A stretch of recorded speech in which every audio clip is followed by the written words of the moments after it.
Chapter 1. 8. Anna Swensen took the last pan of Butterscotch Delight cookies out of her industrial oven and placed them on shelves in the baker's rack.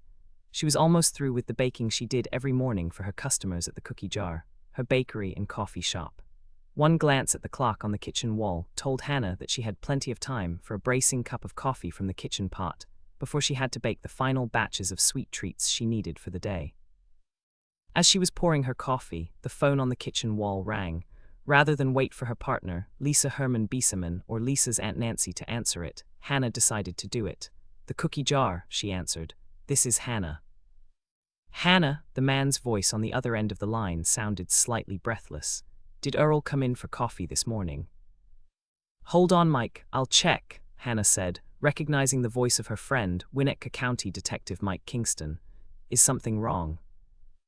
"I'll say, I've got a mess out here on the highway, and I need Earl to come out with the tow truck." "So wreck?"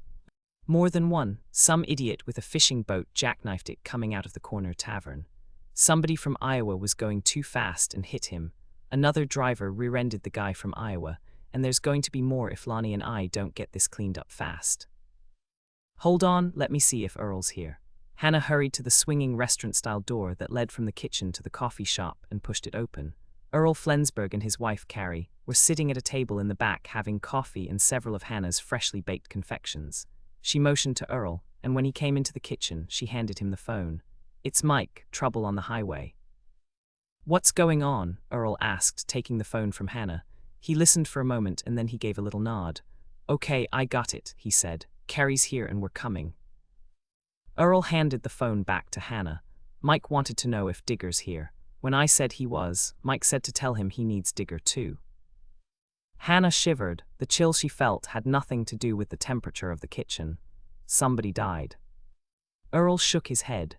"No, Mike just wants Digger to get out there with the hearse to slow down the traffic that's coming from Minneapolis." Hannah understood immediately. Digger Gibson was the local undertaker, and there was something about a big black hearse on the road that brought home the fact that people were not immortal. The sight of Digger's hearse caused traffic to slow down and drive more carefully. The Minnesota Highway Patrol called Digger every year when fishing season opened, and Digger drove the stretch from Minneapolis to Lake Eden multiple times on opening day to slow the traffic and prevent accidents. This year Digger would do double duty, patrolling the highway on the official opening of the fishing season. And now it seemed that Digger would have to go out 1 week early for the first day of the walleye fishing tournament that was being held at the Lake Eden Inn. "Will you ask Lisa to put on another big pot of coffee?" Hannah asked Earl. "I'll pack up some cookies back here, and you and Carrie can take them out there." "Will do," Earl said, going back out the door to the coffee shop. As Hannah packed up the cookies, she thought about the fishing tournament. It wasn't due to start until tomorrow, but it seemed that some contestants were arriving early. This was a slow time of year at the Lake Eden Inn, and Hannah knew that the owners, Sally and Dick Laughlin, were grateful to Wally Wallace for choosing to hold his fishing tournament at their hotel. Wally was practically a Minnesota legend. When he'd taken over the boat-building business from his father-in-law, he had turned it into a huge success. Wallace Watercraft was a money-making enterprise, and Wally boats were popular fishing crafts all over the country. Once Wally had achieved success with his fishing boats, he had opened a chain of sporting goods stores that were popular nationwide. When tourists from other states came to Minnesota, one of the attractions that they wanted to visit was Wally's flagship sporting goods store. Wally Wallace took his popularity seriously. He understood that being a business tycoon came with a certain responsibility. Wally funded charities, established college scholarships, provided entry-level jobs for countless Minnesota teenagers, and sponsored sports events. When the local high school football team, the Jordan High Gulls, had needed new uniforms and equipment, all it had taken was a letter to Wally and the uniforms were designed and delivered. Of course, the uniforms had the Wally's Sporting Goods logo on the back, but that was fine with everyone concerned. Because of Wally's generosity, everyone in Minnesota was willing to bend the rules a bit for him. If Wally asked for a favor, it was very likely to be granted. Just recently, Wally had managed to obtain early fishing licenses for everyone who had signed up for his walleye fishing tournament. The early, temporary fishing licenses were only good for the duration of the competition and were limited to fishing on Eden Lake. Of course, Wally's tournament had been well advertised, and the last Hannah had heard, Sally and Dick were close to running out of rooms. When Hannah had finished packaging cookies, she took them out to Lisa and Aunt Nancy. Then she got back to work to complete the day's baking. It didn't take long to thaw the puff pastry dough she planned to use for her Danish. Once she'd rolled out the dough and cut it into the required size pieces, she placed them on a baking sheet and began to make the lemon curd. Today's special treat would be lemon Danish, and she could hardly wait to sample them. Hannah flipped her loose-leaf recipe book to her great-grandmother Elsa's recipe, got out a saucepan, and followed the directions her great-grandmother had written.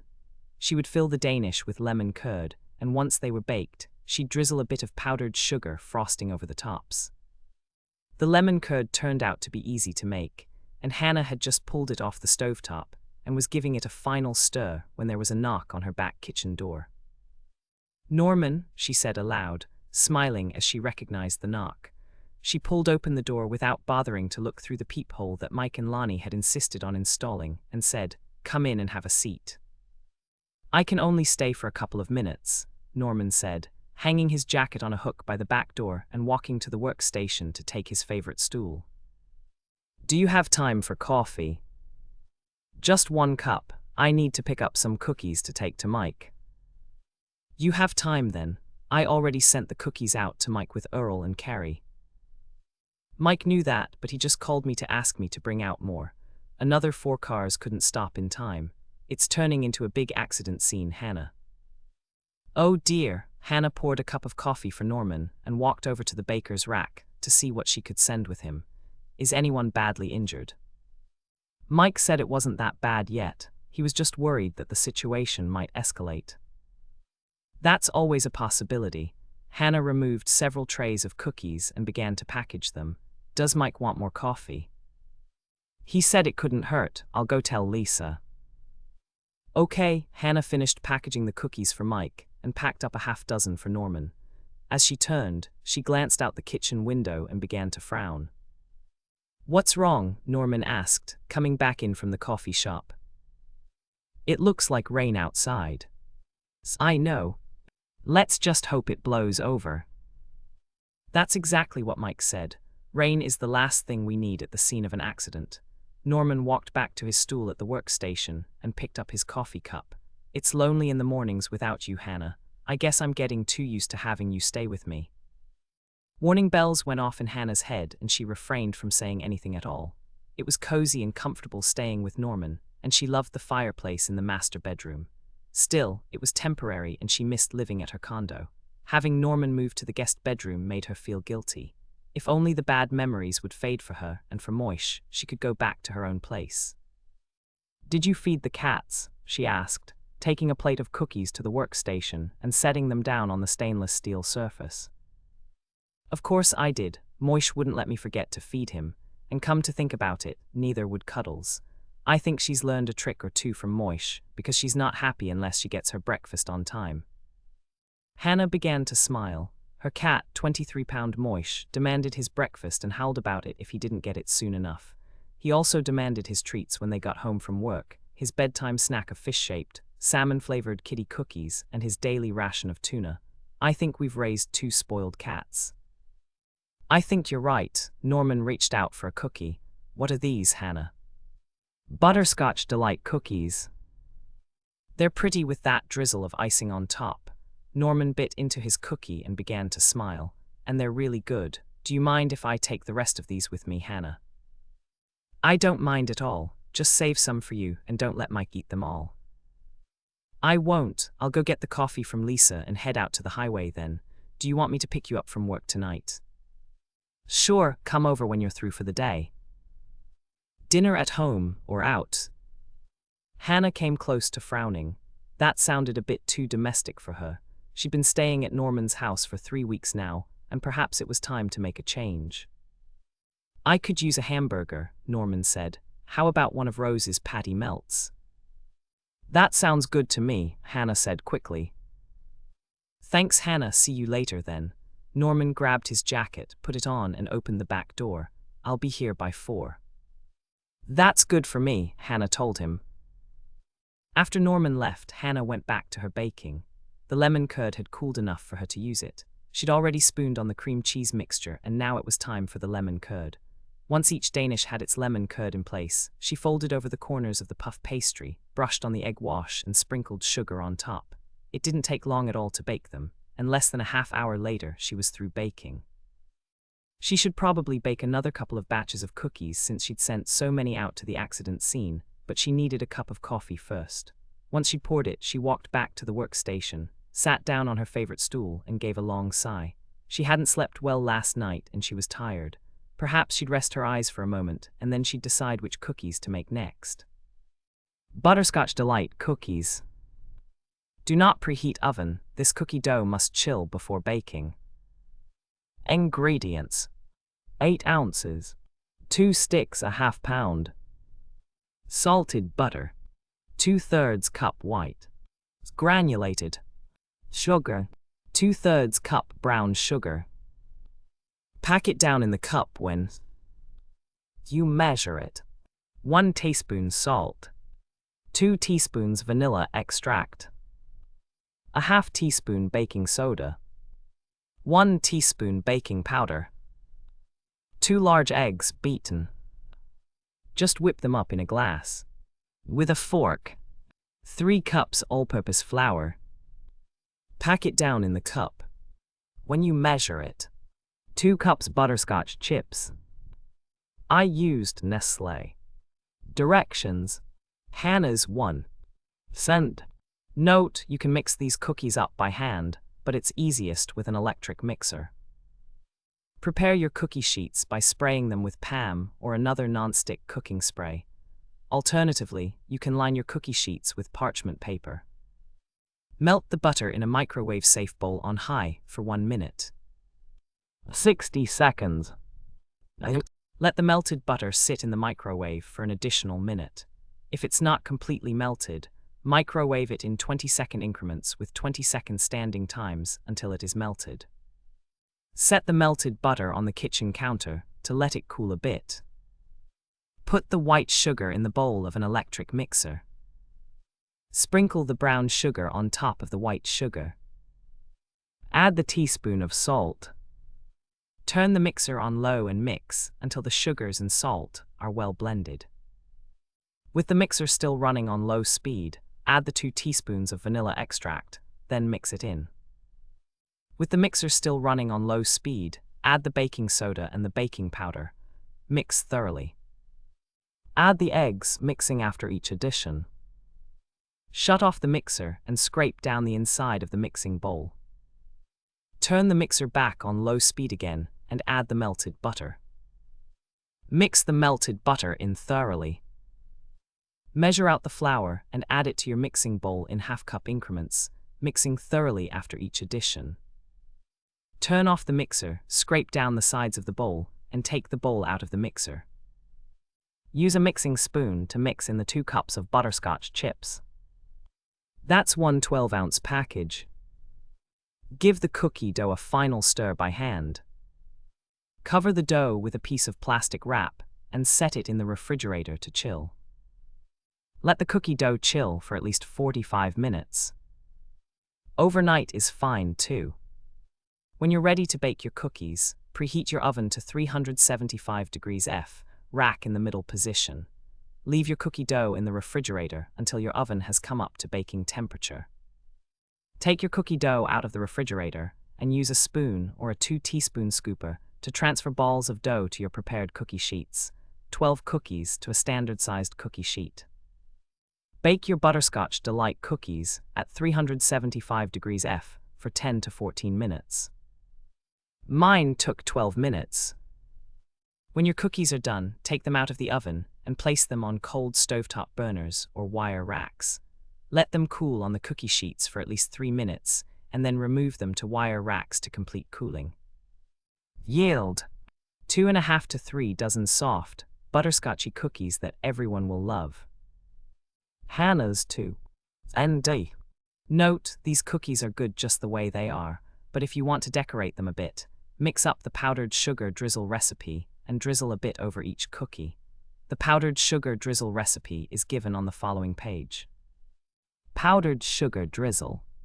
Ingredients: 1 cup powdered sugar. Pack it down in the cup. When you measure it, 1 teaspoon vanilla extract, 2 to 4 tablespoons of milk. If needed for consistency. Directions: place the sugar and vanilla in a bowl. Starting with 2 tablespoons of milk, mix everything together until it's of the proper consistency. If it's too thick, add more milk until it's the consistency of a drizzle. If it's too thin, add more powdered sugar. Use a spoon from your silverware drawer to drizzle the mixture over your cooled cookies. You can also use a pastry bag, or you can squeeze it out through the nozzle of a squeeze bottle. Hannah's note: if you're old enough, you may remember the refillable squeeze bottles lunch counters and diners used to use for mustard and ketchup. You can buy clean, fresh squeeze bottles like that at places like Smart and Final or any cooking supply store. Then all you have to do is take off the top and cut off the tip of the nozzle to use it to drizzle the frosting over your cookies. Ocean Off to Come. Chapter 2. Tea was a movie of the past few months of her life, and Hannah didn't want to watch it. And even though she was more than reticent, she took a seat in the empty theater and sat down. Her favorite song was playing on the soundtrack, the song she'd thought of as their song. Tears began to form in her eyes, but not enough to shed them. They stood there on the balcony of a Las Vegas hotel, and she shivered slightly even though his arms were warm around her. It was quiet, the early silence that comes before dawn. The sunrise was coming, but the sky was dark and inky black, the black of loss, the black of supreme tragedy. And slowly enough to be almost imperceptible, a faint hint of colors began to appear on the horizon. The sun was preparing to rise, and with it would come the sorrows of the day that she had promised to go to the airport with him to say goodbye. "I love to watch the sunrise," he said softly. "It's like a resurrection for me. I can forget the mistakes I made in the past because everything is fresh and new again. And if I try, I have the power to make it the best day of my life." Hannah didn't say anything. She didn't have to. She simply turned and kissed him as the music came to a crescendo and the screen shifted to the next scene. One more kiss and he was walking away through the checkpoint, leaving her with tears in her eyes that threatened to spill down her cheeks. She stood there, unable to force her legs to move for several minutes, and then finally she turned away. He was gone and she felt bereft. Hannah sighed. She'd never felt so alone. She knew he was coming back in a week, but that didn't really help right now. Ross was gone and she felt desolate. "Excuse me, miss." One of the TSA agents, the one Ross had talked to while he was waiting for his shoes and carry-on, approached her. "Please come with me." "Come with you, where?" "To the scanner." "But I'm not flying anywhere. I just came here to see someone." Hannah paused as she spotted Ross on the other side of the scanner. "There he is, the man I brought to the airport. What's happening?" "It'll be fine," the agent said, smiling at her. "Just follow me, please." Ross was beckoning to her. If he wanted her to follow the TSA agent, she would. The agent led her to the scanner, and he motioned for Ross to come through. "You'd better ask her in a hurry," he said to Ross. "Your flight leaves in 10 minutes. Ross hurried through the scanner and folded his arms around Hannah. "I couldn't leave without asking you," he told her. "Without asking me what?" Ross took both of her hands in his and dropped to one knee. "Hannah Louise Swensen, will you marry me?" "Oh," Hannah gasped. Suddenly her knees began to shake and then she was kneeling on the floor by Ross. His arms closed around her, his lips met hers, and Hannah knew she'd never felt so happy in her whole life. The kiss seemed to last for eons, but then they heard the sound of applause. Hannah and Ross looked up to see a circle of TSA agents surrounding them and clapping. The refrain of their song gained volume, and Hannah did her best to swallow the lump in her throat as the scene changed again. It was her wedding day and she was in the back of a garbage truck, stuck in the dumpster where she'd hidden from the killer who'd attempted to make her his next victim. No time to dress in her wedding gown, no time for Michelle and Andrea to do her hair, no time to pack for the Mexican Riviera cruise she'd been awarded for winning the dessert chef contest. Of course Mike had come through. He'd stopped the garbage truck. He and the driver had extricated her from the depths of the dumpster, and she'd run down the aisle of the church, decorated with butter wrappers, spaghetti sauce, and various unidentified food items clinging to her jeans and sweatshirt. She still remembered Grandma Nudson's comment. "That's our Hannah," she'd said. The congregation had laughed, Grandma Knudsen had taken them down to the church basement for coffee and cookies, and Andrea, Michelle, and their mother had taken Hannah off to the parsonage to get cleaned up and ready to become Ross's bride. Their honeymoon had been wonderful. There were new things to see, places to visit, food to eat, and long nights of love to enjoy. Hannah remembered thinking that she'd never been so happy, but it hadn't lasted, at least not that long. Less than a month later, Hannah had come home from work to find Ross gone. No note, no message on her answer phone, just his missing suitcases and most of his clothes. She'd been panic-stricken. What had happened to him? Mike and Norman had calmed her down and promised to find out what had happened to Ross. Mike and his detectives had done exactly that. Hannah felt tears roll down her cheeks as she remembered that awful night when Mike had told her that Ross was married, but it wasn't to her. That Ross had gone back to his legal wife and Hannah's wedding was a fake. And then an even harder blow had struck. Ross had come back, several weeks later, and he'd threatened to kill her if she didn't do exactly what he wanted. Hannah had believed the hard edge in his voice and the icy coldness in his eyes. She had no doubt that he would have killed her if he had the chance. But Hannah and her friends hadn't given him the chance, and Ross had ended up dead on the carpet in her condo. Did she still love Ross? There were times when Hannah thought she did. That love couldn't be extinguished that rapidly. Inversely, there were other times when she despised him for duping her, for making her fall in love with him. She had loved him completely, accepting everything he'd told her as truth. He had duped her, betrayed her trust, and Hannah wasn't sure if she could ever love anyone unconditionally again. "Hannah, what's wrong, Hannah?" A female voice roused her from her unhappy dream, and Hannah sat up so fast, she almost tipped over her mug of coffee. "Sally?" she asked, staring at the woman who had come into the kitchen. "What's wrong, Hannah?" Sally repeated. "You were crying in your sleep. Was it a nightmare?" Hannah thought fast. She was almost sure that Sally would keep her confidence, but she didn't want to admit she'd been crying over her failed marriage. "Nothing's wrong," she said quickly. "I fell asleep, and I must have had a nightmare." "Well, I'm glad I came in to wake you up. It must have been a doozy of a dream." "Oh, it was," Hannah said, thinking fast. "I was dreaming that I ran out of chocolate." "Good heavens," Sally began to laugh. "That's awful, Hannah. What would we do without chocolate?" "We'd all sink into a morass of depression," Hannah replied, regaining her equilibrium and managing a smile. "Did you come to pick up your order of cookies, Sally?" "I did. Lisa and Aunt Nancy already loaded them into my car. I already had a cup of coffee with them in the coffee shop, but I'd love to have another with you now. I have something I need to talk to you about." Hannah hurried to the kitchen coffee pot. She refilled her cup for herself and poured fresh coffee for Sally. "Would you like to taste one of my new lemon Danish?" "I'd love to. I was so busy this morning, I forgot all about breakfast. You know how it is the day before a big event, don't you?" "Not really. I've never been so busy that I forgot about breakfast." "Well, I had a lot on my mind this morning. It's not going well, Hannah." "The fishing tournament." "That's part of it. I thought I had everything covered. I called in more wait staff, an extra bartender and bar back for Dick, and 2 additions to the housekeeping staff." "It sounds like you're all set." Sally gave a rueful laugh. "That's what I thought. Of course, I didn't plan on losing my dessert chef for the entire week of the contest." "Good heavens," Hannah was clearly shocked. "That's terrible, Sally. Did he quit?" "No, he's totally reliable, but neither one of us planned on his mother getting really sick. Dick took him to the airport last night and he flew out to Cleveland. He called me this morning and told me that his mother had emergency surgery. I hope she'll be all right. He said the doctors told him she came through the surgery just fine, but she'll be hospitalized for most of the week. His sister's coming to take care of her when she gets out of the hospital, but that means I'll be without him for at least a week." "What are you going to do?" Sally gave a little shrug. "What can I do? I can manage the baking, but I'm going to need someone to help me. That's the reason I sat down and talked to Lisa and Aunt Nancy. I was hoping to hire Aunt Nancy or Marge to help me."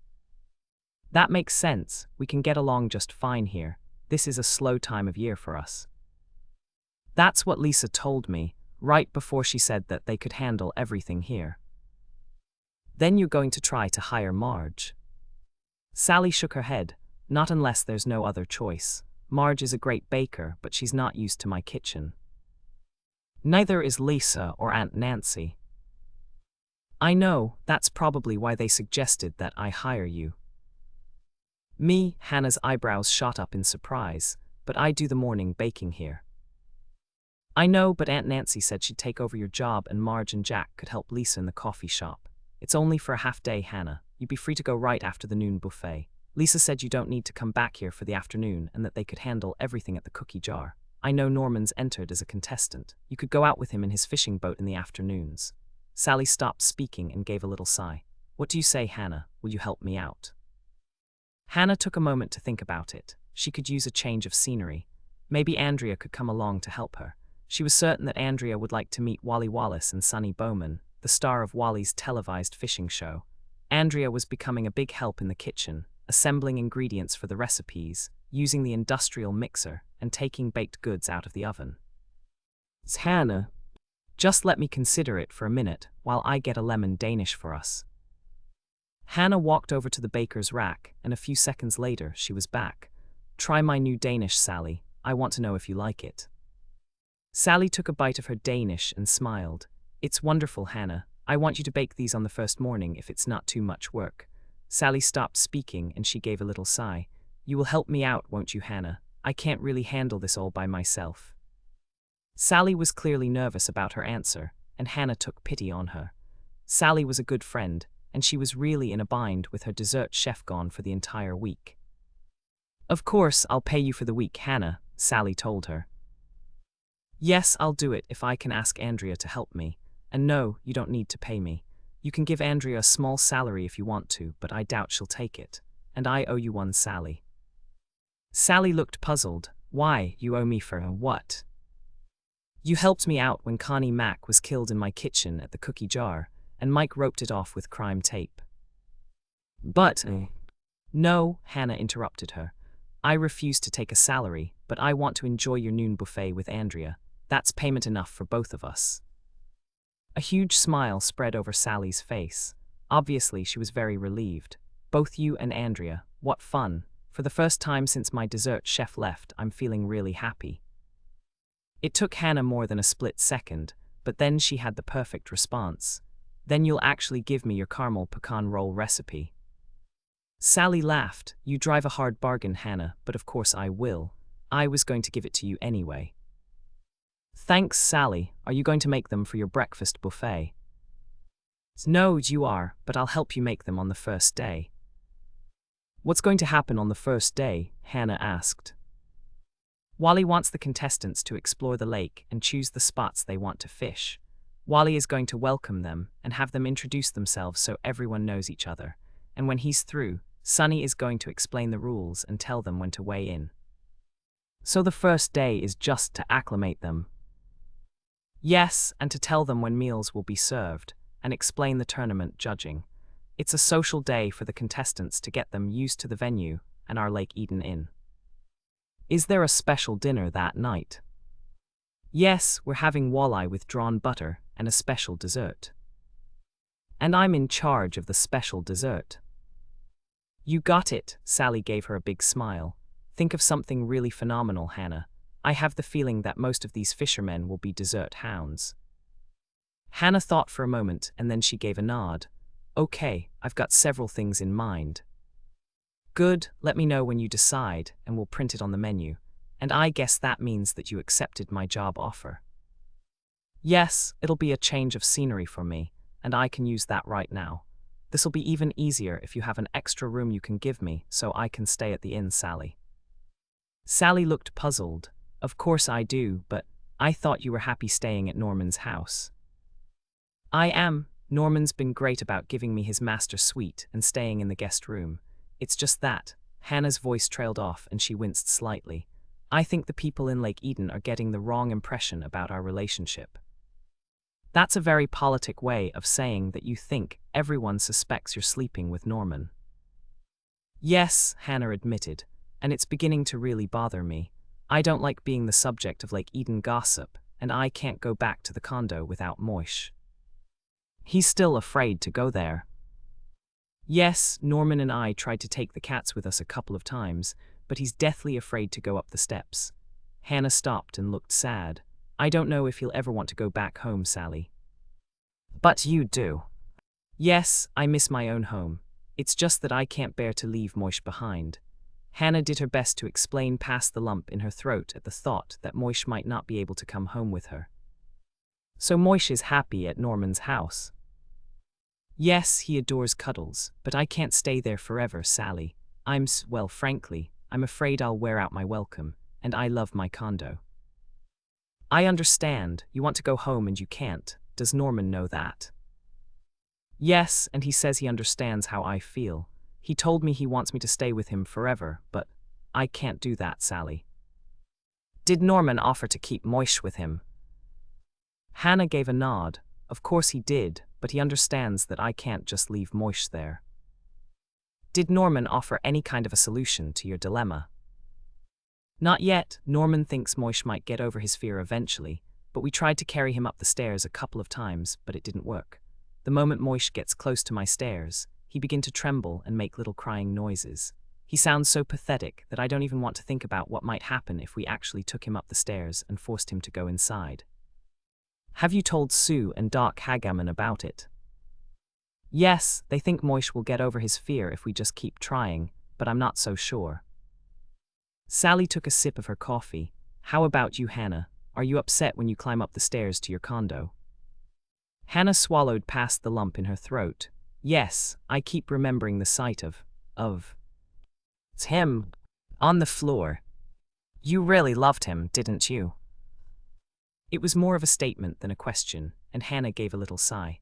I did, and then when I found out what kind of a man he really was, I felt like a fool for believing him, but I still get a lump in my throat when I think about seeing him there, so.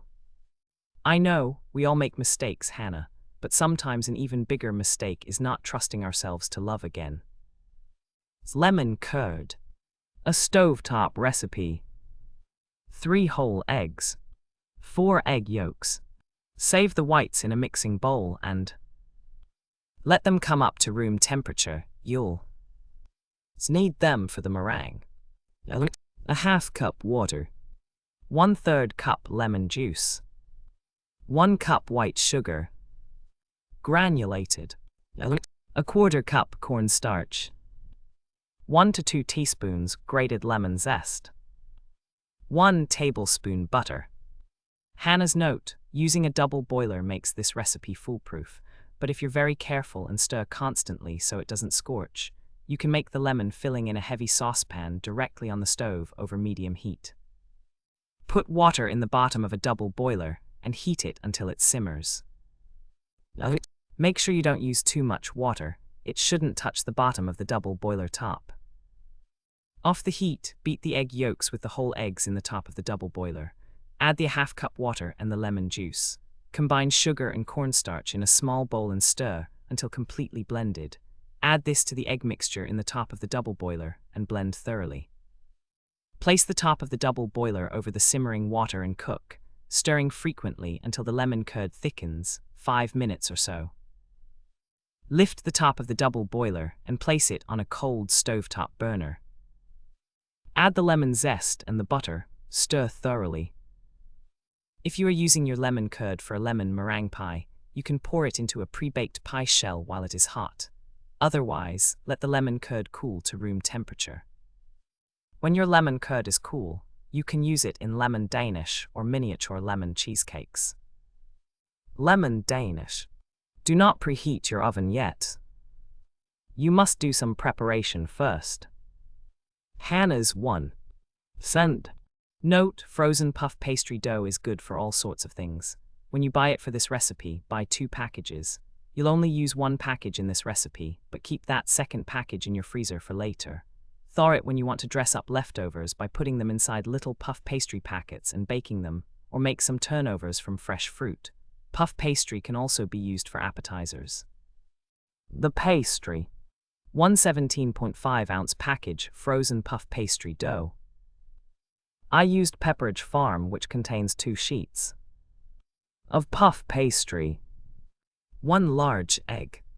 1 tablespoon water. Right out of the tap is fine. White, granulated. Sugar to sprinkle on top. The cream cheese filling. 8-ounce package brick cream cheese, softened to room temperature. I used Philadelphia. 1/3 cup white. Granulated. Sugar. A half teaspoon vanilla extract. The powdered sugar drizzle frosting. 1 1/4 cups powdered. Confectioners. Sugar. Pack it down in the cup when you measure it. 1 teaspoon vanilla extract. Teaspoon salt. 1/4 cup whipping cream. That's heavy cream, not half. And half. Directions. Thaw 1 package of puff pastry. 2 sheets. According to package directions, do this on a lightly floured surface. I used a bread board. To prepare the surface, sprinkle on a little flour and spread it around with your impeccably clean palms. Directions for the cream cheese filling. In a microwave-safe mixing bowl, combine the softened cream cheese with the sugar and the vanilla extract. Heat the mixture in the microwave for 30 seconds, then take it out, place on a folded towel, and give it a final stir until it is smooth and creamy. When it's cool, cover the bowl with plastic wrap and leave it on the counter. Hannah's 2. ND. Note, you will not be making the drizzle frosting yet. You will do this after your lemon Danish are baked and cooling. Preheat your oven to 375 degrees F, rack in the middle position. While your oven is preheating, prepare 2 baking sheets by lining them with parchment paper. Check your puff pastry to see if it is thawed. If it is, it's time to prepare it to receive its yummy contents. Unfold 1 sheet of puff pastry on your floured board. Sprinkle a little flour on a rolling pin and roll your puff pastry out to a 12-inch square. Hannah's 3. RD. Note, I use a ruler to make sure I have a 12-inch square when I'm through. Use a sharp knife to make 1 horizontal line through the middle of the square and 1 vertical line through the middle of the square. This will divide it into 4 equal, or nearly equal, pieces. Break the egg into a cup, add 1 tablespoon of water and whisk it up. This will be your egg wash. Transfer one of your cut squares of puff pastry to your prepared cookie sheet. Use a pastry brush to brush the inside edges of the square with the egg wash. This will make the edges stick together when you fold the dough over the cream cheese and lemon curd. Measure out approximately 1/4 cup of the cream cheese filling and place it in the center of the square. Spread the cream cheese over the square evenly to within a 1/2 inch of the edges. Spread 2 tablespoons of the lemon curd from the previous recipe over the cream cheese. Pick up 1 corner of the square and pull it over the filling to cover just a little over half of the filling. Then pick up the opposite corner and pull that over to overlap the first corner. Since the egg wash you used on the square of puff pastry dough acts as a glue, that second corner should stick to the first corner. If it doesn't, simply use a little more of the egg wash to stick the 2 overlapping corners together. Hannah's 4. TH. Note, this sounds difficult, but it's not. You'll catch on fast once you complete the first one. It takes much longer to explain than it does to actually do it. When you've completed the first 4 squares, repeat this procedure for the second sheet of puff pastry. Once you have all 8 lemon Danish on the cookie sheets, brush the top of the pastry with more egg wash and sprinkle on a little granulated sugar. You won't drizzle your Danish with the powdered sugar drizzle frosting until after you bake them. Preheat your oven to 375 degrees F, rack in the middle position. When your oven comes up to temperature, bake your lemon Danish for 25 to 30 minutes, or until they're golden brown on top. Remove the cookie sheets from the oven and place them on a cold stovetop burner or a wire rack, and let the pastries cool for 10 minutes. While your lemon Danish are cooling, make the powdered sugar drizzle frosting. The powdered sugar drizzle frosting. Place the powdered sugar in a small bowl and mix it with the vanilla extract and salt. Add in the whipping cream slowly, while stirring, until the frosting is the proper consistency to drizzle on top of your lemon Danish. Use your favorite method to drizzle frosting over the tops of your lemon Danish. a pastry bag, or a plastic bag with one of the corners snipped off. Works well for this. Hannah's 5. Tie. Note, if you don't want to use a pastry bag to do this, simply mix in a little more cream so that the frosting will drizzle off the tip of a spoon held over the pastries. When all the lemon Danish have been decorated with the frosting, pull the parchment paper and the lemon Danish off the cookie sheets and place them onto a wire rack. These pastries are delicious eaten while slightly warm. They're also good cold. If any of your lemon Danish are left over. I don't think this will happen. Wrap them loosely in wax paper and keep them in a cool place. Hannah's 6. Tie. Note, the lemon curd recipe I gave you will make more than you need for your lemon Danish. Store the leftover lemon curd in a tightly covered jar in the refrigerator and use it to make miniature lemon cheesecakes. The recipe is on the next page. Miniature lemon cheesecakes. Preheat oven to 350 degrees F, rack in the middle position. Ingredients: 24 vanilla wafer cookies. I used Nabisco Nilla. Wafer cookies. 2 8-ounce packages softened cream cheese. Room temperature 3/4 cup white. Granulated sugar. 2 large eggs. 1 tablespoon lemon juice. 1 teaspoon vanilla. 24 cupcake liners. 48 if you're like me and you like to use double papers. Leftover lemon curd from the lemon Danish recipe or 1 can lemon pie filling, chilled. 21 ounces net. Weight: Hannah's 1 cent. Note, make sure you use brick cream cheese, the kind that comes in a rectangular package. Don't use whipped cream cheese or low-fat or Neufchâtel. Hannah's 2 ND. Note, if you're using your leftover lemon curd from the lemon Danish recipe, you may not have enough lemon curd to fill all 24 miniature muffin cups. If you run out of lemon curd, get out a jar of strawberry jam, seedless raspberry jam, or any other kind of berry jam, and use that on the tops of the other miniature cheesecakes. Prepare your pans. Start with filling 2 muffin pans. The kind of pan that makes 12 muffins each. With paper cupcake liners, there is no need to spray the inside of the muffin cups with PAM or any other non-stick food spray. Put 1 vanilla wafer cookie in the bottom of each cupcake paper, flat side down. Hannah's 3 RD. Note, you can mix the filling by hand, but it's easier with an electric mixer. To make the filling, using low speed, mix the softened cream cheese with the white sugar until it's thoroughly blended. With the mixer still running on low speed, add the eggs one at a time, beating after each addition. Continue to mix until everything is well blended and of a uniform color. Mix in the lemon juice and the vanilla extract. Beat until the resulting mixture is light and fluffy. Shut off the mixer, scrape down the insides of the bowl, and take the bowl out of the mixer.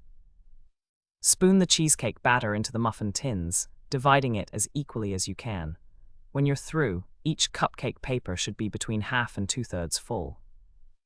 They're going to look skimpy, but they'll be fine once they're baked and you put on the lemon curd or jam topping. To bake the cheesecake filling, put both cupcake pans in the preheated oven and bake the cheesecake filling at 350 degrees F for 15 to 20 minutes, or until the top of the filling has set and has a satiny-looking finish. The center may sink a bit, but that's okay, the topping will cover that. Take the muffin pans out of the oven and set them on cold stovetop burners or wire racks. Cool your miniature lemon cheesecakes until they reach room temperature. To add the lemon topping, when the cheesecakes have cooled, take the leftover lemon curd out of the refrigerator and give it a stir with a spoon from your silverware drawer. Then add topping to bring the muffin cups to about 3/4 full. When and if you run out of lemon curd, fill the remaining muffin cups with berry jam. Refrigerate your miniature lemon or berry cheesecakes in the muffin tins for 30 minutes to 1 hour before serving. To serve, take your cheesecakes out of the refrigerator and carefully remove them, still in their cupcake papers. Place them on a pretty platter for an elegant dessert. Make sure to have hot, strong coffee and icy cold glasses of milk available. Butterscotch sauce. A stovetop recipe. Ingredients for butterscotch sauce: a half cup salted butter, 1 stick 4 ounces, a quarter pound, 1 cup brown sugar. Pack it down in the cup when you measure it. 1/3 cup whipping cream. Heavy cream I used. Knudsen. Hannah's 1 cent. Note: Sally serves this butterscotch sauce with her pancakes, waffles, and French toast at her breakfast buffets. Everyone raves about it. Hannah's 2 cent. Note: gather up all your ingredients before you start to make this recipe. If you find that your brown sugar has clumped up in hard little nuggets, don't panic. There's an easy way to make your own brown sugar as long as you have white, granulated sugar and molasses. Simply place the cup of white sugar in a small bowl and drizzle 1 teaspoon of molasses over the top of the bowl. Then mix in the molasses until it is thoroughly combined with the sugar, and the result is a nice, even color of brown. I always keep molasses on hand at the cookie jar for this reason. All you have to remember is to mix it with white sugar to get brown sugar. Directions: place the salted butter in a medium-sized saucepan on the stovetop. Turn the burner on medium heat and melt the butter. Once the butter is melted, use a whisk to add the brown sugar to the melted butter. Whisk until the brown sugar and butter are thoroughly combined. Add the heavy cream to the mixture in your saucepan and continue to whisk until the cream is combined. With the burner still on medium heat, whisk until the mixture comes to a boil. Set a timer for 3 minutes and continue to whisk for exactly 3 minutes. Pull the saucepan off the heat and over to a cold burner, then shut off the hot burner. You won't need it again. Let the butterscotch sauce cool until it comes to room temperature. Then pour it into a glass jar with a lid or a sealed container. Refrigerate your butterscotch sauce until you need it. If it's tightly sealed and refrigerated, it will keep for weeks. Whodunit. Chapter 3. 8. Anna stood in back of the breakfast buffet table, watching to see which dishes needed to be replenished. Andrea was several feet from her, by the stacks of pancakes and large pan of crispy bacon. The pan with the breakfast sausages was between them, and Sally stood at the other end, helping to dish up squares of the breakfast bakes the 3 of them had prepared earlier. The array of breakfast dishes was impressive. While Hannah and Andrea had baked the cookies they'd need for mid-morning and mid-afternoon snacks, Sally and her kitchen crew had assembled a variety of breakfast bakes, scrambled egg and cheese casseroles, and biscuits. Then, leaving her crew to finish their tasks, Sally had joined Hannah and Andrea to teach them how to make her caramel pecan rolls. The caramel pecan rolls were not as difficult as Hannah had thought they would be, and the fishermen seemed to love the buttery breakfast treat. So far, Hannah had refilled the large platter 3 times, and it was almost time to do it again. She could understand why more than one contestant had come back for multiple rolls. She'd had one for breakfast once the baking was finished, and they were incredibly good. Despite the fact she'd already eaten one, she'd had to squelch the urge to snatch another every time she'd refilled the platter. "How's it going, Hannah?" Sally asked, walking over to her. "Everything's going like hotcakes, including the hot cakes." Sally laughed. "Very clever, Hannah. How about my butterscotch sauce? Are they using it on the pancakes?" "Yes, and they love it. I think you should serve it every time you make pancakes." "Good to know. Your caramel pecan rolls are a huge hit, too." "They always are. I wish I could have found my grandmother's recipe. It was written on the back of an old telephone bill." "I hope it was paid." "I'm sure it was. My grandfather paid all the bills. He didn't think that women should handle money." "Did your grandmother agree with that?" "Certainly not, but she never told him that. She had a chicken coop and she sold the eggs." "Did your grandfather know about her egg money?" "Yes, but he didn't think it was important. Actually, she made quite a bit of money from the eggs, but he never bothered to find out how much." What did she use the money for? For us, my grandparents lived way out in the country and they only went into town once a month. While Grandpa was paying the bills, Grandma used to get groceries and go to the mercantile stores to buy clothes and presents for the grandkids. And that was all right with your grandfather? Oh yes, it wouldn't have been all right if she'd worked outside the home, but he felt that farm wives were entitled to their egg money. Hannah noticed that a man dressed in fishing clothes was walking up to the podium that had been set up next to the stage Sally used for entertainment. Is that Sonny? She asked. No, that's Wally. I'll introduce you later. Wally's going to greet the contestants, and then he'll turn things over to Sonny and Joey. Wally clicked a button on the microphone and tapped it to make sure it was working. Hello, fishermen, he said. It's good to see a group of sportsmen all ready to enjoy the great outdoors. There was a smattering of applause, and he smiled before he went on. Today is the first unofficial day of the walleye fishing tournament. Today is the day you'll get time to explore Eden Lake and get acclimated. I know that most of you have fished for walleyes before, but our fishing expert, Sonny Bowman, is going to go through the rules of the contest with you and give you a few tips about walleye fishing. How many of you have fished in Eden Lake before? Hannah was glad to see at least a dozen men raise their hands. There were quite a few locals signed up for the competition. Our tournament doesn't officially begin until tomorrow morning, so use today to explore the lake and find your favorite spot to fish, Wally went on speaking. Come up here, Sonny, and explain the competition rules and tell them about the prizes.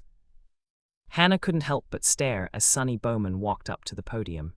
He was criminally handsome with sun-bleached hair and a physique that had obviously benefited from frequent workouts at the gym. He's something, huh? Andrea whispered, coming up to Hannah. He's certainly handsome. And he knows it, Andrea added. He looks good on camera, though, and that's probably why Wally chose him for the show. But he's an expert fisherman, too, isn't he? I don't know. I asked Bill about that. I figured he'd know since he always watches all the fishing shows. What did Bill say? Bill said he'd never heard of Sonny before Wally put him on the show. Really? Hannah asked. I thought he was famous. He is now, but we drove to Wally's flagship store and Bill met Sonny. Bill asked him a couple of questions about fishing and was not impressed. Why? What did Sonny say? He said he had to cut his time short because Wally wanted to meet with him, and he told Bill to find Joey Z and ask him. Hannah reached the obvious conclusion. So you don't think Sonny knew the answers to Bill's questions? That's right, Sonny could hardly wait to get away. Did Bill find Joey and ask him? He did, and Joey answered every one of his questions and even gave him some fishing tips. He likes Joey, but he thinks that Sonny is a fake. That's one of the reasons Bill didn't sign up for the tournament. Hannah began to frown. I thought Bill didn't sign up because he was going to the big sheriff's conference. You're right, but if he'd really wanted to enter the competition, Bill would have done it. As it turns out, it's a good thing since they changed the dates on the sheriff's conference. So he's going to the conference instead. Rick Murphy's going with him. Bill asked Mike and Lonnie to stay here in case there was any kind of an emergency. Hannah heard the arpeggio that Andrea used for her ringtone and watched as Andrea pulled her cell phone out of her apron pocket. Here's Bill now. He probably wants to know what time I'm coming home so I can help him pack. That man can't fold a shirt to save his soul. If he had to do it himself, he'd roll them up in a ball and throw them in the bottom of his suitcase. Hannah filled the caramel pecan roll platter again as Andrea answered her husband's call. She was just putting the platter back on the table when she saw the shocked expression on her sister's face. Is Bill okay? She asked quickly. Andrea gave a quick nod and turned back to her phone. I'll leave here just as soon as I can, honey, and don't be nervous. Your speech is wonderful, and everyone's going to love it. Problems? Hannah asked when Andrea dropped her phone back into her apron pocket. Not really. It's just that Bill always gets nervous when he has to give a speech, and this one is a lot more important than either one of us thought it would be. How so? They just called him from the convention center and told him that their keynote speaker had to cancel. And then they asked Bill to be the keynote speaker. They told him it's going to be televised and everything. That sounds like a real honor, Andrea. Bill's going to do it, isn't he? Yes, but you know how nervous he gets speaking in public. It's a good speech, Hannah. Andrea gave a little laugh. I should know. I had to listen to him go through it 4 times last night. Hannah laughed. Will we be able to see him on television? Yes, KCOW TV is going to run it as a community service program. You can see him, but you'll have to record it. I checked with Lynn and they're going to air it at 8 in the morning, and we'll be out here working with Sally. Call Mother and tell her about it. She record it and we can all watch it at the penthouse. Good idea. Mother and Doc just got a new big screen and we can all watch it there. Andrea reached into her apron pocket and pulled out her cell phone once again. That's probably Bill, telling me that he's arrived at the hotel. One glance at the display and she frowned slightly. It's Michelle. She clicked on her phone to answer. Hi Michelle, what's up? Hannah refilled one of the buffet dishes while Andrea spoke into her phone. She was smiling as she hung up. What did Michelle want? Hannah asked. She invited us to join Lonnie and her at Dick's bar at 5 for drinks tonight. She's going to invite Mike, too. I'll have to ask Norman first, but that's fine with me. Andrea looked around the room. Where's Norman? I thought he'd be here. He planned to be, but he got a call from Doc Bennett. He was supposed to fill in for Norman every day this week, but Doc Bennett forgot he had a doctor's appointment this morning. Doc Bennett's okay, isn't he? Andrea sounded worried. He's fine, this is just a checkup, but he didn't want to cancel at the last minute. He told Norman he'd probably be through by noon and Norman's coming out here then. Hannah reached out to move a platter slightly so that it would be easier for the breakfast crowd to reach. How about you, Andrea? You can make it out here tonight, can't you? No problem. Grandma McCann is taking the kids out to a movie tonight, and I wasn't exactly looking forward to sitting at home all alone. I'll call Norman when we finish with the buffet and ask him about tonight, but I'm sure it'll be fine with him. He has to run back to his house to feed the cats, but that won't take long. Hannah stopped speaking and began to frown. It's not karaoke night tonight, is it? Andrea laughed. No, Michelle told me that right away. Good, I don't think I could take another rendition of Alice and Digger singing together. It's even worse than Mother and Carrie singing. Bye-bye, love. Andrea looked extremely doubtful. They can't be that bad. Take my word for it, they are. If anyone's an expert about singing off-key, it's me, Hannah said, laughing. Do you want me to pick up you and Norman? Andrea said. Hannah hesitated. No, I'll be here already. I'm staying out here for the week of the fishing contest. How about Norman? I could pick him up. Hannah hesitated. Thanks, but that's not necessary. Andrea gave her a long, level look. You mean you and Norman are staying out here together?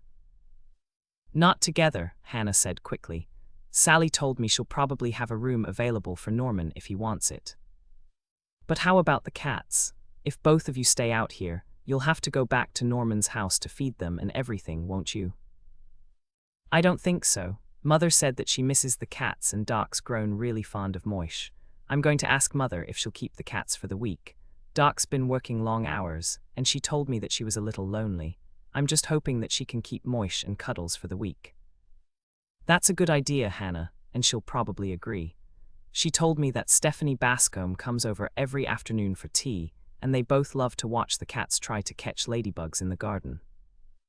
I know, everyone gets a kick out of that, especially because the cats never catch them, and Doc says that Moish always looks completely amazed when the ladybugs fly off. Andrea looked highly amused. Moish caught one the other day, Mother told me. Oh dear, I hope he didn't eat it. He didn't. Mother said he just stared at it for a minute, and then he reached out and nudged it until it flew away. Hello, ladies, a male voice broke into their conversation. I've got a question for you. It was Sonny Bowman, and Hannah watched as Andrea began to blush slightly.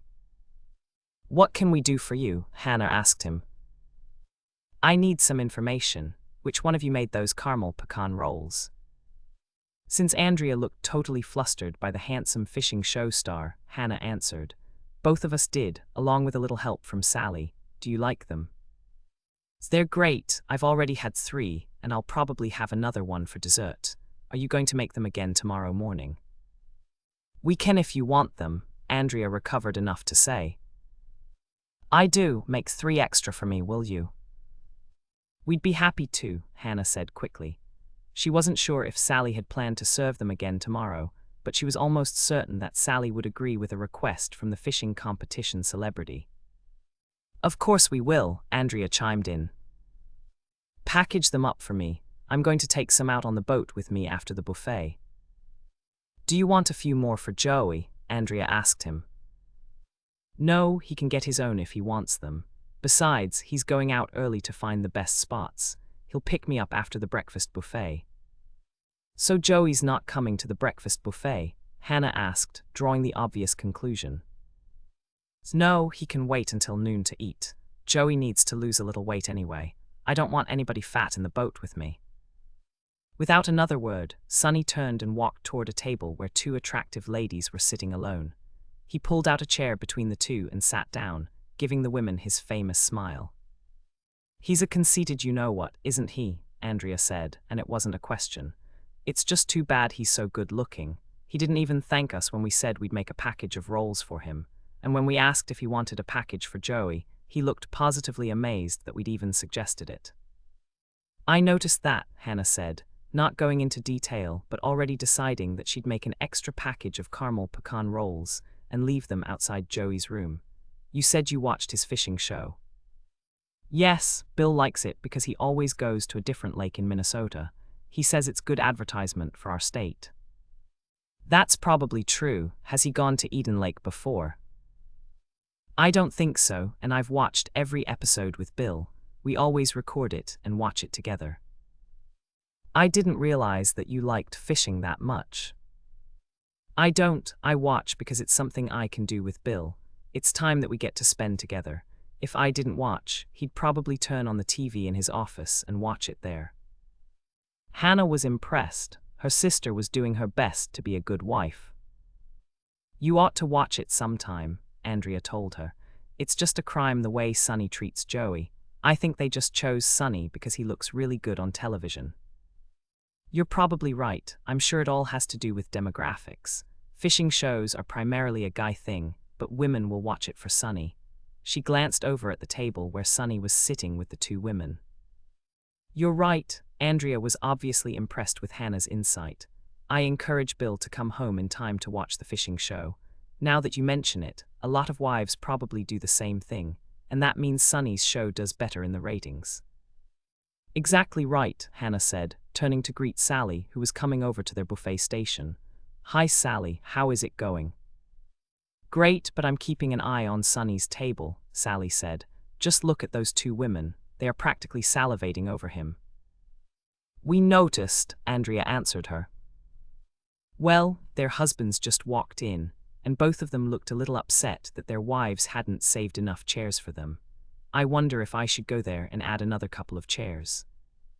Wait a second, Hannah said, noticing that Wally was heading for Sonny's table, along with a waiter carrying more chairs. I think Wally just took care of things for you. The 3 women watched as Wally shook hands with the men, and the waiter put the chairs in place. Right after the 2 men sat down next to their wives, Wally motioned to Sonny. You're right, Sally said, and they watched as Sonny said goodbye to the women and followed Wally from the room. Is Wally going to chew Sonny out? Andrea asked. Sally shook her head. I doubt it, but watch. I saw Wally motion to Joey right before he left with Sonny. Very smart, Andrea said, watching Joey get up from his chair and walk over to the table that Sonny had vacated. Look at the men now, Sally commented. They're all smiles. That's probably because they have the chance to ask Joey fishing questions, Sally suggested, beginning to smile. Dick got a chance to talk to Joey last night, and he said that Joey knows more about fishing than anyone else he's ever met. She turned to Hannah. I hope you girls are going to make those rolls for Sonny in the morning. Personally, I can't stand the guy, but I need him to convince Wally to come back here every year for a walleye fishing tournament. We've already made more money this month than usual. Don't worry, Sally. We'll make as many rolls as you want us to, Andrea assured her. Yes, we will, Hannah agreed. Don't worry, Sally, Andrea and I will make sure Sunny is well taken care of. We will, Andrea asked, looking slightly shocked. Absolutely, Hannah gave a mischievous smile. Besides, there's always arsenic. Caramel Pecan Rolls. The easiest caramel pecan rolls you'll ever make. Do not preheat your oven yet. These rolls have to sit in the baking pan for approximately 15 to 20 minutes before baking. 3 cans Pillsbury Grand Cinnamon Rolls. You'll find these in the refrigerated section of your grocery store. If you can't find the Grands, get 3 cans of the Pillsbury Regular Cinnamon Rolls. A half cup salted butter. 1 stick 4 ounces, a quarter pound. 1 cup brown sugar, firmly packed. Make sure you pack it down in the cup when you measure it. A half cup heavy cream. Whipping cream or manufactured cream. Approximately 4 ounces of pecan halves, or approximately 50 pecan halves. Prepare your pan. Spray a 9-inch by 13-inch pan with PAM or another non-stick cooking spray. Make sure to spray the bottom of the pan and at least 2 inches up the insides of the pan. Directions. Set the cans of Pillsbury cinnamon rolls on the counter. Don't open them yet. Place the stick of salted butter in a 3-cup microwave-safe bowl. Melt it in the microwave on high for 30 seconds. Let the bowl sit in the microwave for 1 minute. Then check to see it's melted. If it is, take the bowl out of the microwave and set it on the counter. If the butter hasn't melted yet, microwave it on high for another 20 seconds and let it sit in the microwave for another minute. Measure out 1 cup of brown sugar. Use the palm of your impeccably clean hand to pack it down in the measuring cup. Add the brown sugar to the bowl with the melted butter and use a wire whisk to whisk it in. Keep whisking until the resulting mixture is smooth and without lumps. Hannah's 1 cent. Note, if your brown sugar has lumps in it, pick them out by hand or use a sieve to take out the lumps. Then remeasure to make sure you have a full cup. Remember, you can always make brown sugar by adding molasses to white, granulated sugar, and mixing it in until the resulting mixture is the proper brown color. Measure out the half cup of heavy cream and add it to the bowl with the butter and brown sugar. Whisk until the resulting mixture is smooth and creamy. Spoon the butter, brown sugar, and cream mixture into the bottom of your prepared baking pan. Use a heat-resistant spatula to spread it out evenly over the bottom of the pan. Once the caramel mixture is in place, sprinkle the pecans over the bottom of the pan as evenly as you can. Hannah's 2 cent. Note, if you love pecans, you can always sprinkle on extra.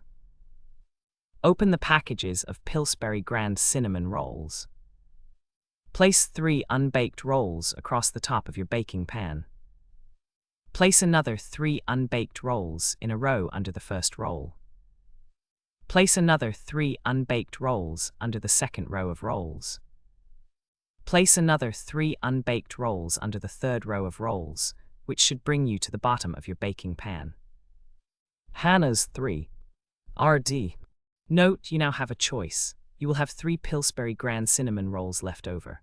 You can either spray the bottom of a bread pan with PAM or another nonstick baking spray and place the remaining 3 rolls in the bottom of the bread pan. Once they are baked, frost them with the icing that came with the canister of rolls. Alternately, you can cut the 3 rolls in half and squeeze 3 halves, rounded side up, between the 2. ND. And 3. RD. Row and another 3 halves rounded side down between the 3. RD. And 4. TH. Row. I've done it both ways and I prefer to bake them separately and frost them after baking. Hannah's 4. TH. Note, if you couldn't find the Pillsbury Grand Cinnamon Rolls and you bought the regular Pillsbury Cinnamon Rolls instead, open the 3 cans of rolls and arrange them with 4 rolls on the top row, 2 rolls in the second row, another 4 rolls in the middle row, 2 rolls in the next row, and 4 rolls in the bottom row. This will total the 16 rolls that are contained in 2 regular cinnamon roll cans. Once the unbaked rolls are arranged in your pan, preheat your oven to 350 degrees F, rack in the middle position. Cover your baking pan loosely with a sheet of foil or plastic wrap while you're waiting for your oven to come up to temperature. When your oven is at the proper temperature, take the covering off your baking pan and put the pan in the center of your oven. Hannah's 5. T8. Note, if you used a bread pan for your 3 extra Pillsbury Grand Cinnamon rolls, put them in the oven on one side of your baking pan. Bake your caramel pecan rolls for 30 to 35 minutes, or until they're nicely browned on top. If you use the smaller cinnamon rolls, bake those for 25 to 30 minutes. Take your baking pan out of the oven and set it on a cool stovetop burner or a wire rack to cool. Let your rolls cool, uncovered, for 15 minutes. Once the time is up, line a serving platter or a cookie sheet with sides with foil. Place the serving platter or the cookie sheet with sides over your pan of rolls, and use pot holders or oven mitts to flip the hot rolls over onto the platter or cookie sheet. If some of the caramel sticks to the bottom of your baking pan, use a heat-resistant spatula to scoop it up and transfer it to the top of your rolls. To serve, let your caramel pecan rolls cool for at least another 15 minutes and then serve them to your guests or your family. These rolls are good warm or cold. Make sure to provide soft butter for those who want it, plenty of hot coffee, orange juice, or big glasses of milk. If there are any rolls left over, which is highly unlikely, you can reheat them for 15 seconds or so in the microwave. Whodunit. Chapter 4. 8. Anna had just finished mixing up a batch of molasses, crackles to bake in the morning, when Norman came through Sally's kitchen door. "Hi, Hannah," Norman greeted her. "Sally said you were working in here, and I should just come in." "Hi, Norman," Hannah began to smile. "I'm just mixing up some things to bake tomorrow. Would you like a cup of coffee? I've got some left in Sally's kitchen coffee pot." "Thanks, that sounds good. Do you have anything I can eat, Hannah? Doc Bennett just got back from his doctor's appointment, and I drove straight out here. Do you have any leftover cookies I can munch on? I missed the lunch buffet, and all I had for breakfast was a couple pieces of toast." "How about a big piece of quiche? I have one that was left from the lunch buffet." "That sounds perfect. Thanks, Hannah. What time did you leave this morning? I didn't even hear you, and when I woke up you were gone." "I left early. The weather's not really predictable this time of year, and I didn't want to be late." "What time did you get up?" "I got up at 3. I wanted to make sure I could get out here to start the baking by 4. Hannah poured a cup of coffee for Norman, and then she made a quick trip to the walk-in cooler. "What time did you leave the house?" "I left at 6. It was lonely without you, Hannah, and I thought I'd be here in time for the lunch buffet." "How was Doc Bennett's appointment?" Hannah asked, carrying a huge piece of quiche to the microwave to heat it for Norman. "He said it went just fine. He saw one of Doc's interns, and he got a clean bill of health. He told me that the intern couldn't believe he was the age that was listed on his chart." "That's great." Hannah turned on the microwave and came back to get another sip of her coffee at the little table Sally had in the kitchen. "Is that your corned beef hash quiche?" Norman asked. "Yes, is that all right with you?" "That's great with me. I love your corned beef hash quiche. That and your quiche Lorraine are my favorites." The microwave dinged. Hannah removed the plate and brought it and a fork to Norman. Then she sat back down at the table. Norman took a bite, smiled at her, and took another sip of his coffee. "You shouldn't have to get up at 3 in the morning, Hannah. Why don't you see if Sally has a room you can use for the week of the fishing contest? It would be a lot easier on you if you stayed out here. Then all you'd have to do is take a quick shower, get dressed, and go downstairs to the kitchen." "Sally suggested that," Hannah said truthfully, "but that would mean we'd have to run back to your house after the contest closed for the day to feed the cats." "I don't mind. I don't have to get here until 7:30. "I know, but..." Hannah paused and took a deep breath. "I might have another solution." "What's that?" "Sally thinks they may have another vacant room, and you could stay out here, too." "But what about the cats?" "I'm not absolutely positive about this, but Mother's been saying she's lonely lately with Doc working so many hours, and she loves to watch the cats play in the garden. She might agree to keep the cats with her if I asked her." "But she's finishing another Regency romance book, isn't she?" Yes, but there's a limit to how many hours a day she can work. The cats come in the office with her when she's there, and they sleep while she's working. And then Mother takes them out in the garden under the dome and watches them play. She told me that it's very relaxing. Then when Stephanie drops by after the mayor's office closes, they sit out there, drink champagne, and watch Moish and Cuddles play. Norman began to smile. Is there another piece of that corned beef hash quiche left, Hannah? Yes, are you still hungry? No, but Doc Knight might be, and we can ask him what he thinks about keeping the cats for a week. That's a good idea, but I don't think we should disturb him in the middle of his work day. You're right, let me go check his office and see if he's busy. Hannah felt her confusion grow. You're going to drive out to the hospital to see if Doc's busy. No, Doc's right here. Wally asked him to stay here during the day to take care of any fishing-related accidents that might happen. Sally gave him the empty office across the hall from you, and he's in there now. I didn't know that. When did he get here? Just a little while before I did. He was setting up his office when I walked by to come here. Norman got up from his stool. I'll go see if he wants to join us, Hannah. Then we can ask him about keeping the cats. Hannah hurried to put on another pot of coffee and got the rest of the corned beef hash quiche out of Sally's walk-in cooler. By the time Norman came back, she was ready with a hot cup of coffee. Hi, Doc, she said as Doc came in. I didn't know that you were working out here this week. Neither did I until Wally called me, Doc said, spying the full cup of coffee and wasting no time in sitting down to take a sip. I meant to come see you earlier, Hannah, but I was getting organized. Tomorrow's the first day of the contest, and Wally said we're bound to get a couple of atris. One of them won't be me, Norman promised him. I always wear gloves when I'm fishing. I wish everyone did, Doc told him. Atris are a pain in more ways than one. Excuse me, guys, Hannah said, holding up a hand. I don't know what you're talking about. What are atris? Hook-related injuries, Doc told her. You have no idea how careless fishermen can be with fishing hooks. And those barbs can dig in there, Norman added. Doc told me he gets at least a dozen atris every week during fishing season. Hannah shuddered, remembering how sharp the barbs looked on a fish hook. I'm glad that's never happened to me, she said, retrieving Doc's plate with the quiche from the microwave and setting it down next to him. Just in case you didn't have lunch, I heated a piece of quiche for you. Doc began to smile. Smells like your corned beef hash quiche, he said, reaching out for the plate. Thanks, Hannah. I was going to have lunch at the hospital, but then Wally called and I came straight out here. Your mother should be here soon. She said she'd finished work for the day and she was coming out early. How is she coming along with the book? Hannah asked, hoping that her mother was on schedule. Great, she worked late last night and she was still working when I got home. Did Michelle call you about tonight, Hannah? She called Andrea and Andrea told me.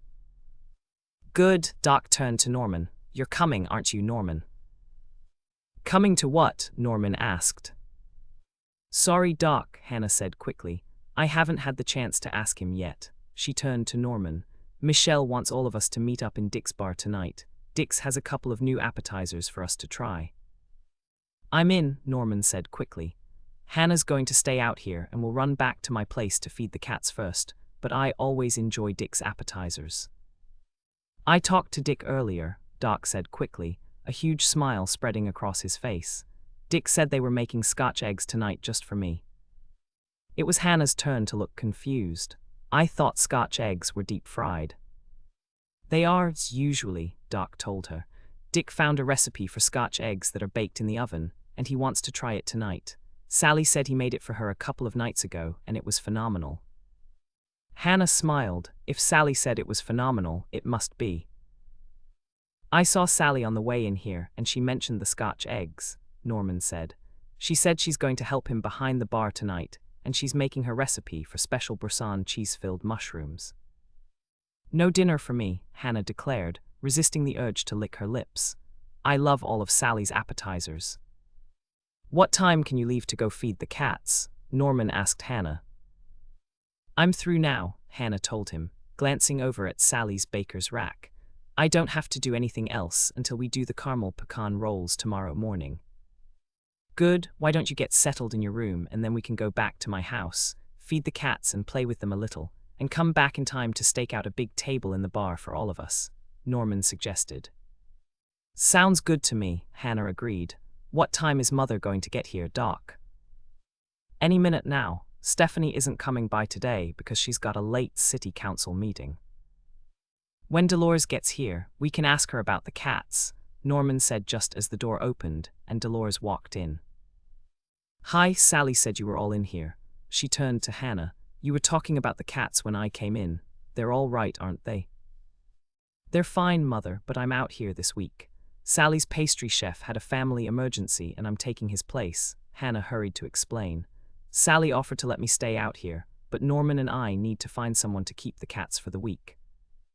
A smile spread over Dolores's face. Doc and I will keep them, she said quickly, and then she glanced at Doc. That's all right with you, isn't it, dear? That's fine with me, Doc agreed. Oh good, Dolores said, and then she frowned slightly. Both of you are staying out here. Yes, but we'll have separate rooms, Hannah reassured her. I checked with Sally and she's got an extra room for Norman. There's enough gossip about us around town already, and Sally's going to make it clear that Norman and I have separate rooms. That's good, dear, Dolores said quickly. I think all this speculation about the two of you is ridiculous. You and Norman are adults, and people should have the courtesy to mind their own business and let you make your own decisions about your living arrangements. Hannah bit back a smile, remembering the shock she'd felt when she'd spotted her mother's car at Doc's house in the middle of the night. She'd never told anyone about that, not even Andrea or Michelle, and she probably never would. You're right, Mother, Hannah said, and you won't have to do any damage control for us. I checked with Sally, and she's going to make it clear to anyone who asks that Norman and I have separate rooms. Good, that might stop some tongues from wagging unless… Dolores stopped speaking and looked a little worried. They're not connecting rooms, are they? No, Mother. Sally told me that Norman's room is down the hall from mine. Oh good, that'll help. Dolores turned to Norman. Will you bring the cats over to us tonight? Doc and I are going to try Dick's appetizers, and then we'll go straight home and get things ready. Yes, but we'll bring everything you need, Dolores, Norman promised. That's nice, dear, but I think I probably have everything. I have their favorite food in water bowls, and I picked up some beds at the pet store. And of course I have treats. I bought the fish-shaped, salmon-flavored ones that Moish loves, and the little triangular ones that Cuddles likes.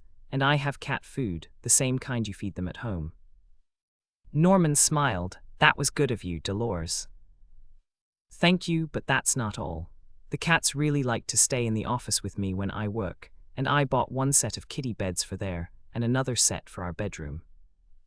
Do you really think they'll actually sleep in pet beds, Laurie? Doc asked her.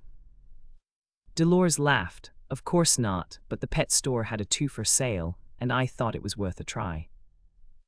Are those all those packages I unloaded from your trunk, Laurie? Doc asked her. Yes, but only part of them.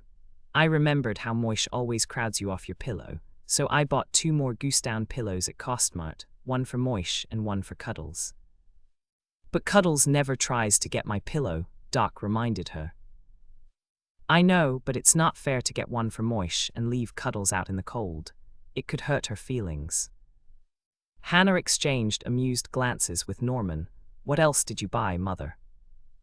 Only a few more things. They had cat tuna and cat salmon at the pet store, but I noticed that you usually give them regular salmon and regular tuna. I picked those up at the grocery store, along with a couple packages of frozen shrimp. It sounds like you had a cat shopping spree, Norman said. Oh, that's not all. Dolores began to smile. I ordered a couple of things online too. Like what? Hannah asked, having trouble keeping a straight face. Not much, dear, Dolores said, and then she looked slightly embarrassed. Doc laughed. I have a feeling this is going to be good. Out with it, Laurie. Dolores sighed. All right, well, I know it's probably silly, but I ordered this floppy fish toy for them to play with. And then I saw a little box where a mouse popped out of a series of holes and ducks down again, and I got that too.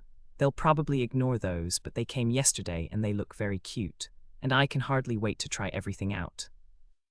Anything else? Norman asked, grinning at Dolores. Just one thing, and I probably wasted money on that. I got one of those new litter boxes that cleans itself. I'm not entirely sure how it works, but it came with instructions and Doc's really good at figuring out things like that. Thank you, dear, Doc said sweetly, but Hannah could hear the laughter in his voice. Wells you are, Dolores declared, flashing him an ingratiating smile. I never would have figured out the new microwave without you. It's very complicated. How about other cat toys, Mother? Hannah asked. I always get stuck buying something new when I go to the pet store. You're right, Dolores admitted. I did forget a couple of things. Like what? Doc asked her. Like kitty sweaters to wear if it's cold. And new collars, nice ones with a light-up feature so we can see where they are in the garden in the dark. And a few of the little mice that Moish likes and a couple of yarn balls for cuddles. She likes to chase balls when Doc throws them. And I got a squeaking squirrel for the garden. A squeaking squirrel? Doc asked. Are you talking about a toy that squeaks if they bite it? Dolores shook her head. Heavens no, I wouldn't get them something like that because it might teach them to bite, and then the ladybugs in the garden wouldn't be safe. The squeaking squirrel has a remote control, and I thought I'd hide it behind a bush in the garden. Then we could use the remote to make it squeak, and let the cats hunt for it. Norman turned to Hannah. Your mother is going to spoil our fur kids, Hannah. I know, Hannah said, giving a fake sigh, but there really isn't anything we can do about it, Norman. That's what all grandparents do. Ocean off to come. Chapter 5. 8. Anna glanced around at the other tables in the bar. She'd managed to take a short nap this afternoon, while Norman had gone out on the lake to check out the likely spots to fish, and she felt rested and more than a little hungry to try Dick's new appetizers. Over here, Mike. Lonnie stood up to wave at Mike as he came through the old-fashioned saloon-style entrance. I ordered a lemonade for you. Thanks, Mike responded, taking the vacant chair next to Michelle. Sorry I'm late, but I had to finish up some paperwork at the station. He turned to smile at everyone at the table. Glad to see you here, Andrea. Bill called and he and Rick are getting settled in. Andrea nodded. I already set my TV to record it. So did we, Dolores said. And I checked it to make sure she got it right, Doc added. How about you, Norman? I set mine when Hannah and I went back to the house to feed the cats. Since Hannah and I are staying out here for the week, Dolores and Doc are going to babysit. And I didn't even touch it, Hannah said with a smile. As a matter of fact, I didn't even step inside the den. Unless I can cause havoc remotely by just walking past the doorway, it's going to work. Everyone laughed. They all knew that Hannah was severely challenged when it came to anything electronic. I set the one in Hannah's condo too, Michelle told them. I had Lonnie check it, and he said I'd done it right. That's true, Lonnie gave a little nod. And since all of us set our equipment to record, we're bound to get at least one good recording of Bill's speech. Don't jinx us, Lonnie, Mike warned. Right, Lonnie nodded in agreement. We can all watch it together, Dolores said. Great idea, Dolores, Mike chimed in. Thank you, Mike, Dolores smiled. We'll work out the details later. Just then Sally came up to their table. Hello, guys. Hannah told me that all of you were coming tonight. She turned to Doc. She said that you wanted to try Dick's baked Scotch eggs. Scotch eggs are my favorite, Doc said with a smile. Can we start with those? Yes, but I need a glass of wine first, Michelle told him. Today's my only night off this week, and I plan to enjoy myself. Our drink order first is a good idea, Doc said quickly. What kind of wine do you want, Michelle? A Chardonnay, Michelle answered. I'll let Dick choose it, Sally. I've never been disappointed in a wine that he's recommended. That's good to know, Sally turned to Hannah. How about you, Hannah? Does Dick have any champagne open? Hannah asked. I'm sure he does, and if he doesn't, I'll open a bottle. Anyone else for champagne? Dolores nodded. Count me in. How about you, Andrea? I'll have the same Chardonnay Michelle does, Andrea decided. Just one glass, though. I have to drive home later. You do tonight, Hannah told her. But I'm staying over here at the inn, and I have 2 beds in my room. Just pack up what you need for the rest of the week and bring it with you in the morning. If it's okay with Grandma McCann, you can stay over with me. Great, Andrea looked very excited. I haven't been away from home in forever, and since Bill's not there, I'll take you up on that. It'll save you from having to make that early morning drive, Sally told her. What would you like to drink, Doc? Jameson's with a water back, Doc told her. How about you, Mike? Cold Spring Export. Since Lonnie and I don't start our shift until tomorrow morning, we can relax a little tonight. Red wine for you, Lonnie.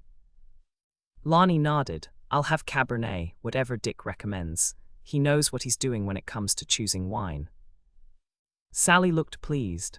I'll tell him you said that, and baked Scotch eggs all around once you finish your first drink. Everyone nodded and Sally hurried off to place their order. Since they'd all arrived early, they were the first table filled in the bar. They made conversation for a few minutes, and gradually the other fishing contestants began to arrive. There's Sonny Bowman, Andrea said, as the handsome fishing star walked in. Mike nodded. Yes, I recognize him from the fishing show. They all watched as Sonny walked over to a table and pulled out a chair. I think this isn't his first trip here today, he commented, as Sonny sat down rather awkwardly. Either that or he's got a bottle in his room, Lonnie said with a nod. It's a good thing he's got a suite out here. I wouldn't want to run into him if he was driving on the road. Right you are, Mike agreed, watching as Sonny reached out for some of the chips Dick had placed in a basket on every table. I'm glad he's eating something. Maybe it'll help. He's a big guy and I wouldn't enjoy carrying him up to his room. I've got a gurney in my office and Sally has an elevator, Doc said. It's the kind that folds flat so we could just roll him on. Mike smiled. Good to know. Here comes Sally with a tray, Hannah told them, spotting Sally weaving her way past several tables to get to them. Let's make room for her to set it down. Michelle picked up the basket of chips, and Lonnie grabbed the stack of bowls. Got it, Michelle said. Thanks, Sally said, lowering the tray and setting it on the table. I brought you a little extra surprise. Dick's serving these with the appetizers tonight. Hannah stared at the miniature martini glasses on the tray. Martinis. Yes, special martinis. Dick calls them walleye martinis. Why does he? Hannah stopped speaking in the middle of the question she had been about to ask. Never mind. I see, and it's too cute for words. What? Oh, Andrea started to ask, but she began to laugh. Never mind, I get it. They all watched as Sally added 2 large green pimento-stuffed olives to the rim of each glass. She placed the olives across from each other, and facing out so they looked like 2 green eyes, with red pupils staring out at opposite sides of the room. Walleyes, Doc said with a chuckle. That's very clever. What's in the drink, Sally? It's a miniature dirty vodka martini. The olive juice looks a little like cloudy lake water. My compliments to the bartender, Norman told her. That's very clever. It was Sally's turn to laugh. That's Dick. He's always trying something new. It took him a while to figure out how to cut the right slices in the side so the waitress could hang them on the rims of the glasses. And once he got that figured out, he gave me a job to do. To serve them, Dolores asked her. Yes, but I always do that. My difficult job was to find the miniature martini glasses. That took me an hour and a half online before I finally found a company that made miniature disposable glasses.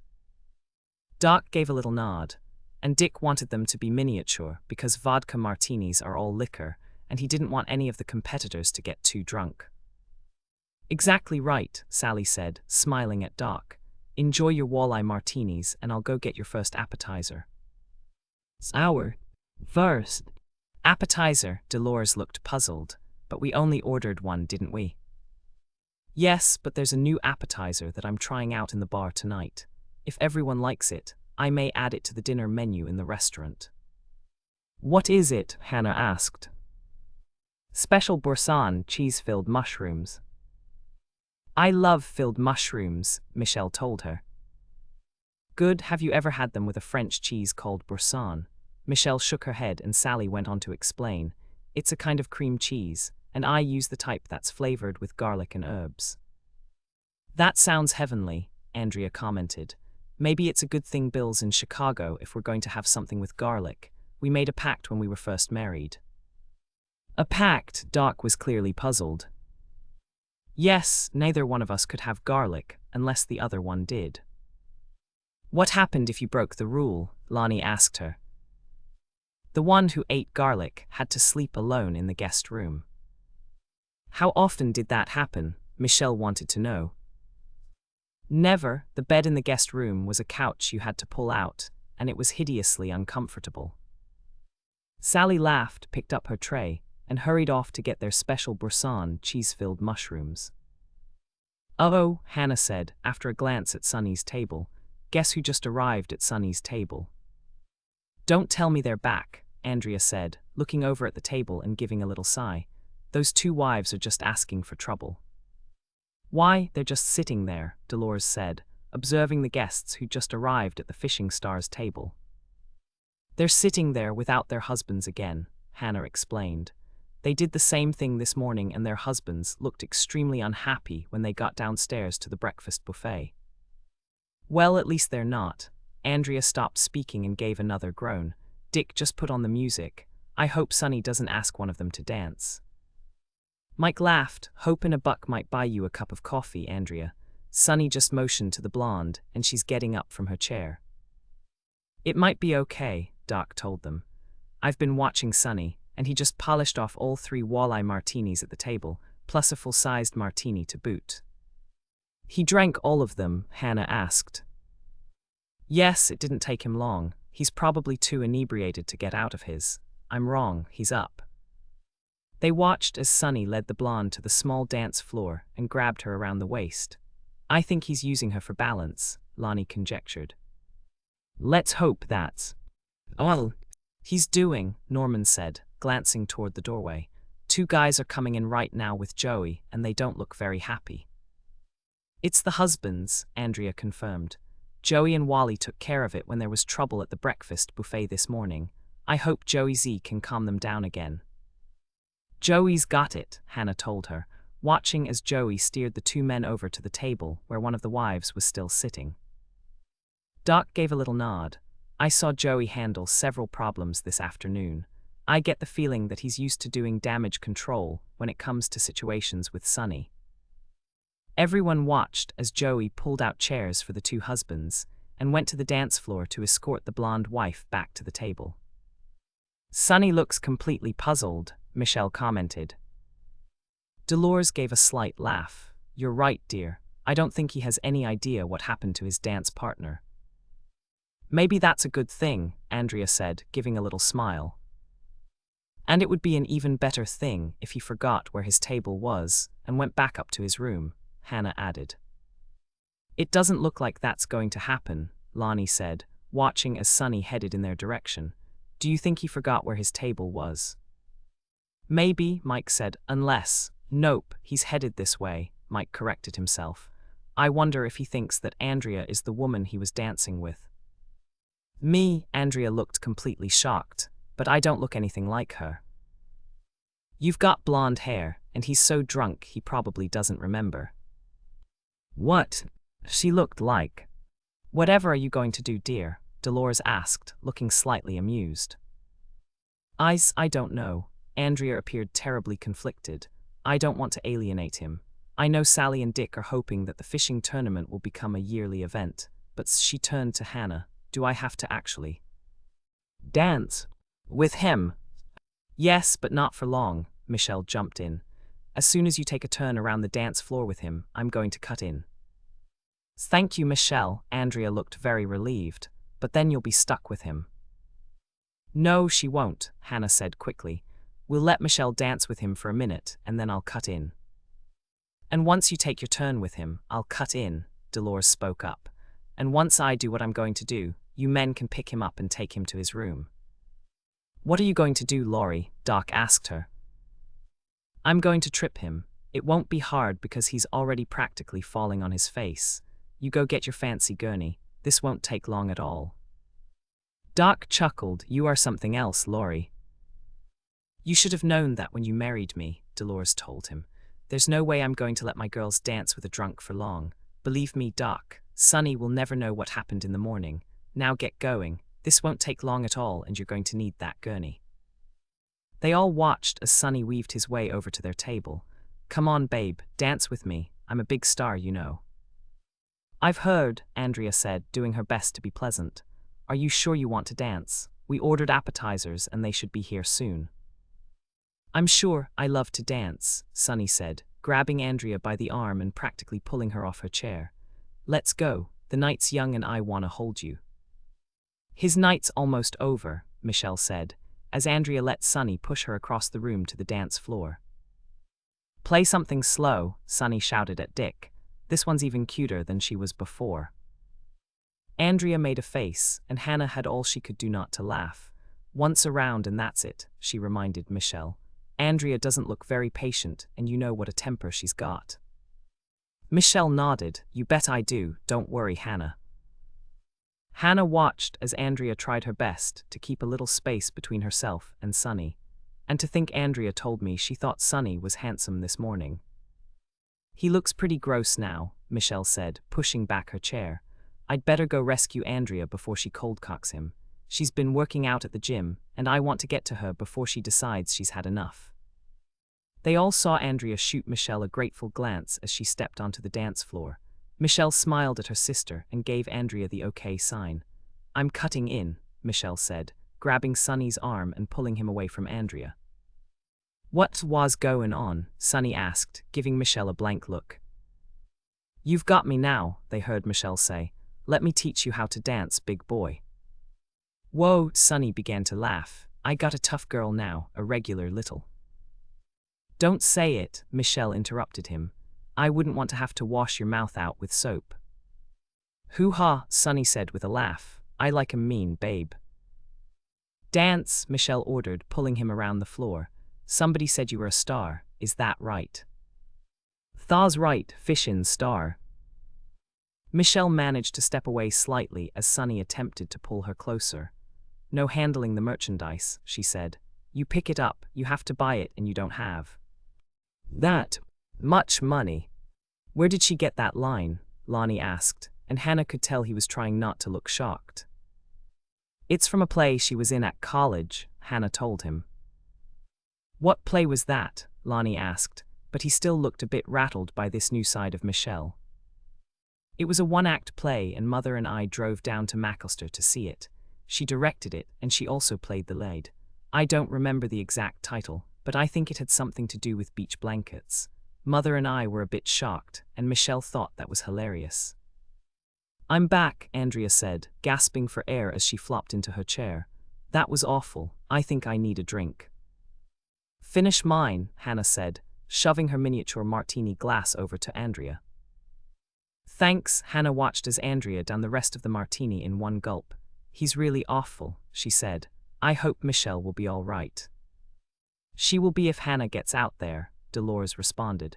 Michelle's trying to get a little breathing space, but Sunny keeps leaning over her and trying to kiss her. I'm going too. No, you won't, Mike said quickly. Stick to the plan, Lonnie. The ladies have got it all figured out. That's right, Hannah told him. You're going to sit there while I go take care of it, and Michelle will come right back to the table. Norman looked slightly concerned, and he turned toward Hannah. Are you okay, Hannah? Hannah patted his shoulder as she stood up. Don't worry, I got this, Norman. He'll never know what hit him.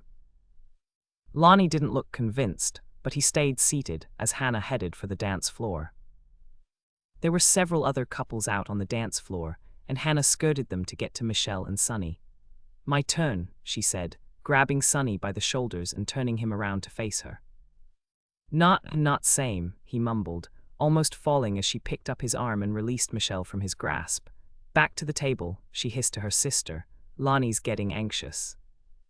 Very glad to see you, Michelle said quickly, taking her opportunity and running with it. Good luck, Hannah. Nah, Sunny said, squinting at her. I know you, Rolls. That's right, Hannah said, grabbing his shoulders and turning him toward her. Dance. Rolls, girl, Sunny said again, wavering a bit on his feet. Make more. You'll have them tomorrow morning, Hannah promised, shoving him around the floor. Move your feet, Sunny, don't pass out on me, I'm not going to catch you. Catch me if you can, he mumbled, but he did move his feet. And that's when she saw Dolores standing up at the table. I didn't have that much time on the ice, she said, echoing one of her favorite hockey expressions. Just don't fall down yet, Sonny, and spoil Mother's fun. Dolores was smiling as she came across the room with Doc, Mike, and Lonnie. My turn, she said to Sonny, lifting his arms, putting them around her shoulders and tromping on his foot. Oh, Sonny groaned, was you do thaw for? For this, Doc said, motioning to Lonnie, who grabbed Sonny's left arm, and Mike, who grabbed Sonny's right arm. Oh, Sonny complained again, limping a bit as the two men half walked, half carried him across the room. Say bye-bye, Sonny, Dolores said, escorting them as far as the door. Looks like Doc's got a DRI, Hannah said, sitting down next to Norman. Dance-related injury, he guessed. Either that or Dolores-related injury, they both apply. Hannah turned to Dolores. Nice footwork, Mother. Dolores smiled. Thank you, dear. Here comes Sally with our drinks. Sally arrived at their table slightly breathless. You did a really good job handling Sonny, she told them, setting the tray on the table and distributing the glasses. Dick said Mike called down to say they were on their way back. He's keeping your appetizers warm and he'll bring them over when everyone gets here. And by the way, tonight's drinks are on us. We appreciate all the help you gave us with Sonny. Joey called Wally to tell him what happened, and Wally thanks you too. Where is Wally? Hannah asked, realizing that the organizer of the fishing tournament wasn't in attendance. He had to drive up to Brainerd tonight. They're opening a new store tomorrow and he promised them he'd be there for the opening. He'll be back tomorrow afternoon, though. Sally looked up as Doc, Mike, and Lonnie returned to the bar. Here come the rest of your group. I'll go help Dick bring the appetizers. He can hardly wait to see what Doc thinks of his baked Scotch eggs. It only took a few moments to serve the appetizers, and Doc began to smile as he bit into his baked Scotch egg. Perfect, he said. I like these even better than the deep-fried kind. And they're healthier too, aren't they, dear? Dolores asked him. I suppose they are, Doc said quickly. I never thought about that before. Scotch eggs are so good, I didn't really care. And that's why Doc's a great doctor, Sally said. Agreed, Hannah added. It's one of the reasons we all love him. Doc always says that sometimes eating great food is worth sacrificing a few calories or grams of cholesterol. Baked Scotch eggs. Do not preheat oven until you have read Hannah's one. Send. Note. Hannah's one. Send. Note, there is a bit of preparation you must do before you can make these baked Scotch eggs. The day before you plan to make them, hard-boil 4 large eggs, or 8 large eggs if you plan to double this recipe. Once the eggs are hard-boiled, place them in the refrigerator overnight to chill. Baked Scotch eggs are much easier to make if the hard-boiled eggs are chilled. Ingredients: 4 large eggs, hard-boiled. 12 oz bulk pork sausage. I used Farmer John's premium original pork sausage. It comes in a tub. 1 teaspoon dried minced onion. You can find this in the spice aisle. 1 teaspoon salt. 1/4 cup all-purpose flour. Pack it down in the cup. When you measure it, 3/4 cup Progresso Italian-style bread crumbs. 1 fresh egg, beaten. Just crack it into a glass and beat it up with a fork. Instructions: when you're ready to bake, preheat oven to 400 degrees F, rack in the middle position. While your oven is preheating, prepare your baking sheet by lining a cookie sheet or jelly roll pan with parchment paper. Take your hard-boiled eggs out of the refrigerator. Peel the eggs, making sure no shell remains. In a large bowl, mix the 12 ounces of pork sausage with the teaspoon of dried, minced onion. Sprinkle on a teaspoon of salt and mix everything up together. Divide the sausage mixture into 4 equal portions. Make each portion into a flat patty. Place 1/4 cup of all-purpose flour in a flat bowl. Spread out the flour in the bowl. When I made these, I used a pie plate to hold the flour. Roll each peeled, hard-boiled egg in flour to coat it. Place 1 floured egg on one of the sausage patties. Shape the sausage around the egg, covering the egg completely. Repeat for the other eggs until all of them are coated with sausage. If you haven't done so already, crack the fresh egg into a bowl and whip it up with a fork. If there is flour left over in the flat bowl, dump it out and replace it with Progresso, Italian-style bread crumbs.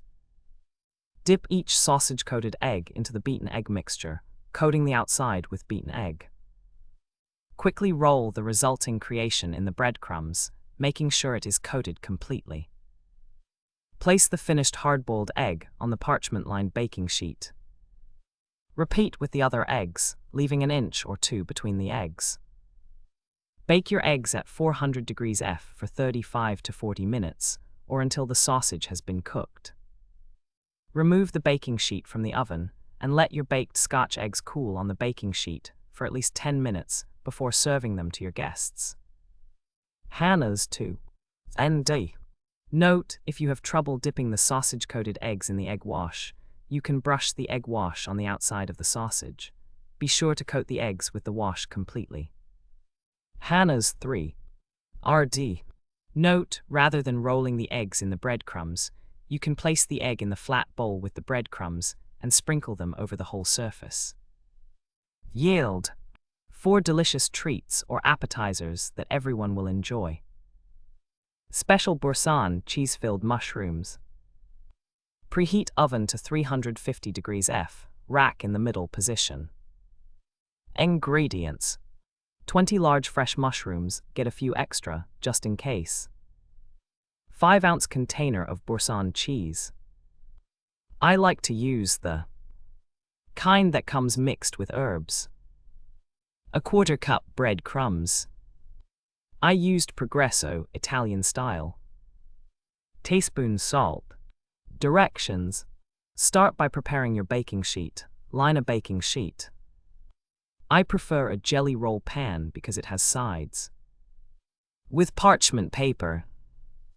Begin by washing and drying your mushrooms. Do this gently and pat them dry using paper towels.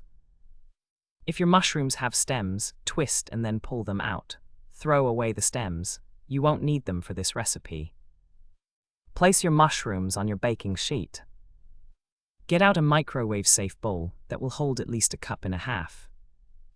Take your Boursin cheese out of the refrigerator, remove the top of the container, scoop out the cheese, and place it in the microwave-safe bowl. Heat the cheese in the microwave for 30 seconds on high. Stir in the salt. Let the cheese rest in the microwave for another 30 seconds. Remove the bowl from the microwave and stir the cheese around with a fork from your silverware drawer. If it stirs easily, set it on the kitchen counter. Measure out the 1/4 cup of bread crumbs.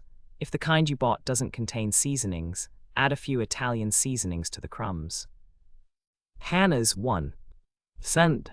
Note, my Italian-style breadcrumbs had onion powder, garlic salt, parsley, and a few other Italian spices. Add the breadcrumbs to the bowl with the salt and the softened cheese, mixing them in as you go. Hannah's 2. ND. Note, this is easier if you don't just dump in the breadcrumbs all at once. Add them little by little, mixing with the fork before you add more. Pick up one of the mushrooms and wipe the outside of the cap with softened salted butter.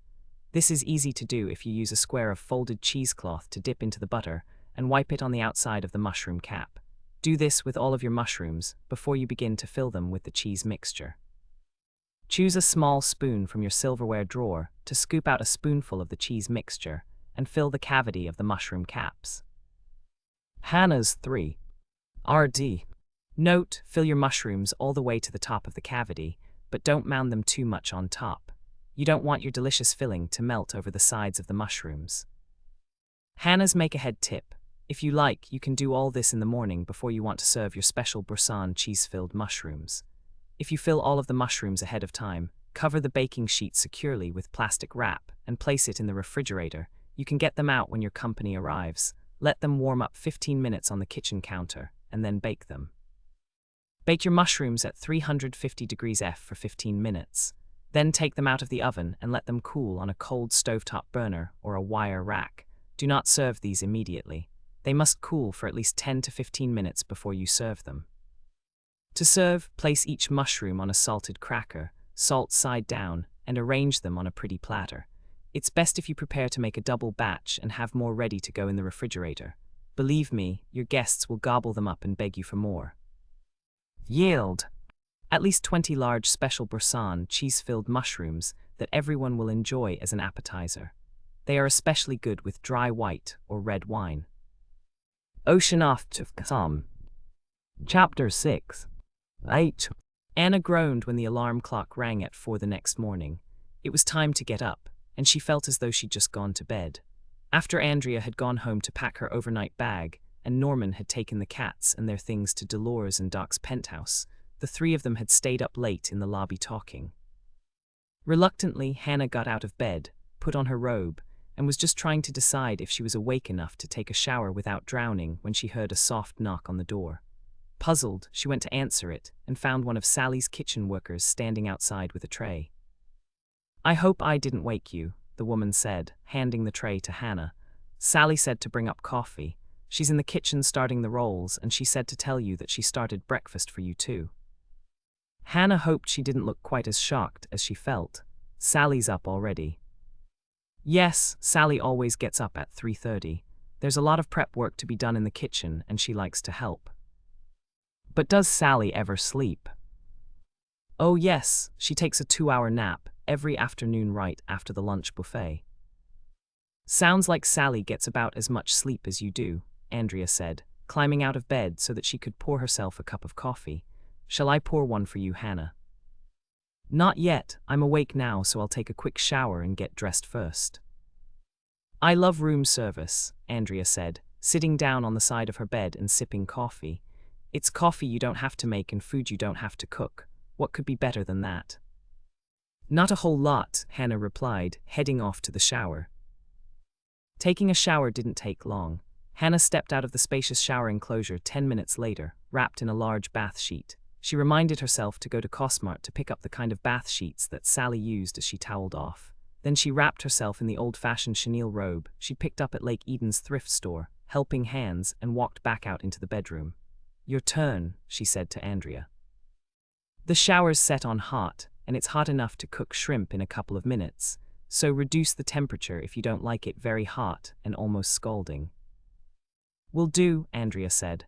"Thanks for telling me. There's a croissant left on the tray if you want it, and Sally sent us 2 dishes of cut-up fruit. I ate mine and left yours."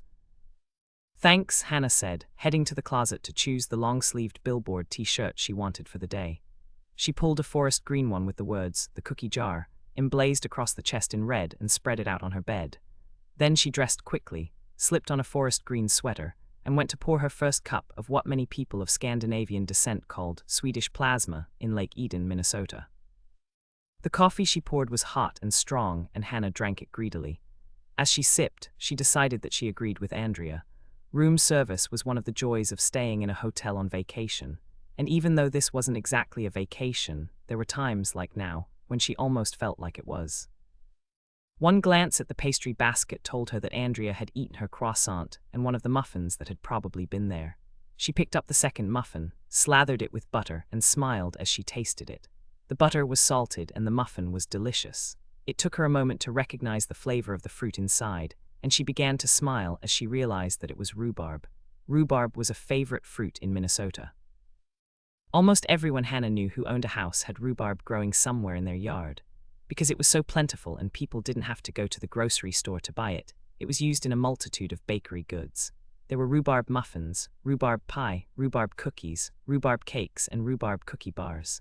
There was also a plentiful supply of rhubarb sauce in almost every household. It was served even more often than cranberry sauce. It graced the table with every meat, fish, or poultry, and some people, including Hannah's great-grandmother Elsa, had even spread it on bologna sandwiches to add a little interest. Actually, now that she thought about it, Hannah could only think of one baked item using rhubarb that she'd never heard of. "I'm ready," Andrea said, coming out of the bathroom fully dressed. "Is there any more coffee?" "There's plenty. Sally sent up 2 pots, Hannah told her. "Do you know anyone who's ever made a rhubarb souffle?" Andrea thought about that for a moment and shook her head. number did the rhubarb muffin bring on that train of thought? Yes, I was trying to think of some baked item that hadn't used rhubarb. Andrea thought it over for several seconds, and then she shook her head. I don't think I've ever heard of a rhubarb soufflé. Neither have I. Maybe I should try making one. You could, but maybe it'll be like Michelle's duck soup. Hannah was slightly taken aback. Michelle makes duck soup. That's past tense, Michelle. It's made.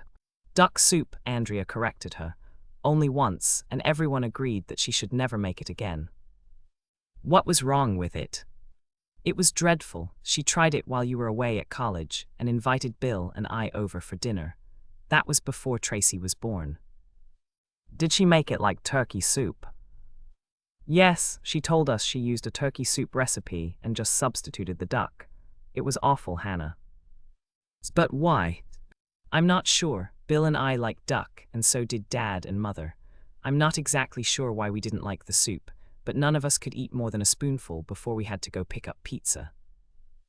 Hannah considered that for a moment. I'm not sure why it wouldn't work, but now that I think about it, I've never seen a recipe for duck soup. There's baked duck, warm duck salad, and duck pate, but no duck soup. Take it from me, there's a reason. Once you've tried Michelle's duck soup, you'll duck soup for the rest of your life. Hannah groaned and rolled her eyes. Are you going to eat that croissant? Andrea asked. There's another, Hannah asked, pulling the napkin back a little farther. Yes, and I think it's a chocolate croissant. Ah yes, I see it. Do you want it, Andrea? Yes, if you don't. I miss Bill a little and I think the chocolate might make me feel a little happier. Hannah bit back a smile. It was one of the lamest excuses she'd ever heard, but Andrea deserved to have it. Sally had mentioned that Andrea had refused to take a salary and she was working long hours right along with Hannah. You can have it, Hannah said, passing the basket to Andrea. And when you're finished, we'd better get down to the kitchen. The woman who brought up the breakfast tray said that Sally had already started the caramel pecan rolls. Right, Andrea said, taking a bite of the chocolate croissant, giving a little sigh of enjoyment, and retrieving her socks and shoes. This won't take me long, and then I'll be ready to go. True to her word, Andrea was ready to leave the room in less than 5 minutes. Hannah picked up her saddlebag-sized purse to follow her sister when she realized that Andrea was carrying the bag she usually carried with her when she went to work at the real estate office. Why are you taking your work bag, Andrea? Hannah asked her. I'm taking it because I have to run back to the office right after we finish with the buffet, and I didn't want to have to go back up to the room again. It's okay if I leave it in the kitchen while we're doing the buffet, isn't it? I'm sure it is, Hannah said quickly. You're coming back later then, aren't you? Of course I am. I just need to go in to print some flyers and show one house. I'll be back in time to watch the weigh-in for the fishing contest and take a couple of pictures to send to Bill. He's going to call me on my cell phone later, and he wants to know who's ahead on the first day. The two sisters walked down the hall, and Hannah pointed to the door on the end. That's Sunny's suite, she said. That's one of Sally's bridal suites, isn't it? Yes, it's the same one that I stayed in, Hannah said, feeling a slight pang of regret. It's beautiful, Andrea. The bedroom is huge, and the living room has everything you could ever want in a living room, and the bath has its own jacuzzi. Sounds nice, Andrea commented. Somehow, I don't think Sunny was in any shape to appreciate all that space last night. Hannah gave a little laugh. I'm pretty sure you're right. Mother told me that Doc gave him something to keep him asleep until this morning, so he couldn't cause any more trouble in the bar. I wonder if he's up yet, Andrea said. I doubt it. Doc told Mother that he would probably sleep until noon. But Wally's not here. Who's going to handle the fishing contest? Joey. Doc warned him that he might have to take over in the morning, and Joey said that was fine with him. Everybody really likes Joey. I know, and I bet they won't miss Mr. Fishing Star at all, Andrea said. Probably not. Once the elevator stopped and they got off, they walked through the lobby and headed directly to the kitchen. When they got there, they found Sally sitting at the kitchen table, drinking a cup of coffee. Hi, Sally, Hannah greeted her. What do you want us to do first? Have a cup of coffee with me, Sally said with a smile. Did you two girls sleep well? I did, Andrea responded immediately. So did I, Hannah said. Are you sure there isn't any prep work you need us to do, Sally? Nothing yet. I'll get started on the cakes for the lunch buffet. The crew in the other kitchen is making the other dishes for the breakfast buffet, so all we have to do is bake some cookies for the bags the fishermen are taking out on the lake with them. That sounds good to me, Hannah said, heading for the kitchen coffee pot. Thanks for the tray this morning, Sally. I'm not sure I would have made it without the coffee you sent up to us. Me neither, Andrea said quickly. Thank you, Sally. That was a real help. I told Beatrice to bring the same thing up to you every morning, Sally told them. We had 10 walk-in lake contestants last night, and that brings the total up to the contest limit. Joey told me that this is the best attended event they've ever had, and Wally was extremely happy about that. Here you go, Andrea, Hannah said, handing her sister a full cup of coffee. When I pour mine, it's going to drain the pot. Do you want me to put on another one, Sally? Heavens, yes, I'm not entirely caffeinated yet. Me neither, Andrea said. It didn't take them long to drink their coffee, and then the three women went to work. There were moments of silence when all three of them were concentrating on the tasks they were completing, but there was also some conversation about the fishing competition, the contestants, and the work that remained to be done. Break time, Sally announced when the rolls had been baked. The cakes for the lunch buffet were cooling on the baker's rack, and the cookies had been shaped and were baking in one of the ovens. I smell coffee, Doc said, coming into the kitchen. Is there a cup for a hardworking doctor? Of course there is, Sally said quickly, but would you like a cup too, Doc? Doc laughed. You're a piece of work, Sally, and so early in the morning too. I've been up since 3, Sally told him.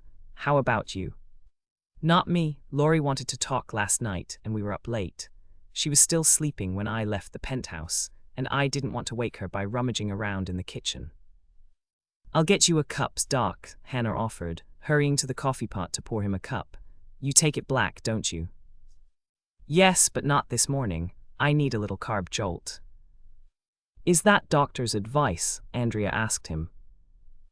Yes, but don't tell anyone, especially Laurie. She says I'm gaining weight. Are you? Hannah asked him. I don't know. I haven't weighed myself, and just between the 4 of us, I plan to keep it that way. How's Sunny this morning? Hannah asked him. Up and getting dressed. I checked on him about 10 minutes ago, and he said he felt great.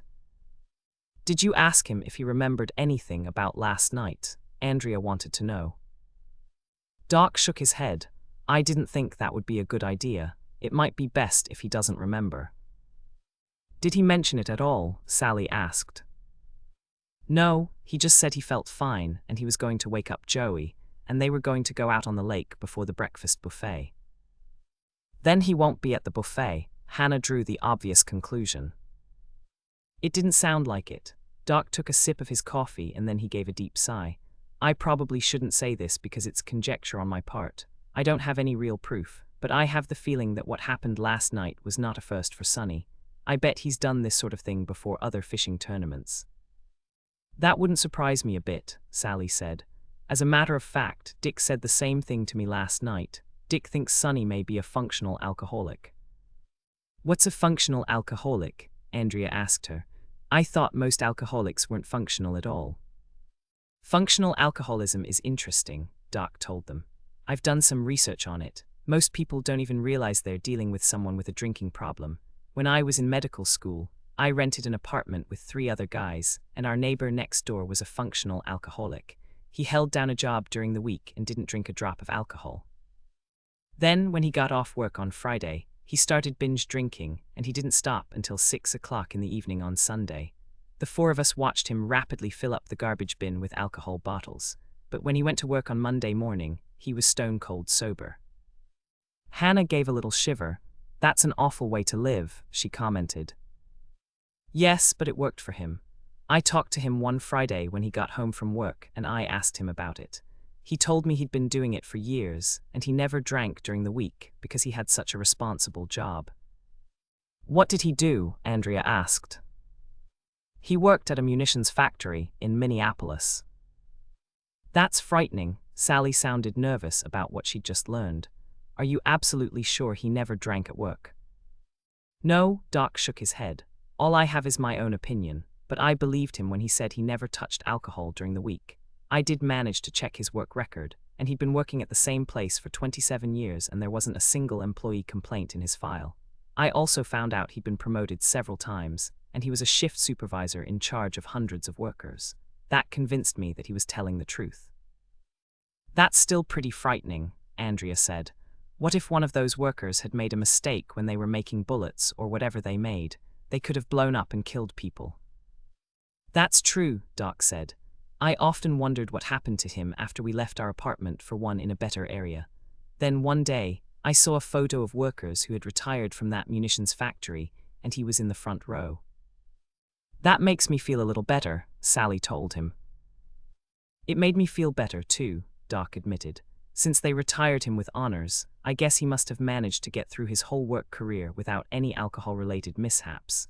Doc finished his coffee and got up. I'd better let you ladies get back to work. I have to call the hospital to check in and see how my interns are doing. That was interesting, Hannah said when Doc had left. I learned something new. I knew there were functional alcoholics, but I always thought they'd slip up eventually. I think a lot of them do, Sally said. I'll ask Dick if he knows any more about it. Since we bought this place and he became the head bartender, he's been learning a lot from his bar customers. Like what? Andrea asked, obviously unwilling to give up their conversation quite yet. Like how to cut someone off without making them angry. That takes a certain talent. There's only one person I can think of who's better at that than Dick is. Who's that? Hannah asked. Your mother. Stepping on Sonny's foot and pushing him into Mike and Lonnie's arms was a stroke of pure genius. Ocean off to some. Chapter 7. 3 hours later, the morning baking was finished, and Hannah and Andrea were standing behind the breakfast buffet table. They were serving those who needed help and refilling various platters and dishes as needed. They'd had a few minutes to run up to their room to freshen up, and now they were back on duty again. There's the blonde wife and her friend, Andrea said as the two women walked into the dining room. I see them, Hannah told her. The blonde looked around for a few moments, and now they're heading for an empty table. I bet she was looking for Sonny, Andrea said. It's a good thing he's not here at the buffet this morning, because here come their husbands. Both sisters watched as the husbands spotted their wives and joined them at the table. At least there won't be a problem this morning, Andrea commented, sounding relieved. Do we have a backup pan of breakfast enchiladas, Hannah? This pan only has 2 left. Hannah lifted the tablecloths and checked the shelf under the buffet table. Do you want the red or the green? These are red, so we'd better go with that, Andrea told her. I can add these 2 to the full pan. Sally's breakfast enchiladas are really popular with this crowd, Hannah remarked. I know, I was a little surprised when Sally told us that we were making enchiladas for breakfast. So was I until I read the recipe. Everything inside is practically a staple for breakfast. You're right, you can't go wrong with scrambled eggs, cheese, potatoes, and ham. If we have any left, I'm going to try one to see what it tastes like. I'm going to try 2, a red and a green, Hannah decided. Do you want me to hold out one of each for us? Yes, if you can. I can, Hannah said, salting away the 2 red enchiladas that were still in the pan and passing a full steam table tray to Andrea. I wonder why Sally's so fond of Mexican food, Andrea said. I could understand if we lived in a big city where there were lots of ethnic restaurants. I think I know why, Hannah said. Sally and Dick spent a week in Mexico on their honeymoon, and they went back a couple of times after that. I think that's when Sally fell in love with Mexican food. I know she can make it the traditional way, but she told me that she likes to play with the recipes and do new things with them. Like these breakfast enchiladas? Andrea asked. Yes, check the tray of green enchiladas, will you, Andrea? There's another full pan under here. 3 left, Andrea said, moving to the second pan. Okay, give me that pan and I'll pass you the full one. And when those are eaten, we'll just have to tell everyone that the enchiladas are gone. I don't think it'll take very long, Andrea said, taking the full pan and setting it out. The guys at the closest table saw that I was putting out new pans, and now they're standing up and heading this way. Did you make a copy of Sally's recipe, Hannah? Of course I did. Oh good, I really think that I could make those some morning for Bill. I think you could too. Hannah refilled the pan of bacon and set it out. The fishermen are hungry this morning. I know, and so am I. I know we had breakfast, but that was hours ago. And standing back here, looking at all that good food, is just about killing me. I heard that, Sally said, coming over to join them. Do you want to take a little time off to eat? My third waitress just came on, and she can refill trays with me, and I've already made the rounds of the tables and greeted everyone. Could we? Andrea looked almost pathetically eager. I think I'm starving, Sally. Then go fill a plate, find an empty table, and enjoy yourselves. You girls worked hard this morning, and you deserve a meal break. We only have a couple more hours to go, and you two are through for the day. Are you sure? Hannah asked. I'm sure. Get out of here and eat, and let me know what you think of the breakfast enchiladas. It was time to reveal her small theft, and Hannah drew the two nearly empty pans out from under the buffet table. We planned on it, Sally, and I saved two apiece for us. Good, I'll take that as a compliment. Let me know how you like them. We will, Hannah promised, handing Andrea a plate. Thank you, Sally. I'm really looking forward to this breakfast. Hannah and Andrea filled their plates and turned around to find a table when Norman stood up. Hannah, over here, he called out to her. We have two empty chairs for you. Norman to the rescue, Andrea said, following Hannah to the table. You know, you really ought to. Not now, Hannah said, setting down her plate and greeting his table mate. Hello, Doc. Hi, Hannah, I hope you tried the breakfast enchiladas. They're really terrify, never mind. I see you held out some for yourself. Hannah laughed, of course. Andrea and I have been filling those pans all morning, and the scent of those breakfast enchiladas was just about killing us. I really had to work to keep myself from reaching out, snatching one, and ducking down behind the buffet table to scarf it down. Norman laughed. If I'd been back there, I think I would have done it. They're great, Hannah. Did you make them? All three of us did. Sally perfected the recipe, and Andrea and I put them together and baked them.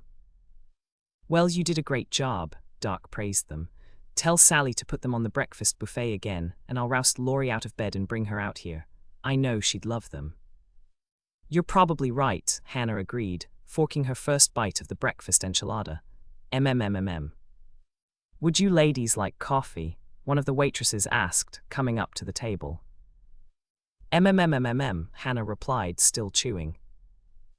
Yes, please, Andrea, who had already swallowed her first bite, told her. Hannah drinks it black and I like mine with a little cream. How's Sonny? Hannah asked Doc when she could talk again. Better than I expected, Doc told her. He was pretty chipper this morning when I went to see if he needed anything, and he went out on the fishing boat with Joey. He certainly wasn't chipper last night, Norman said, frowning a bit. Do you think all that drinking he did will catch up with him later? I don't know, but we'll see. It's like I told the girls this morning. I think he's used to binge drinking, and he'll probably get through this episode without any problems. That's more than a little scary, Hannah commented. It is, Doc agreed. Let's just hope that he can do everything he's supposed to do for the fishing competition today. I'll be around for the weigh-in at 1 this afternoon, and we'll see. Norman rose from his chair. Speaking of weigh-ins, I'd better get out there if I'm going to catch any fish. Do you have any tips, Doc? Doc laughed. Not unless you run into a school of suicidal walleyes. Andrea looked surprised. Are there suicidal fish? Doc laughed. I think every fish I've ever caught was suicidal, because I sure don't have any talent as an angler. It's too bad Bill couldn't be here, Andrea. He was quite a fisherman in his day. He was, Andrea looked surprised. I didn't know that.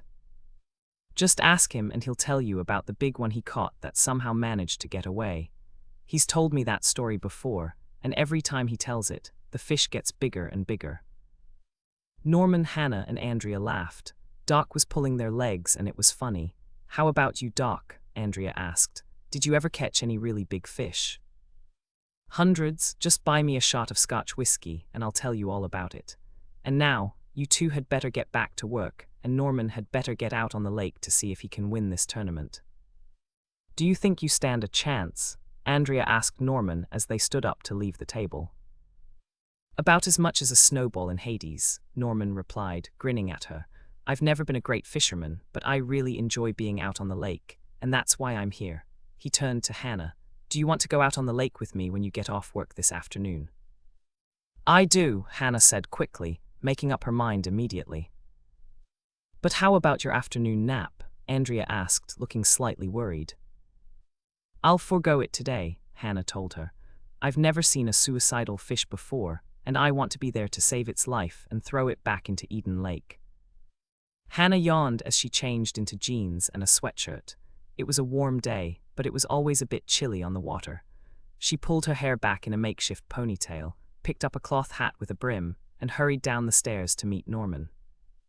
They'd agreed to meet in the lobby, and Hannah found Norman waiting for her. Sorry that I'm a little late, she apologized. I went back to the kitchen to pack up a couple of sandwiches and some cookies. Thanks, Hannah, Norman said, looking slightly amused. I don't think I'm going to get hungry. Maybe not, but I brought something just in case. Sally had some of her pear cobbler left, so I wrapped up a couple of pieces for us. Norman glanced at the large bag that Hannah was carrying. We've only got a couple of hours left on the lake before the end-of-day weigh-in. I really doubt we'll be able to eat everything you brought. Oh, this isn't all food. Hannah gestured toward the bag. I've got a lightweight jacket, an extra pair of sunglasses, and some sunscreen in there. It's a cloudy afternoon, Hannah, Norman reminded her. I know, but you can get sunburned on cloudy days, too. You're right about that, Norman agreed. When I was a kid and I went fishing with my dad, I got the worst sunburn of my life. Hannah gave a little nod. The same thing happened to me. It was a hot day, and I was wearing my bathing suit at the time. I got a sunburn so bad, I couldn't wear any clothes except my bathing suit for 3 days. Norman slipped an arm around her shoulders and they walked down to the lakeshore. I'm glad you're going with me, Hannah, he told her as she climbed into the rented fishing boat. It's a beautiful boat, Hannah told him, heading for one of the bucket seats in the front. Do you want me to untie us from the dock? Yes, if you don't mind. Hannah loosened the rope that tethered the boat and Norman started the motor. It's not an outboard motor, she asked, glancing at the back of the boat. There's an outboard back there, but it's a small one and it's just for trolling. This one's an inboard and it starts like a car. All I have to do is turn the key and press the start button. Things have changed since the last time I went fishing, Hannah said, once they'd pulled away from the dock. I remember my dad pulling the cord about 1,000,000 times to start the motor. Same here, everything is easier now, Hannah. I've been thinking about buying this boat, or one just like it. I talked to Dick about it, and he said he rents summer dock space for fishermen who want to leave their boats here. He has that much room? Hannah asked, surprised. Not on the dock we just left, but he has another dock right past the convention center. I brought the boat up and tethered it here while I was waiting for you to get ready to go. The other dock is U-shaped, and it's a lot larger. It's the perfect setup for fishing, Hannah. Dick even has a bait shop and a boat rental business down there. Are you going to be using live bait? Hannah asked, crossing her fingers for luck. She really hoped Norman wouldn't ask her to put angleworms or grubs on the hook. Everybody said that worms couldn't feel it, but she didn't believe it and she always felt sorry for them. Live bait isn't permitted in this contest, Norman said, causing Hannah to give a little sigh of relief. Wally's promoting his new line of tackle, and he gave every contestant a full tackle box with his gear in it when we signed up for the tournament. What's in it? Hannah asked. Take a look, it's right in back of your seat, and it's a really nice tackle box. I'm sure Wally is hoping that everyone will come to Wally's Sporting World when the competition is over and add some of his new lines of tackle. Does he have very many lines? Yes, and he has other tackle boxes for them. If you want to, you can buy a tackle box for every kind of fish, depending on whether you're lake fishing or fly fishing. And you got the walleye tackle box. Yes, take a look, Hannah. There's all sorts of goodies in there. Hannah turned around and spotted a small red tackle box. She retrieved it, placed it on her lap, and opened it. "There's practically everything in here, and it's all labeled," she said, impressed at the way the tackle box was organized. "I bet this would cost a fortune if you bought it at one of Wally's sporting goods stores." "You're probably right. The tackle box has got a whole section in here labeled spoons. They look like something my dad would have used when we used to go fishing. What do you do with this one, Norman?" Hannah inquired. "That's called a Silver Streak Mini. I would probably rig that on a line weighted down to run at about 25 or 30 feet deep and troll along at about 3 miles per hour or so. Some people really like to use crankbait on walleyes, but you have to go slower with crankbait at those depths. I like to fish a bit deeper than most Lake Edenites because I have a feeling that is where the really big fish hang out." "Have you ever caught a really big walleye, Norman?" That's quite a leading question to ask any fisherman, Hannah. I suppose I could tell you about the one that got away." "Really?" Hannah asked with a small smile. "The one that got away, huh? Just how big was it?" "It was so big that for a minute I thought that Jonah would pop out of his mouth." Hannah laughed. "Seriously, is there anything I can do for you, Norman?" Norman turned to smile at her. "Just keep me company, Hannah. You've been working all morning. There's a bench seat in the back of the boat, and if you get sleepy, you can take a little nap while you enjoy the breeze on the lake. But you might need me to help you net a fish. Dad taught all 3 of us girls to handle a net. I'll let you know if I need help. I thought we'd head out to that area by the water lily pond. It seems the most likely place to catch walleyes." "Really?" Hannah asked, a bit surprised. "Why is it the most likely place?" "Because walleyes have very photosensitive eyes. They like the shadows when it's bright daylight, so in the daytime they prefer water with some plant cover or overhanging limbs. The plant cover protects them from predators, yet it spreads out enough to still let some light get through the water so that they can identify their prey." "That makes sense, I guess. What do walleyes usually eat?" "Smaller fish like minnows, shads, insects, and other small live things." "Then why did Wally say no live bait?" "I'm sure it's partially because he wanted us to try his new line of walleye tackle, but there's probably another reason, too. Using live bait can contaminate the water, and Eden Lake is known for its clear water. I'm sure Wally didn't want to do anything that might hurt the environment." "That makes sense, and I'm sure Wally was concerned with public opinion, too. I doubt he'd want the conservationists on his back." "You're right," Norman smiled at her. "Most fishermen care about the environment, especially in Minnesota. We try to keep our lakes clean and our wildlife, including our fish, healthy." Hannah smiled back at Norman. Even though he'd spent some of his adult life in other states, he was a true Minnesotan at heart. As they made their way out on the lake, Hannah looked up at the sky. What she saw made her frown. The moment she'd left the air-conditioned inn, she'd noticed that it was very muggy. The air was heavy and very still. Normally out on Eden Lake, you could hear the gulls and some of the shore birds. This afternoon, it was silent. Except for the occasional buzzing of an insect, there were no sounds at all. "It's quiet out here today," she said, turning to look up at the sky. It was gray, and as she swiveled to look toward the west, she realized that it was growing darker. "Do you think it's going to rain?" she asked. "Maybe. I've got 2 raincoats in the bench seat. All you have to do is lift it and pull it out if you need one." "Thanks," Hannah said quickly. "I used to always bring a poncho with me when I went fishing with my dad. He really liked to fish in the rain. He said the fishing was better then." "I've heard that before, but I'm not sure I believe it. We can go in if it starts raining, Hannah." Hannah shrugged. "Rain doesn't bother me all that much. I don't melt." "Keep your eye on the sky, Hannah. If it starts to turn a kind of grayish yellow, point it out to me right away, and we'll head for the dock at full speed." "Because it could be a tornado?" Hannah asked. "Yes, I've never been out on a lake during a tornado before, and I don't think I want to experience it." "Fine with me," Hannah gave a little laugh. "Have you ever been through a tornado, Norman?" "Not outside, but Mom used to rush me down in the basement every time the tornado warning siren went off. Actually, I'm not sure which one would be worse, the tornado or the cellar. The cellar smelled musty, and except for one light bulb hanging from the ceiling, it was dark down there." "My mother did the same thing," Hannah said, remembering how she'd hated going down the stairs into the gloom. It always seemed to take forever for the siren to sound and all clear. They rowed in silence for several minutes until Hannah spotted another boat in the distance. It was moving too, but there was something strange about it. The boat looked as if it were making big circles in the water, following some sort of pattern. It was a strange way to troll, and she decided to ask Norman about it. "Look at that boat ahead of us, Norman. I think it's going in circles. Is that some new kind of trolling for walleyes?" "Where?" Hannah pointed off in the distance. "It's fairly close to the water lily garden." "I see it," Norman said when he'd located the other boat. "There's a pair of binoculars in back of my seat, Hannah. They're in a green case with a strap. Can you get them for me so I can take a closer look?" Hannah leaned back in her seat and located the bag with the binoculars. She took them out of the case and handed them to Norman. "Here you go, Norman." Norman slipped the strap around his neck and slowed the progress of his boat. Then he adjusted the binoculars and nodded.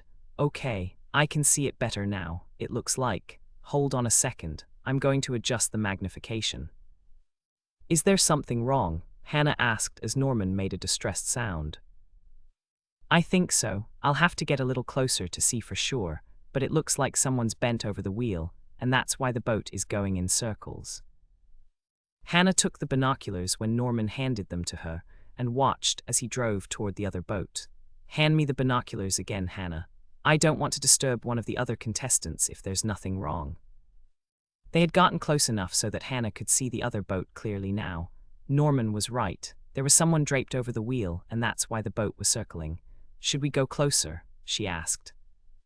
"I'm not sure, just let me." "No, do you have your cell phone with you, Hannah?" "Yes, it's right here in my purse. Is something wrong, Norman?" "Yes, I think there may be. Do you have Mike's number? He told us all that we could reach him at any time during the contest. Even out on the lake." "Yes, Wally arranged for a cell phone tower right next to the inn. Call Mike and tell him where we are, and then I'll talk to him." Mike's number was on Hannah's speed dial, and she got him on the phone almost immediately. "What's up, Hannah?" "I'm out here with Norman, and he wants to talk to you." Hannah handed her phone to Norman. She listened as Norman quickly explained the situation with the other fishing boat. "I didn't want to get too close," Norman said, "but I thought you should know there may be something wrong." He listened for a moment and then he gave a nod. "Okay, Hannah and I will wait until you get here. We're fairly close to the water lily garden if you know where that is."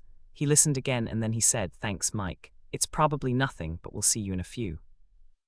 "Mike knows where we are?" Hannah asked, dropping her cell phone back into her purse. "Lonnie does. Mike said the Murphy boys fished this lake every summer with Cyril." "What do you think is wrong?" Hannah asked, hoping she wouldn't regret asking the question. "I don't know, but it's odd. Hand me the binoculars again, Hannah. I'm going to keep an eye on that boat until Mike arrives." "Do you think the fisherman who's bent over the wheel is sick?" "Maybe." Norman adjusted the binoculars again. "It doesn't look like he's moved at all." "Do you think he could be really sick?" Hannah asked, not wanting to ask the dire possibility that was running through her mind. "Don't think about it now, Hannah. We'll find out exactly what's wrong when Mike and Lonnie get here." Breakfast enchiladas. Do not preheat the oven yet. You can make these ahead of time, put them in the pans, and refrigerate until you wish to finish this dish. Ingredients: 1 ounce, 2 tablespoons a quarter stick, salted butter, 12 large eggs. Yes, that's a whole dozen. 1 pound shredded pepper jack cheese. Use regular jack cheese if you don't want it spicy. 2 pounds pork breakfast sausage. I got the kind in the chub, 1 pound each. 1 pound bacon, regular and not thick sliced. 2 cups frozen potatoes O'Brien. If you can't find those, you can use a half cup chopped onions with round hash browns or tater tots cut in half. 2 cups shredded Mexican cheese. I used Kraft finely. Shredded Mexican 4 cheese. 2 4-ounce cans chopped green chilies, drained. I used Ortega green chilies. Hot sauce optional. I used Slap Ya Mama brand. Hot sauce. 24 soft taco-sized flour tortillas. 1 can or jar. 28 ounces. Red enchilada sauce. I used Las Palmas. 1 can or jar. 28 ounce. Green enchilada sauce. I used Las Palmas. 1 jar. 15.5 ounce. Medium heat salsa. I used Tostitos. Directions. Prepare your pans. You will need 2 9-inch by 13-inch cake pans sprayed with PAM or another nonstick cooking spray. Hannah's 1 cent. Note, if you're having company for breakfast, you can prepare the pans of ingredients the night before, cover them with foil, and put them in the refrigerator overnight. Then all you have to do in the morning is take out the pans, let the contents warm up to room temperature, and pour on the enchilada sauce. Hannah's 2 ND. Note, if you can't find shredded pepper jack cheese, just buy it in a block and grate it when you get ready to use it. Pepper jack cheese is difficult to shred because it's a soft cheese, so keep it in the fridge until you are ready to grate it. Hannah's 3 RD. Note, if you can't find shredded Mexican cheese, you can use shredded Italian cheese or shredded cheddar. Place the ounce of salted butter in the bottom of a large frying pan. Crack the eggs into a medium-sized bowl and beat them up with a wire whisk. Put the shredded or grated pepper jack cheese in a second bowl. Heat the frying pan over medium heat, moving the ounce of salted butter around with a spatula so that the entire bottom of the pan is covered with melted butter. Pour in the eggs you've whisked and move them around with the spatula. Make sure they don't stick to the bottom of the pan. Continue to stir and add the pepper jack cheese to the frying pan. Make sure the cheese and the eggs don't stick to the bottom of the frying pan. Stir everything around until the eggs are beginning to scramble. Then switch to a heat-resistant fork to make sure the contents are scrambling in small pieces. Once your eggs are scrambled, pull the frying pan off the heat and shut off the burner. Rinse out the bowl you used to whisk the eggs and transfer the scrambled eggs to the bowl. Cut the chub of pork breakfast sausage into pieces. Place the pork sausage and the bacon in the frying pan you used for the eggs and cheese. Fry the sausage pieces and bacon at medium-high heat until the meats are brown and crisp and can be crumbled when they are cool. Take the frying pan off the heat, turn off the hot burner, and use a slotted spoon or slotted spatula to drain the meats into a medium-sized bowl lined with layers of paper towels. Carefully, the meats could still be hot. Pat the top of the meat with paper towels to blot the grease. Scrape the bottom of the frying pan to remove any bits of meat that may have stuck to the bottom and place it on the burner you used to fry the meats. Turn that burner on medium-high heat again.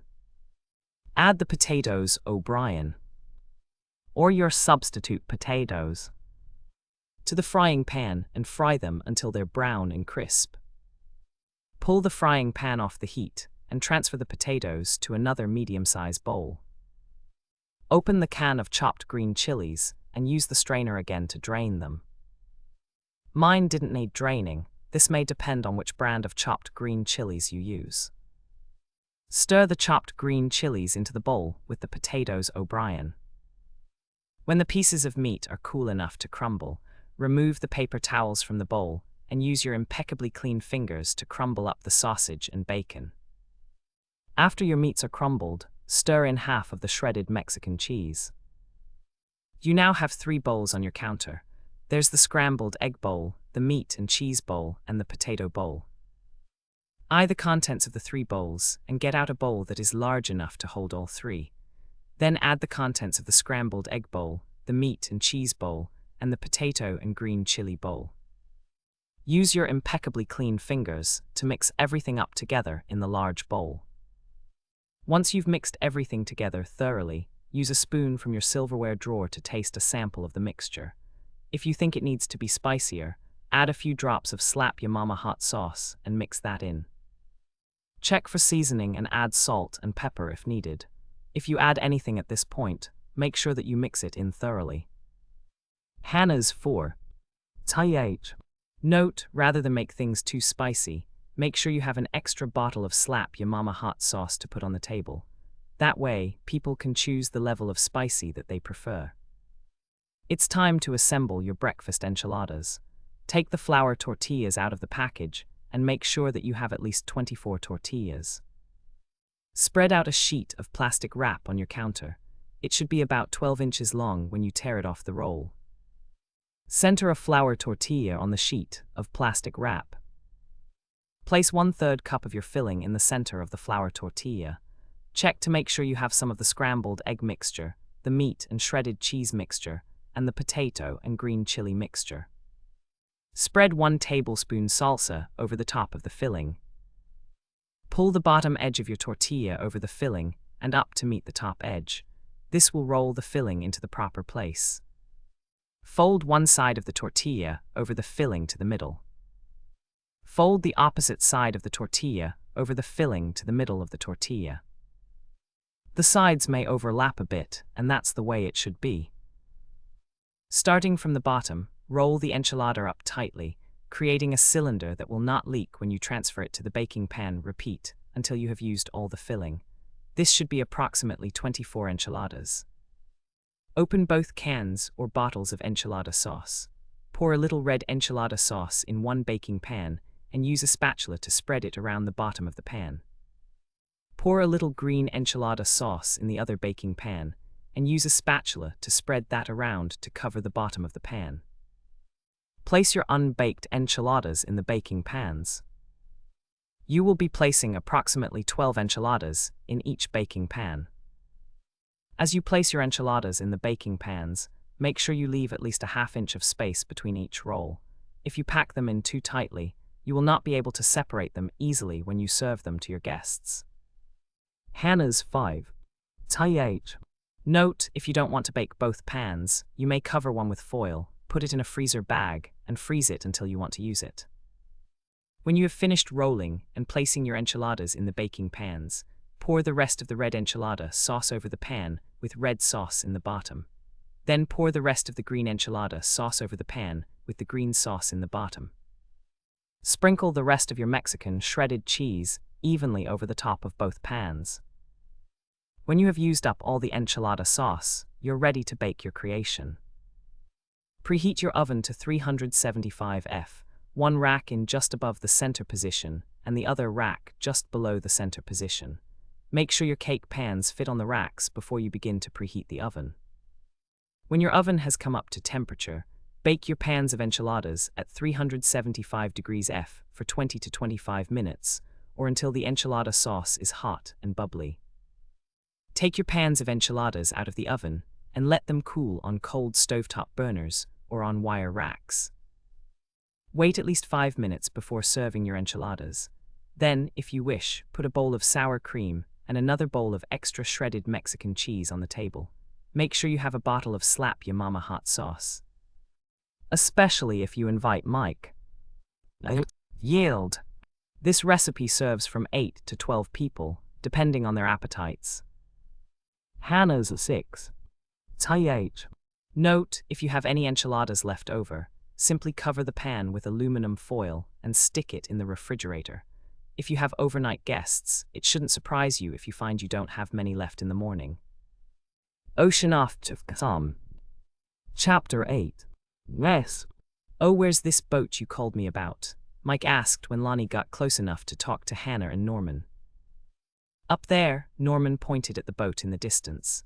We didn't want to interfere if there was nothing wrong, but I looked through the binoculars and there was someone draped over the wheel, face down.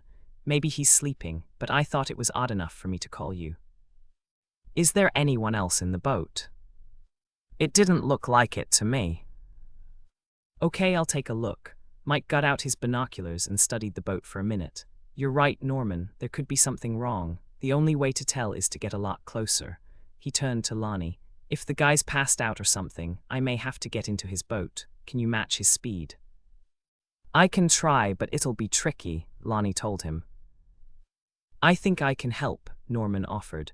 I can get alongside him and slow him down." Hannah glanced at Norman, surprised by his offer. "Do you really think you can?" she asked. "Yes, I used to practice a move like that when I was racing. It's called side drafting.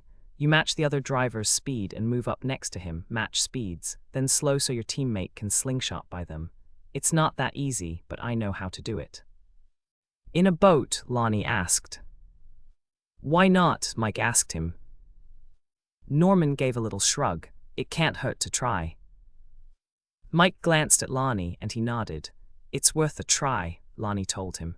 "Can you get into Norman's boat now, Mike?" "Sure," Mike said. "Just pull up beside him and I'll switch boats." "What do you want me to do?" Lonnie asked him. "Just get close enough and I'll jump over." Hannah watched as Lonnie pulled up beside them and Mike stood up. Hannah grabbed onto the side of Mike's boat and Mike jumped in. "Nice," she said, admiring his balance. "Thanks, I've been doing some balance practice at the station gym. We have one treadmill that bumps and tilts when you're walking on it. At first I had to hold on to the side rails, but after a week or so, I could stay on without any handholds." "I bet you never thought learning how to do that would come in handy," Norman said, driving his boat forward. "You're right, I didn't," Mike admitted. "I just wanted to see if I could learn to do it without falling down. That's the same way I felt when I was a kid, and I finally learned to ice skate," Hannah said. Mike held his binoculars up to his eyes as they drew closer to the runaway boat. "He's still in exactly the same position. You were right, Norman. Something's wrong and I think that's Sunny." Hannah opened her mouth to say something about Sunny's drinking the previous evening, but she quickly shut it again. Mike knew about it. He'd been there. Besides, this could be something completely different, and she had to give Sunny the benefit of the doubt. "I thought Joey was going out in the boat with him," she said. "So did I," Norman agreed. "Maybe he ditched Joey somewhere," Mike suggested. "I talked to a couple of the other contestants, and they mentioned that Sunny didn't seem to like Joey very much." "That's the impression Andrea got too," Hannah told him. "She said he wasn't very nice to Joey on the show." "Andrea watches a fishing show," Mike sounded surprised. "Yes, Bill wants to watch, and Andrea told me it was something they could do together." Mike thought that over for a second or two, and then he smiled. "That's nice. Hannah, were you up when Sunny left to go out on the lake this morning?" "Yes, but I didn't see them leave, if that's what you're asking." "That's exactly what I was asking, because it looks like Sunny's alone now." Hannah felt a chill. She hoped Joey was all right. He seemed like a very nice, polite person. Wally certainly seemed to like him, and she idly wondered why Sunny didn't get along with him. "Here we are," Norman said. "Are you ready, Mike?" "I'm ready," Mike said, patting his pocket.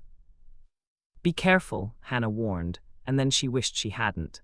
It had looked to her as if Mike was checking to make sure his service revolver was still on his hip. "Just tell me when you're in the best position," Mike said to Norman and Hannah. "Here we go," Mike said, jumping to Sunny's boat. "I'm okay. You can let go now, Hannah. Drop back a little, Norman. I'm going to shut her down." Norman cut his speed and got behind Sunny's boat. Both of them watched as Mike moved between the seats and reached Sunny, who was still slumped over the wheel in exactly the same position. Neither Hannah nor Norman said a word as they watched Mike leaning over Sunny. Both men seemed frozen in their positions for a moment, and then Mike cut the motor on Sunny's fishing boat. Norman reacted immediately, cutting his motor so that they were floating behind Sunny's boat. They waited for what seemed like an eternity before Mike straightened up and reached for his phone. "Your phone, Hannah," Norman said as Hannah's cell phone began to ring. Hannah answered quickly. "Yes, Mike, is everything okay? Number, listen carefully, Hannah. I need you and Norman to go back to the inn and get Doc." "Okay, do you want us to bring him back out here?" "No, Doc knows Eden Lake. Just find him and tell him I'm out here at the Lily Garden. And if Doc's got a patient, you can tell him that there's no need to hurry." Hannah winced. Does that mean that Sunny is? She stopped speaking and swallowed hard, reluctant to voice that final word. "Yes, you can tell Doc I'm calling the crime scene boys, and I'd like him to get out to establish the time of death before they arrive." Hannah took a deep breath. Is there anything else you want Norman and I to do? Yes, after you send Doc out here, try to find Joey, and if you find him, keep an eye on him. Hannah gave a little nod even though she knew that Mike couldn't see her. Then Sonny was murdered. Sure looks like it to me, but don't mention that to anyone else. How about Dick and Sally? Can I tell them that Sonny was murdered? There was silence for a moment, and then Hannah heard Mike sigh. You can tell them that Sonny's dead, but warn them not to tell anyone else until I get back to the inn. You got that? I got it, Hannah promised. Is there anything else you need us to do? Not really, but if you run into Joey, keep an eye on him. Stick to him like glue and don't let him wash his hands or take a shower. Does that mean that Sonny didn't die of natural causes? Not unless those caramel pecan rolls Mr. Bowman was eating were poisoned. Of course they weren't, I made them myself. Mike laughed, but there was no humor in it. You ask too many questions, Hannah. Just don't mention this to anyone except Dick and Sally. I'll tell you more about it when the crime scene boys are finished out here and I get back to the inn. Mike disconnected the call, and Hannah turned to Norman. Mike wants us to go back to the inn and find Doc. Is that all he told you? That's all he said, but he called Sonny Mr. Bowman. And what does that mean? Mike always uses the formal term of address when he refers to homicide victims. Got it, Norman said, starting his motor and heading back toward the inn. They rode for several minutes, and then Norman turned to Hannah. I almost asked Mike if he needed me to come back to keep him company. He would have told you no, Hannah replied, leaning close so that Norman could hear her over the sound of the motor. That's what I thought, so I didn't ask. I guess it doesn't bother Mike to keep murder victims company until other officers arrive. Hannah thought about that for a moment, but she didn't comment. She wasn't sure whether it bothered Mike or not, but deep down she suspected it was one of the parts of his job that Mike really didn't like.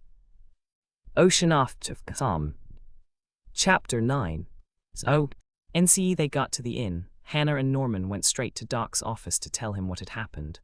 Doc grabbed his bag, ushered them out of his temporary office, assured them that he knew exactly where the water lily garden was located, and hurried out to get his boat. Where to next? Norman asked as they walked down the hallway. Let's go see if we can find Dick. He may have seen Joey. They found Dick in the bar, restocking the shelves with bottles. Norman and Hannah pushed through the saloon-type doors and walked up to the long mahogany bar. Bar's closed, Dick told them apologetically. No problem, Norman assured him. We didn't want a drink. Do you have a minute to talk to us, Dick? I always have time for you too, Dick said. How about something non-alcoholic to wet your whistles? An Arnold Palmer if you can make it, Norman said, pulling out a bar stool and sitting down. Dick nodded. I've got it. I just made up a pitcher of lemonade and I've always got iced tea. He turned to Hannah. How about you? I'll have the same, Hannah said, pulling out the bar stool next to Norman and seating herself. What brings you so early? I thought you were out for the afternoon, Dick asked them, once he'd poured their drinks. Hannah and Norman exchanged glances. Mike had told them to tell Doc what had happened, but they hadn't thought to ask about Dick. Hannah considered that for a moment, and then she gave Norman a slight nod. They needed to get some information from Dick, and that meant they had to share the reason they needed it. Norman gave a nod back, and Hannah suspected he'd guessed what she was thinking. Okay, Dick, she said. There's a problem and I can tell you about it, but it can't go any further than you. How about Sally? Dick asked. Shall I call her to come here so the four of us can talk in private? Good idea, Norman said immediately. Please do that, Dick. Hannah felt a bit uncomfortable. Would Mike be upset that they'd told Dick and Sally what had happened? She took a few moments to consider the possibility, and she decided that Dick and Sally had the right to know that one of their guests had been murdered. Mike had asked them to locate Joey, and they couldn't search the whole hotel without giving Dick and Sally a reason. It didn't take long for Sally to arrive once Dick had called her. She came through the doors to the bar, looking extremely curious. What are you two doing back here so early? She asked, spotting Hannah and Norman at the bar. There's a problem, Sally, Norman told her. With one of the contestants, Sally asked, beginning to look worried. Hannah shook her head. It's Sonny, She stopped and motioned to the bar stool closest to her. Sit down, Sally. Sally slid onto the bar stool. What about Sonny? She asked. Did he get into some sort of trouble again? You could say that. Hannah gave a quick nod. It's big trouble this time, Sally. With another one of the contestants' wives, Sally guessed, giving an exasperated sigh. We all saw what happened in the bar last night, and I'm really grateful that all of you were here. You saved us from a situation that could have gotten really bad. That's right, Dick agreed. You saved us from even bigger trouble. I hate to think of what would have happened if those two husbands had walked in and noticed what was going on before you diffused the situation. Wally warned me that Sonny got out of line when he drank too much, Sally told them. He really thought that having his daughter here would keep Sonny from acting up again. I must be missing something, Hannah said. What does Wally's daughter have to do with it? Wally's daughter, Lily, is Sonny's fiancée, Sally told them. Wally thought that if anyone could calm Sonny down, it would be Lily. Wally knew he had to have someone to keep an eye on Sonny, so he called Lily last night. Hannah's mind went into warp speed. Had Lily been so upset with Sonny that she'd murdered him? It was definitely a possibility, and that made Lily a suspect right along with Joey. Could we talk to Lily? She asked. Dick shook his head. She's not here anymore. I checked, and the night desk clerk said that she left early this morning. I didn't know Sonny was engaged, Hannah said, still surprised at that fact. He is, and that's not in his publicity release, Dick told them. Sonny's publicist thought that it might hurt his image. Dick refilled their glasses and brought Sally a glass of lemonade. Once he'd done that, he turned to Hannah. You haven't told us about Sonny's latest trouble yet. Hannah took a deep breath. She hated to be the one to deliver bad news, but it seemed to fall on her shoulders more often than it should have. She swallowed once, took another breath for courage, and then she said, Sonny's dead. Dead, Sally repeated, setting her lemonade glass down with a thump. Dick's eyes narrowed slightly. Dead, how? He asked. Hannah looked at Norman and gave him a slight nod. She delivered part of the shocking news, and now it was his turn. He was murdered, Norman said. At least that's what Mike thinks. Doc is on his way out to Sonny's boat right now to confirm that fact. Sally took a moment to compose herself. Does Wally know? She asked. No one here at the inn knows except you, Dick, and Doc. Mike asked us to come back here to tell Doc and to have us try to locate Joey. Joey? Dick looked surprised. You saw him this morning, didn't you, Sally? I did. It was early and he was getting ready to go out on the boat with Sonny when I ran into him in the lobby. He told me he was sorry that he was going to miss our great breakfast buffet, so I asked him if he wanted us to pack up some breakfast for them to take out on the lake. He said no, that he was in too much of a hurry, and Sonny had already gone out to the boat. What time was that? Hannah asked her. I'm not completely sure, but it was well before dawn. The sky wasn't even beginning to lighten yet, and I'd just run out to the lobby with coffee for the desk clerk. Craig's a college kid and he's up all night, so I always bring him coffee. Hannah nodded. It must have been before 5, because I came down from the room a little before that. Andrea was still sleeping and I didn't wake her. I just started making the day's caramel pecan rolls. Did you see Joey get into the boat? Norman asked Sally. Sally shook her head. No, it was too dark to see the dock from the window. So you don't know, for sure, if Joey actually went on the boat with Sonny, Hannah concluded. That's true, but I don't have any reason to think he didn't. Sally stopped speaking and frowned. Was Joey on the boat when Mike found Sonny? Hannah hesitated a moment, and then she shook her head. No, and I'm sure that's the reason Mike asked us to try to locate Joey. I hope he's all right. Dick looked worried. Joey's a good guy. He was always polite and nice to Sonny, and Sonny treated him like, well, you know. It's true, Sally confirmed. All you have to do is watch one of the fishing shows, and you can see he treated Joey like a hired servant. Sally stopped speaking and looked thoughtful. Rose is cleaning Joey's room today. Do you want me to call her and ask her if Joey's in his room? Yes, please, Hannah said quickly. Hello, a voice called out from the doorway. Is this a private meeting, or can anyone come in and get something wet to drink? Joey, Sally gasped. We were just about to ask Rosa if she'd seen you. Not a word about Sonny, Hannah warned Dick and Sally. You know nothing, okay? When both of them nodded, she turned around on her bar stool and waved at Joey. Come in, Joey, Dick said, gesturing toward the bar stool next to Norman. Lemonade, iced tea, or an Arnold Palmer? Lemonade, please, Joey said, sliding onto the bar stool. What's going on? It looked like serious business in here. Serious enough, Hannah said, taking the lead. We thought you went out on the boat with Sonny this morning. I did. I was with him for over an hour before he got mad at me and dropped me off back here. Was it still dark when you got back here? Norman asked him. Yeah, it didn't even start to get light until after I'd taken a shower. When you came back, you took a shower in your room, Hannah asked him, doing her best not to look as disappointed as she felt. If Joey had taken a shower, there was no longer a possibility of gunpowder or any other residue. So you took a shower and dressed in clean clothes, she asked. Yeah, I threw my clothes in a laundry bag and put it out in the hall. That's what it said to do. Exactly right, Sally confirmed. Why was Sonny mad at you? Was Sonny drinking this morning? Dick asked. Of course he was. He keeps bottles stashed in his live well. I didn't know it when I got on the boat. All he had out was a thermos, and I thought it was coffee. Was he acting drunk? Sally asked. Yes, but at first I thought he could have still been drunk from last night. You guys saw him. He tied one on and then some.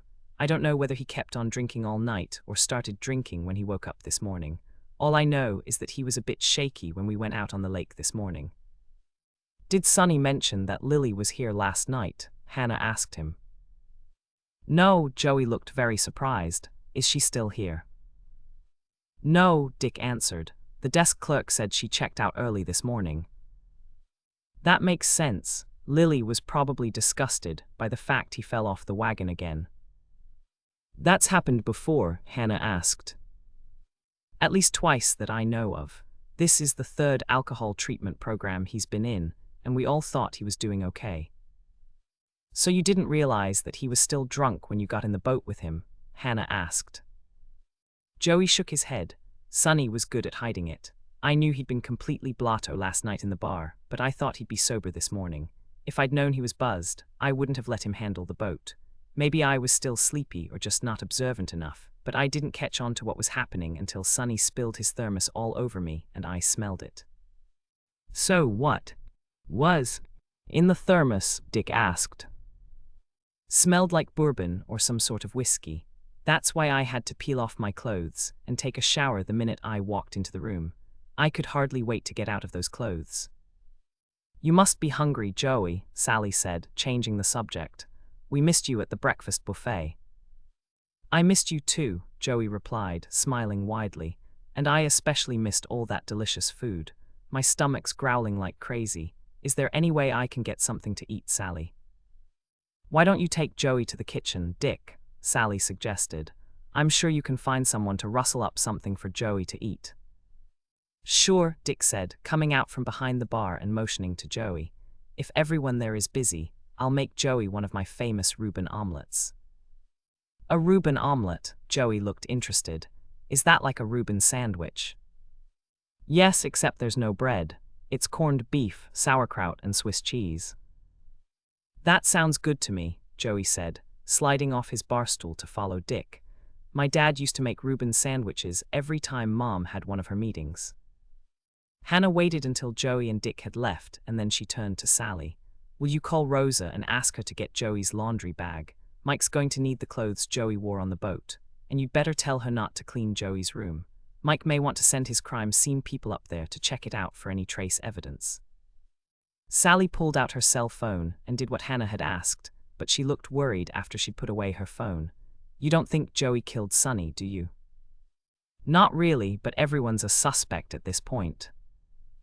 Does that mean that you're going to help with the investigation? Sally asked. I'd like to, Hannah answered quickly, and then she thought she'd better qualify that. At least I think Mike might ask me to help. Norman and I will just have to wait and see what he wants us to do. What do you think he'll say? Sally asked. I'm not sure, but he may tell us that he wants us to leave everything to him. Sally looked amused. You could be right, but that's never stopped you before. That's true, Hannah admitted, but I don't really have a vested interest in this case. It's not like I knew Sonny well. Actually, the only dealings I had with him all took place at the breakfast buffet. Yes, except for dancing with him, Norman pointed out. That's true, but it wasn't like I wanted to dance with him. It was my turn, and I had to rescue Michelle. How about watching the fishing show? Sally asked her. I've never seen it, I just heard Andrea talk about it. She took a deep breath and tried to explain. It's been different in the past, Sally. Either I've found the victim or someone close to me has. This time, all I did was spot Sonny's fishing boat circling out of control. Mike was the one who discovered that Sonny was murdered. If he tells me that he doesn't need my help, then I'll have to step back. Sally still didn't look convinced. You said you didn't have a vested interest, but you do. You were here when the murder was committed. You were kind enough to help me out with the cooking, and Sonny ate the food that you prepared. He even told you that he liked the caramel pecan rolls. You might not have liked him that much, but he paid you a compliment by saying that. She turned to Norman. That's a vested interest, isn't it? Absolutely, Norman agreed quickly. Not only that, Hannah was with me when we spotted Sonny's boat, and both of us suspected that something was wrong. There you go, Sally said, smiling at Norman. And don't forget that Mike sent you two back here to tell Doc about the murder. Hannah gave a reluctant nod. That's all true, she said. Sally was obviously pleased at Hannah's response. Since you agree with us, you can't just step back and do nothing. Just by sending you back here to the hotel to notify Doc, Mike was asking for your help. There's something else too, Norman added. Mike asked both of us to locate Joey and keep an eye on him. We're part of this investigation, Hannah. And don't forget that Bill is gone and so is Rick. The new guy's on vacation, and Mike and Lonnie are the only detectives left. Mike and Lonnie are going to need us to do some of the legwork for them. Well, maybe, Hannah conceded. Not to mention that you and Norman are friends of ours, Sally pointed out. Of course we are, Hannah said quickly. And this whole mess with Sonny could reflect badly on the Lake Eden Inn. You want to help us, don't you? Yes, of course I want to help. Sally began to smile. Thank you, Hannah. Dick and I have a lot at stake here. I know you do, Hannah said. And you do want to investigate, don't you, Hannah? Norman asked her. Of course I do. So then that's a yes, you're going to investigate. Sally pushed for a definite commitment. Hannah sighed. Sally and Norman were relentless. It's a yes, she said. I promise that I'll do my best to find out who killed Sonny. Reuben omelette. Do not preheat the oven yet. You will only use the oven to keep finished omelets warm while others are being cooked. This is a stovetop recipe. Hannah's 1 cent. Note, this recipe is designed to serve 4 people, unless you invite Mike. He ate 3 out of 4 omelets when Michelle and I invited him for breakfast. Ingredients: 1 cup sauerkraut, 4 tablespoons Thousand Island dressing, 5 gherkins, small sweet pickles, 4 tablespoons salted butter, 8 large eggs, a half cup water, 8 slices Swiss cheese, thinly sliced, 3/4 pound corned beef brisket, thinly sliced. Hannah's 2 cent. Note, I get all these ingredients from the deli section of Florence's Red Owl Grocery.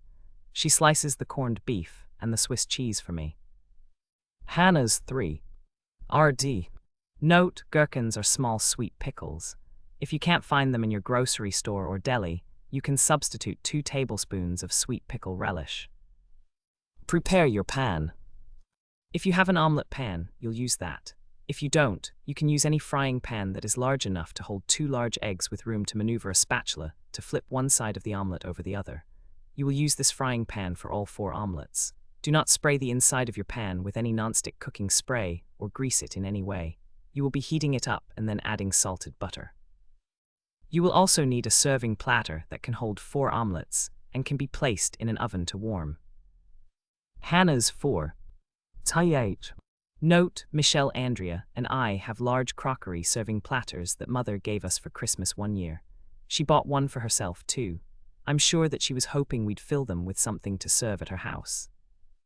Directions. Measure out 1 cup of sauerkraut, leaving as much juice behind in the jar as possible.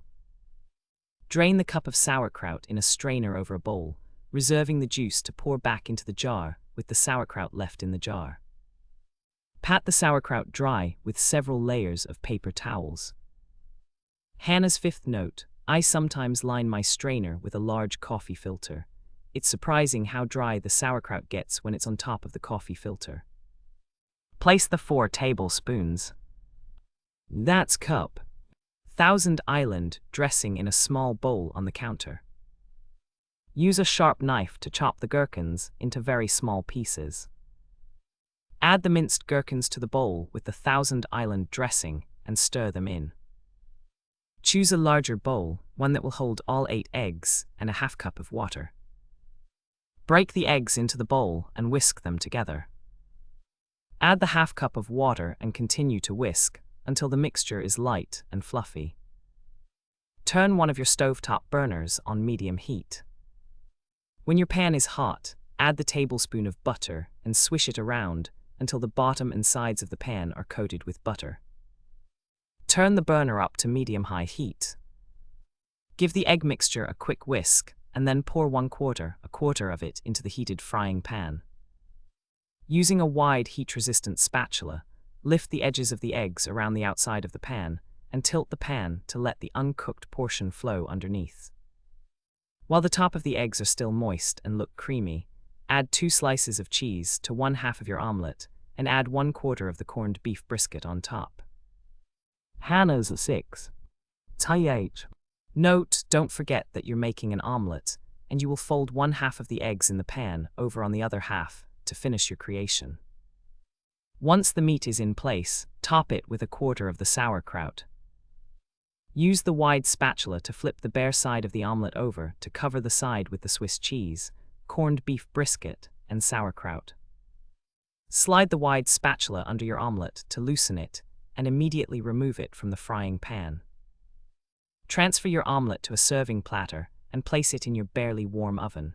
Cover the platter loosely with foil so it's ready to receive the rest of your Reuben omelettes. Repeat 3 more times. To serve. Once all 4 of your omelettes are on the serving platter, top them with the Thousand Island dressing that you mixed with the finely chopped gherkins. Yield 4 2-egg omelettes that will serve 4 people. Unless you invite Mike, reread Hannah's 1. Send. Note: Ocean off to some. Chapter 10. I have to get this, Hannah said, standing up and walking to another table to take the call. It was Mike, and she wanted him to know that they'd told Sally and Dick that Sonny was dead. Doc S. here. Mike wasted no time on preliminary politeness. He's confirmed that Sonny's death is definitely a homicide. We managed to locate Joey, Hannah told him, relating the conversation they'd had with Joey in the bar. Okay, just make sure he stays with Dick, Mike cautioned. Do you happen to know if Joey is a good shot? Was Sonny shot? Hannah asked. Yes, in the back. Whoever shot him from a distance was a heck of a marksman. Hannah shuddered slightly. I'm having trouble believing that Joey could do something like that. I know, Joey seems like a really nice guy, but you've got to remember that nice guys can go off the deep end and take their revenge, and Joey must know how to handle firearms. You're right, Hannah said, going on to tell Mike about the laundry bag of Joey's clothes that Rosa was saving. When Dick and Joey come back to the bar, do you want us to ask Joey if he knows how to handle firearms? No, you can leave that to me. I'll take care of it when I get there. Just keep him at the inn, Hannah. Lonnie and I will question him later. Hannah was thoughtful as she ended the call. It was difficult to believe that Joey could execute anyone, but as Mike had pointed out countless times, the most unlikely people could turn out to be killers. Is everything all right, Hannah? Norman asked as she climbed back on her bar stool. Yes, everything's fine, Hannah replied. How are you two doing? We're fine, Sally told her. We were just talking about the prizes Wally's giving for the fishing competition. Sally stopped and took a deep breath. Was that Mike on the phone? Yes. Is Doc with him? Hannah gave a nod. Mike said he should be back soon. She took another swallow of her Arnold Palmer, and then she turned to Norman. Mike wants us to stay here until Dick and Joey get back. Is Joey still a suspect? Sally asked. I think so, Hannah said. And Mike's sure it was murder. Hannah nodded. That's what he said. Doc will have to confirm it with an autopsy, of course, and establish the time of death, but Mike sounded very positive when he told me. And Mike told me that Doc was 99% certain that no one committing suicide would shoot themselves in the back. Sally looked a bit sick at the thoughts that were probably running through her mind, and Hannah almost wished she hadn't said anything. When do you think Mike will be back? Sally asked. Norman glanced at his watch. That probably depends on the crime scene people that Mike called in, but it can't take as long as a large murder venue.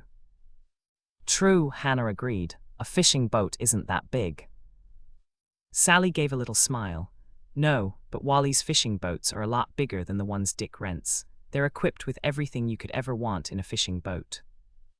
They sure are, a voice spoke from the doorway, and all three of them turned to see who was there. Mike, Hannah was pleased. You certainly got here quickly. Did your crime scene people come back with you? Yes, I wanted them to go through Joey's room, and Rosa was in the hallway outside. She said Sally told her not to let anyone inside the room, and she handed me the laundry bag with the clothing that Joey put out this morning when he got back to the inn. Oh good, Hannah was relieved. I asked Sally to talk to Rosa and keep everyone else out of that room. He turned to Hannah and Norman. I'm glad you found Joey. Actually, he found us, Hannah said. I was about to ask Dick and Sally about him when Joey walked into the bar. Where is he now? He's still with Dick in the kitchen, Sally answered. Joey said he was hungry, and Dick offered to make him one of his special omelets. Mike turned to Hannah again. Does Dick know not to mention Mr. Bowman's death to Joey? Dick knows, Hannah assured him. And so do I, Sally told him. Hannah and Norman told us to keep mum about everything until you and Lonnie came back, and since everyone knows the bar's not open yet, there haven't been any other people in here. Good work, Mike said, smiling at all three of them. You're making our job a lot easier.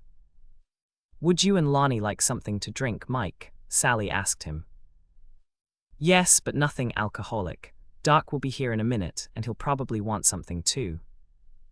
How about lemonade? Sally suggested, going behind the bar to serve them. Sounds great, Mike said with a nod. Sure does, a voice from the doorway called out, and Doc came into the bar. This isn't a private meeting, is it?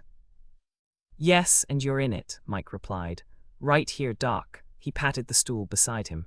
I need to caution you not to mention anything about Mr. Bowman to anyone. Doc gave a nod. Noted. Then you're not going to let anyone know that he's deceased.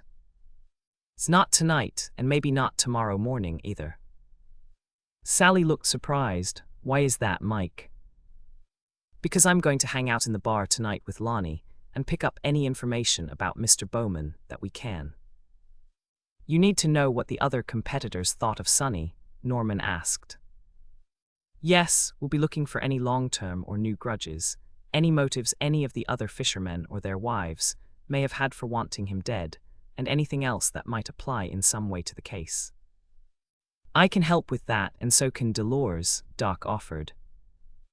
Good, Mike agreed immediately, and then he turned to Hannah and Norman. You two are staying out here, aren't you? Yes, and we'll be in the bar if you need us, Norman promised.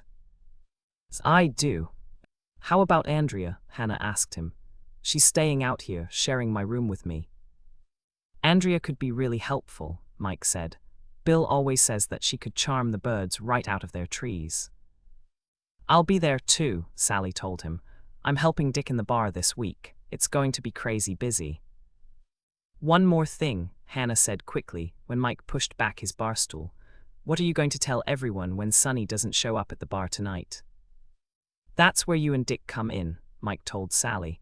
I want you two to tell everyone that Sonny is up in his room sleeping. We can do that, Sally promised. How about Wally? What if he calls to check in? Shall I tell him? Mike shook his head. Just say that Sonny left a message with the desk asking that no one disturb him. Hannah frowned slightly. How about Lily? Are you going to call to tell her that Sonny is dead? Not yet, at least not until we find out if she's a suspect or not. Everybody's a suspect. Lonnie walked into the bar, grinning. Everybody's a suspect until we clear them, right, Mike? That's right, Mike told him. Stay here, Lonnie. I need to go check on the crime scene boys to see if they're done yet. When they are, I will tell Rosa that she can clean Joey's room. He turned to Sally. Can you and Dick keep Joey here for another 20 minutes or so? No problem, Sally said quickly. Just ask Rosa to give me a call when Joey's room is done so I can let him go back upstairs. Mike asked, What time is dinner, Sally? Sally glanced up at the clock behind the bar. Not till 7, Mike. Mike gave a long drawn-out sigh. I'm really hungry now, he said. What's in those special omelets that Dick made for Joey? Corned beef brisket, Swiss cheese, and sauerkraut, Sally answered. Dick calls them Reuben omelets, and he serves them with Thousand Island dressing with chopped gherkins on top. Sounds good, Mike said, beginning to smile. I like Reuben sandwiches, so I should like Dick's omelets, right? Right, Sally said. Shall I call Dick and ask him to make one for you? Yeah, that'd be great, Mike turned to Lonnie. You want one too? Sure, Lonnie agreed. Consider it done, Sally told them as they got up from their bar stools. Head on back to the kitchen right now, and I'll tell Dick you're coming. There may even be a couple of caramel pecan rolls left from the breakfast buffet, if Joey didn't eat them already.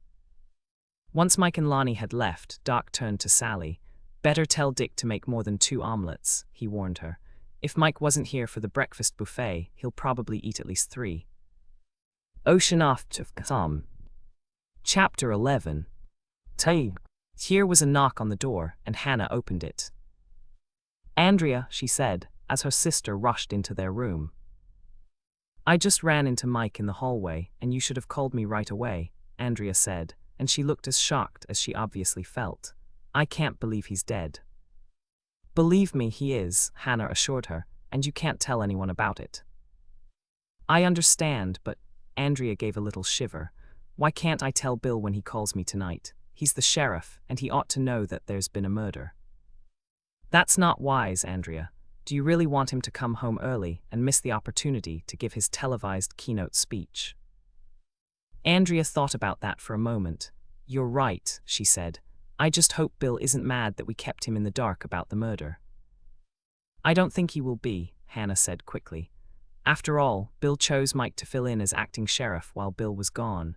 Bill expects Mike to make his own decisions and not to check in with him every other minute. I guess that's true, Andrea said, but she still sounded slightly doubtful. I just hope he's not mad at me for not telling him. He won't be, Hannah assured her, although she wasn't sure at all. Since Mike is the acting sheriff while Bill is gone, we have to do what he tells us to do. Andrea started to smile. I don't believe you just said that, Hannah. Neither do I, Hannah gave a little laugh. But I really do think we'd better trust Mike's judgment when it comes to alerting Bill. All right, Andrea reluctantly agreed. I won't tell Bill until Mike says it's okay. Andrea lifted the suitcase she'd brought in with her and put it on her bed. This is heavier than I thought it would be, but I promised Tracy I'd bring it. You brought more clothes, Hannah asked. No, it's something Tracy thought of, so we went shopping right before I drove out here. What did you buy? Hannah asked, moving a little closer. Goldfish, we got a whole carton of them. You bought live goldfish. Andrea began to laugh. No, silly. Tracy and I bought goldfish crackers. They're for Dick to put out in the bar in the baskets he uses for bar snacks. Tracy thought it would be perfect for the fishing tournament. Hannah smiled. That is perfect. When you talk to Tracy, tell her I think she had a great idea. Dick and Sally are going to love it. We're going down to the bar tonight, aren't we? Andrea asked, taking the large box out of her suitcase. Yes, since you're okay with not telling anyone that Sonny is dead, will you help us listen for gossip in the bar tonight? Of course I will. I'm good at things like that. People tell me gossip and they trust me not to tell anyone else. We know, that's why Mike and I and Lonnie don't tell you any secrets. Andrea looked shocked. Oh, really? I'm kidding, Andrea. Actually, it's one of the reasons we need you with us in the bar. People do tell you secrets. Andrea smiled. Thank you, you're good at it too, Hannah, and so is Mother. Everybody tells Mother all their secrets. And she tells them to us. Hannah thought, but she didn't share that thought with Andrea. The local competitors know who you are, but the ones from out of town don't. Do you think you can circulate tonight and talk to the out-of-towners? We need to find out what they thought of Sunny. Of course I can, Andrea replied immediately. Hannah smiled. I know. We need to know if anyone who came here had a past history with Sunny. I get it, Andrea said. You want to find out if any of them had a motive for wanting Sunny dead. Exactly right. The only thing you can't do is tell anyone the real reason that Sunny isn't down in the bar drinking the way he did last night. There was a knock on their door and Hannah went to answer it. She was surprised to see Rosa there with a tray. Hi, Rosa, she greeted Sally's head housekeeper. What's all this? She gestured toward the tray. Sally sent me up with coffee and something they just baked in the kitchen. Can I come in? Of course, Hannah said, opening the door all the way. Whatever it is smells really good. It's blueberry coffee cake, and it is good. I had a piece before I came up here. Do I smell blueberries? Andrea asked, coming out of the bathroom wearing one of Sally's Lake Eden robes. Blueberry coffee cake, Rosa said, setting the tray on the dresser. Help yourself, both of you. Do you know if Sally needs help in the kitchen? Hannah asked. I'm all ready for tonight, but I could run down there if she does. Rosa shook her head. She's training a new helper for the pastry chef, but she told me that he was doing great. She was all smiles when I went to pick up your tray. Okay then, if you go back down there, tell her that we'll see her in the bar tonight, and… What did you just think of? Andrea asked when Hannah began to frown. I was just wondering if the blonde will be there. Rosa smiled. Oh, she'll be there. Hannah just stared at Rosa for a moment. Will you please tell us what you know that we don't know? She asked. I don't know if… Rosa stopped speaking and gave a huge sigh. I'm just not sure if I should be the one. She stopped speaking again and frowned heavily. What is it, Rosa? Hannah asked her. I don't know if I should say anything to you or not, Rosa blurted out. Then she stopped, drew a deep breath, and asked, Are you two girls investigating? Both Andrea and Hannah were dead silent for a moment, and then they exchanged glances. Would that make a difference? Hannah asked Rosa. Maybe. Look, girls. Rosa sighed again and looked terribly uncomfortable. I know I shouldn't tell tales out of school, but I put two and two together and I figure Mr. Sunny is dead. Am I right? Oh Lord, Andrea said, not entirely under her breath. Of course you put two and two together, Hannah said directly to Rosa. And you're right, Rosa, but please don't tell anyone, especially Mike or Lonnie, that I said that. And yes, we are investigating. Then it's murder, Rosa asked. Hannah nodded. That's the conclusion that Mike, Lonnie, and Doc came to. That doesn't surprise me at all, Rosa admitted. He was bound to come to a bad end the way he was drinking and womanizing, and Lily is the sweetest thing. I sure hope she's not the one who killed him, although I wouldn't blame her a bit if she did. Sit down, Rosa, Hannah said, patting the side of her bed. Tell us what you know, and maybe it'll help Lily. You sound as if you think she's a nice person. I do, and I'm pretty sure she is. No woman should have to put up with the grief that man gave her. I would have been out of that relationship in 2 seconds flat if my man ever treated me that way. Because he flirted with other women? Andrea asked. Not just flirted, Rosa exclaimed, looking irritated. I don't know how he could treat her like that when Lily got him the best job he'd ever had. While knew that Sunny didn't know anything about fishing, but his daughter was so insistent, he told her he'd give Sunny a try. And Sunny was good on television, Rosa concluded. Wally's daughter was right when she told him that the wives would watch the fishing shows because Sunny was so. Rosa stopped and looked uncertain. What is the word I want? Handsome, Andrea guessed. And sexy, Hannah added. Is that what you mean, Rosa? Yes, there's another word for it, but I don't want to say it. It's not very nice. Andrea laughed. That's okay, Rosa. We know exactly what you mean. Hannah nodded, but her mind was going a million miles a minute, trying to fit pieces of information and theories about the murder together. Dick told me something this morning in the bar, she told Rosa. He said that Lily was here last night. Rosa nodded. She was. I went up to let Lily into Sunny's suite, and now, I wish I hadn't. It might have been better if Lily hadn't seen Sunny last night. Why? Andrea asked. Because Sunny had, how you say, company. You're talking about female company? Andrea asked, and it was a cross between a statement and a question. Yes. She was there in the bed with him. The blonde, Hannah guessed. Yes, I saw her there when I came in to turn down the lights. He was sleeping, but she wasn't. She was not nice to me. What did she do? Andrea asked. She told me to get lost, and she said she'd have me fired if I ever told anyone I'd seen her. So I haven't, until now. That's okay, Hannah reassured her. It's just an empty threat, Rosa. There's nothing she could do to you. That's right, Andrea agreed. You work for Sally, and Sally knows how valuable you are. Rosa gave a big smile. Thank you for telling me that. I love working here. Sally gave me my own room for the whole fishing tournament so I don't have to drive back home, and I don't have to pay for the room, or the food, or anything. That's wonderful, Rosa, Andrea said, and it proves how much Sally values you as her head of housekeeping. That's true, Hannah agreed, and Sally obviously trusts you to take care of any problems with the guests. Was Lily very upset when she got here? Andrea asked.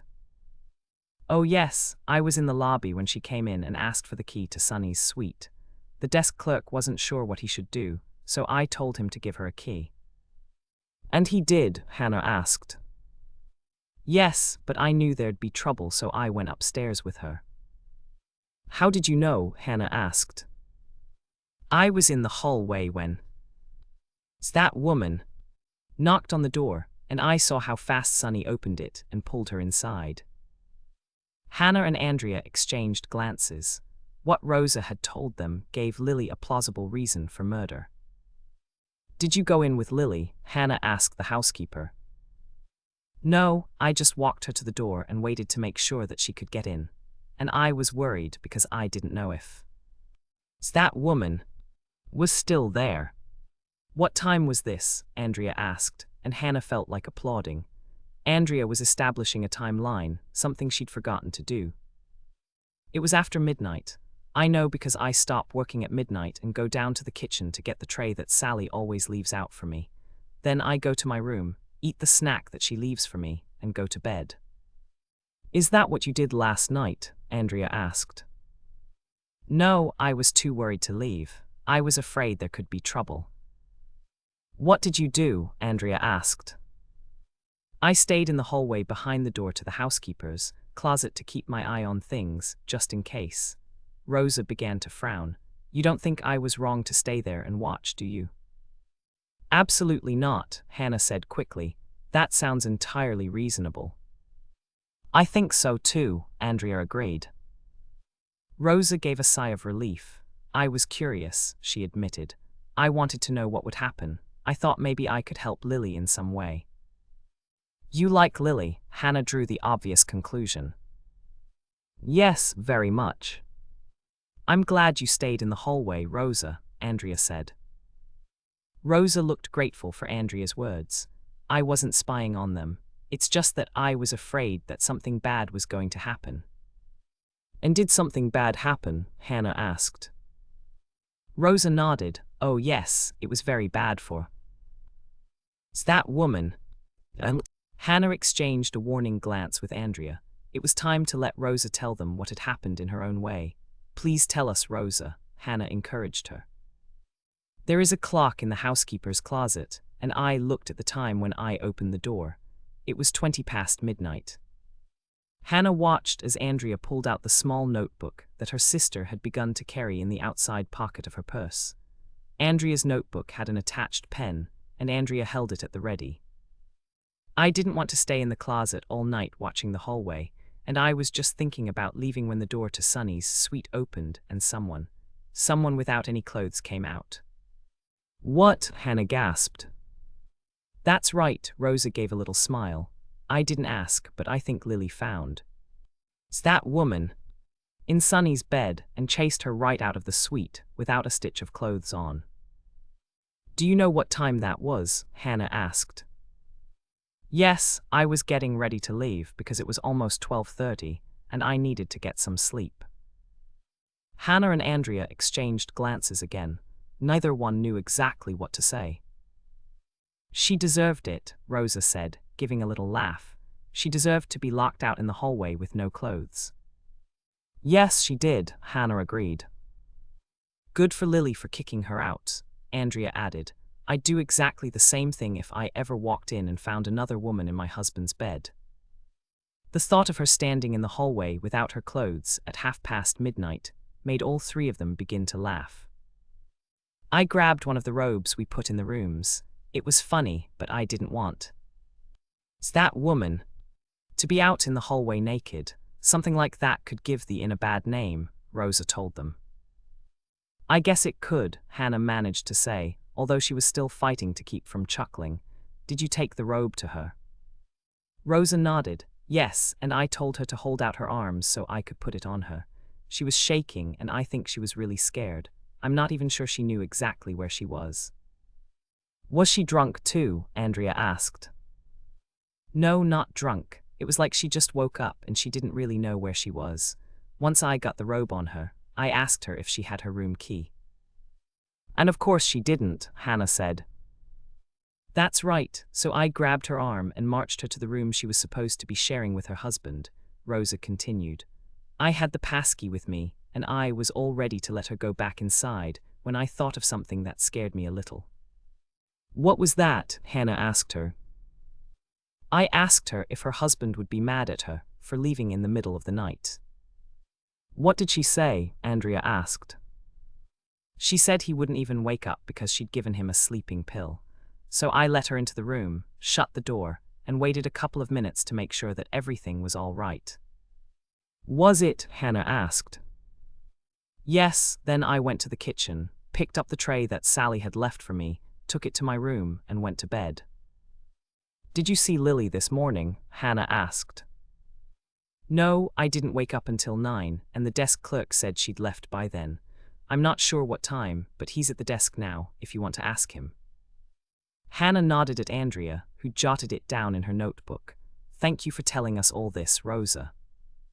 You're welcome. Rosa began to frown again. You don't think that? She stopped and frowned even deeper. You don't think that Lily killed Sunny, do you? Hannah thought about that for a moment and then she shook her head. I don't know yet. Do you think she could have? No, she could never have done such a thing, Rosa exclaimed. Why? Andrea asked her. She certainly had plenty of reasons to want him out of her life. Out of her life, maybe, but Lily would not have killed anyone. She loved Sunny. She knew he had faults, but she still loved him, and I can't believe that she could. Rosa turned to Hannah. You don't understand, Lily is a gentle person. She could never shoot anyone. Rosa glanced at her watch and frowned. I have to go. I'm going to help Sally serve the evening buffet for the fishermen. Please keep your ears open for any talk about Sunny, Hannah told her. Nobody knows he's dead, and all the fishermen will think is that he chose not to eat at the buffet. Rosa gave a nod. Is this the invisible waitress trick you told me about, Hannah? That's right, it works, Rosa. People go right on talking when you fill their coffee cups or bring them food. I know, I tried it at one of Sally's luncheons. That's how I learned that Mrs. Dugan's youngest daughter is having another baby. I didn't know Fanny was having another baby. Andrea said once they'd said their goodbyes and Rosa had left. You look shocked, Hannah said, staring at her sister. Is there something wrong with Fanny having another baby? No, it's not that, Andrea said. It's just that Rosa gave me an idea for the bar tonight. What's that? I'm going to be Dick and Sally's new barmaid. I'll deliver drinks and appetizers. That'll give me an excuse to go from table to table, and I might overhear something that could help us in our investigation. That's a very good idea, Andrea, but aren't you too tired to work tonight, after all you've done today? I'm too tired to work, but delivering drinks and appetizers isn't exactly working. And I'll be able to pick up a lot more information that way than I would just going over, sitting down, and trying to make conversation with people I don't know. That's true, Hannah agreed. I just don't want you to wear yourself out, Andrea. We're trying out a couple new recipes tomorrow, and I'm going to need you in the kitchen. No problem, Andrea insisted. Besides, I'm younger than you are, Hannah, and I have more energy than you have. I read an article that said women over 40 need a lot more sleep than younger women. Hannah bristled slightly. I'm not ready for the retirement home yet, Andrea. I know that. Andrea looked a bit sorry she'd brought up the difference in their ages. Besides, I haven't done anything like this for a while. I might overhear a major clue. That's true, Hannah said. It's a good idea, Andrea, as long as you don't mind doing it. I don't mind at all, Andrea insisted. It'll be fun playing the invisible waitress again. Blueberry coffee cake. Preheat oven to 350 degrees F, rack in the middle position. Hannah's 1 cent. Note, some coffee cake is more like sweet bread. This coffee cake is more like a cake. Coffee cake is a staple in Minnesota. It is what most people serve when they invite friends over for coffee in the morning. With guests, the cake type of coffee cake is served more often. When it's breakfast with the family, the sweet bread type is usually served, especially if the slices are toasted and buttered. Ingredients for the cake. 1 cup salted butter. 2 sticks a ½ pound. Softened to room temperature. 1 3/4 cups white. Granulated sugar. 1 teaspoon salt. 2 teaspoons vanilla extract. 1½ teaspoons baking powder. 6 large eggs. 3 cups all-purpose flour. Pack it down in the cup. When you measure it. Ingredients for the filling. 3 cups thawed and crushed frozen blueberries. You can also use fresh blueberries if they're in season. 1/3 cup white. Granulated sugar. 1/3 cup all-purpose flour. Pack it down in the cup. When you measure it. Ingredients for the peekaboo crumb topping. A ½ cup brown sugar. Pack it down in the cup when you measure it. 1/3 cup all-purpose flour. Pack it down in the cup. When you measure it. A 1/4 cup salted butter. A ½ stick. Pound. Softened to room temperature. Spray the inside of a 9-inch by 13-inch rectangular cake pan with PAM or another nonstick cooking spray. Hannah's 2 ND. Note, this recipe is very easy to make with an electric mixer. It's also possible to do it by hand if you wish. To make the cake dough. Cut the softened butter into chunks and place them in the mixer bowl. Place the white, granulated sugar on top of the butter. Turn the mixer on low speed for 30 seconds. Then turn the mixer up to medium speed and mix until the butter and sugar are fluffy and of a uniform color. Turn the mixer down to low speed again and add the salt and the vanilla extract and baking powder. Mix until everything is well incorporated. Add the eggs one at a time, mixing thoroughly after each addition. Shut off the mixer and add 1 cup of the all-purpose flour. Turn the mixer back on low speed and mix the cup of flour in thoroughly. Turn off the mixer and sprinkle in the 2nd cup of all-purpose flour. Turn the mixer on low speed again and mix in that 2nd cup of all-purpose flour. Turn off the mixer and sprinkle in the 3rd cup of flour. Turn the mixer back on low speed again and mix in the flour thoroughly. Shut off the mixer, scrape down the sides of the bowl, take the bowl out of the mixer, and use a mixing spoon to spoon 1/2 of the cake batter into your prepared cake pan. Spread the cake batter out with a rubber spatula as evenly as you can. Leave the rest of the cake batter in the mixing bowl and take out another bowl to prepare the coffee cake filling. To make the fruit filling. If you haven't already done so, measure out your blueberries and crush them in the bottom of the bowl. Stir in the sugar, stir it in thoroughly. Measure out the all-purpose flour and then sprinkle it on top of the sugar and blueberry mixture in your bowl. Mix the flour in thoroughly. Place spoonfuls of the blueberry filling all over the top of your cake dough. Make extra sure you get a spoonful in all 4 corners of the pan. Carefully spread the blueberry filling out from spoonful to spoonful so that the filling covers the entire surface of the cake batter. Give the rest of the cake batter a final stir by hand. Drop spoonfuls of the remaining cake batter on top of the blueberry filling and spread it out as best you can. Hannah's 3. RD. Note: don't worry if the cake batter on top doesn't completely cover the blueberry filling. It doesn't have to.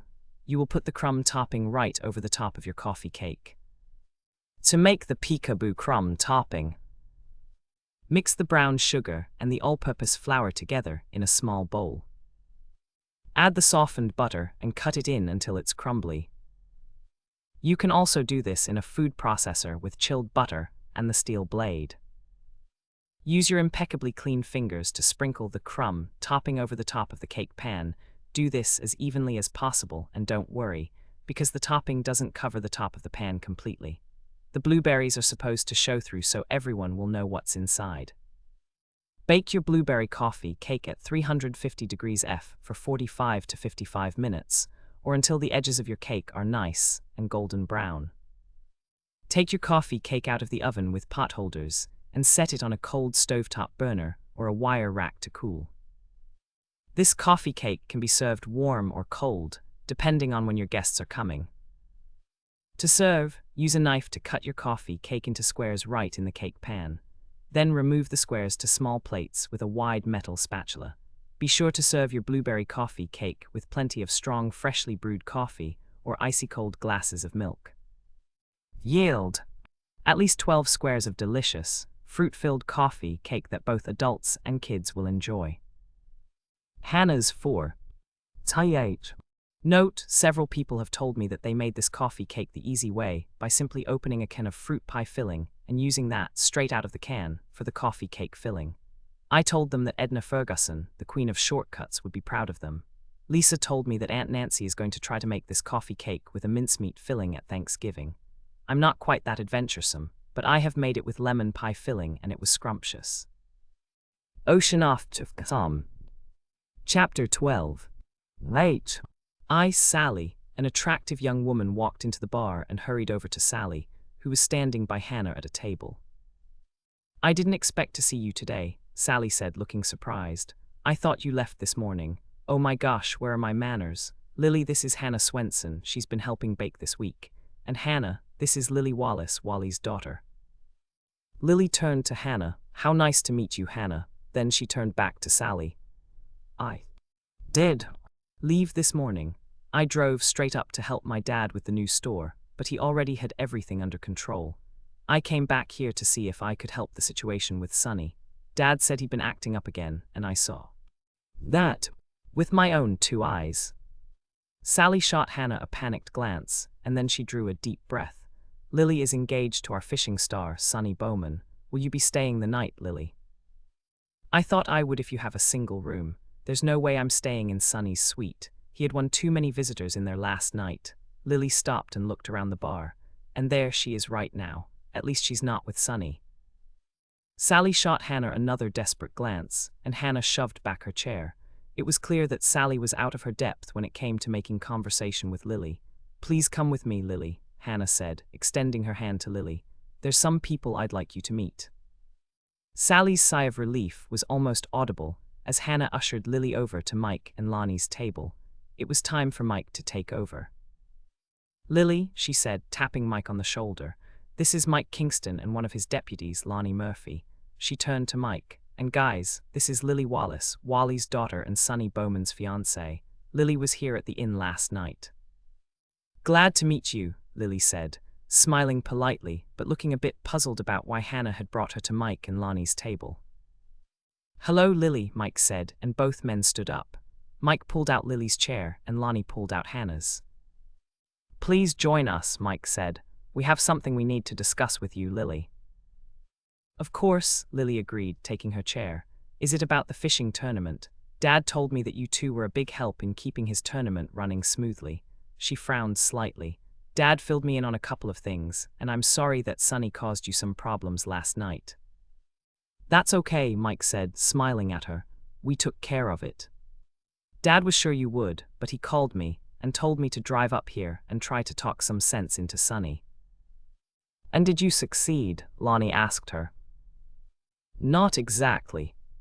Hannah heard the edge in Lily's voice, and she glanced at Mike. Something was going on here that she didn't understand. Lily gave a little sigh. I should have just stayed up at the store. Sonny was in no shape to talk to me. Hello, Lily, Dick greeted her as he arrived at their table with a tray. White wine for you. Thanks, Dick, but not tonight, Lily replied quickly. I'll have a big glass of iced tea if you have it. I do, and I'll get it, but I brought this for you first. Dick set the basket of crackers down in the center of the table and placed one of the miniature martini glasses that Sally had ordered in front of Lily. I brought you one of the drinks I created for the fishing tournament. Lily glanced at the martini glass that Dick had set in front of her. She reached out to touch one of the olives on either side of the rim and began to smile. Oh, Dick, how clever. It has walleye eyes. That's right, and it's a dirty vodka martini made with olive juice, so it looks a bit like lake water. Yes, it does. Lily lifted the glass and took a sip, and it's delicious. And very small, Dick added. A full-size walleye martini might have been a bit much for some of the contestants, but Sally managed to find these small miniature glasses. Perfect, Lily declared, putting down the glass and taking a goldfish cracker from the basket. Bait fish. Yes, but this is a no-live bait tournament. Lily gave a little laugh. Has anyone tried to put one of these crackers on the hook? No, we just got them tonight. Hannah's sister brought them from our grocery store in town. Well, they're a great addition to the atmosphere, Lily said, taking a handful. Plus, they're delicious. I love goldfish crackers. Hannah glanced at Mike and realized that he was frowning slightly. Dick must have realized it, too, because he backed away from the table. I'll get your iced tea, he said, giving a little wave and turning to go. I'll talk to you later, Lily. Mike glanced at Hannah and realized that she didn't have a drink. Do you want a drink, Hannah? No, thanks, Mike. I have a glass of wine already. I must have left it on Michelle's table.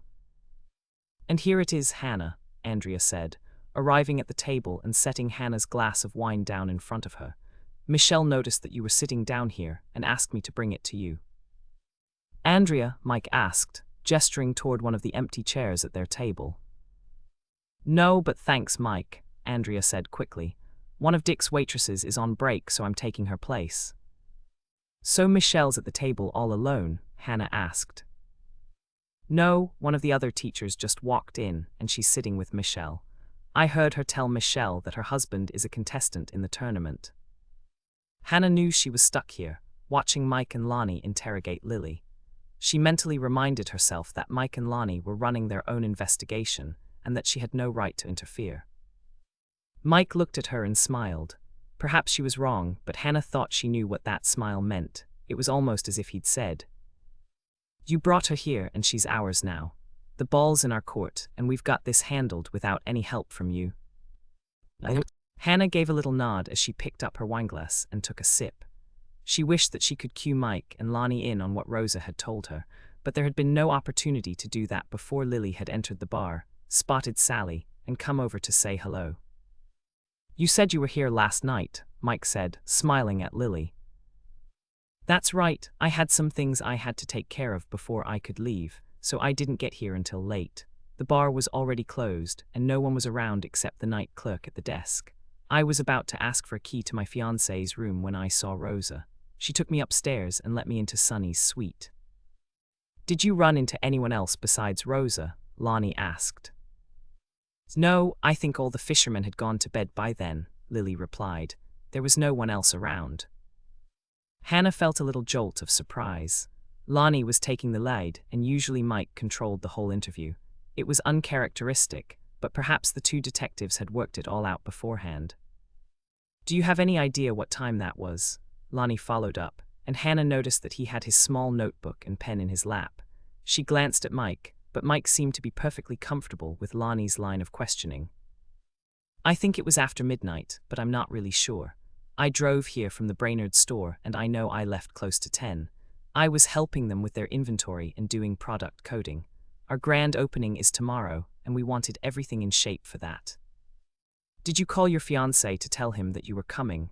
Lonnie asked her, and again Hannah was a bit disconcerted. Lonnie was definitely taking the lead, and Mike didn't seem to mind that at all. I called, but Sonny didn't answer his cell phone, Lily replied, glancing at Mike. How about Sonny? Mike asked her. Had he gone to bed yet? You bet he had, Lily said, and she gave an exasperated sigh, and true to form he was. Not alone. Did you recognize the person who was with your fiancé? Lonnie asked. Not until I saw her again tonight. Lily looked over at the table where the blonde had been sitting. I guess she must have recognized me too, because she's gone now. What did you do when you found the other woman in Sonny's room? Lonnie asked. Lily looked a bit embarrassed. I'm not exactly proud of what I did, but I was so mad at Sonny, I'm afraid I took it out on her. How did you take it out on her? Lonnie questioned. I grabbed her by the arm and threw her out in the hallway. She was naked, and I didn't bother to pick up her clothes and throw them out after her. I just locked the door and stood there shaking. I was so furious at Sonny, I could have killed him. Hannah did her best not to wince visibly. She really wished that Lily hadn't said it quite that way. What did Sonny say when you threw the other woman out? Lonnie asked. Absolutely nothing. He was dead drunk, and he didn't even wake up. Did you try to wake him? Mike asked, and Hannah was glad he'd asked the obvious question. No, when Sonny's drunk, you could set off fireworks in his room and he'd sleep through it. And I knew from experience that if he'd actually been awake enough to listen to me, he would have forgotten everything I said anyway. So did you sleep there in your fiancé's suite? Yes, it was a 2-bedroom suite, so I just went in the other bedroom, got into bed, and tried to go to sleep. And did you sleep? Mike asked her. I think I must have slept for a while, Lily told them.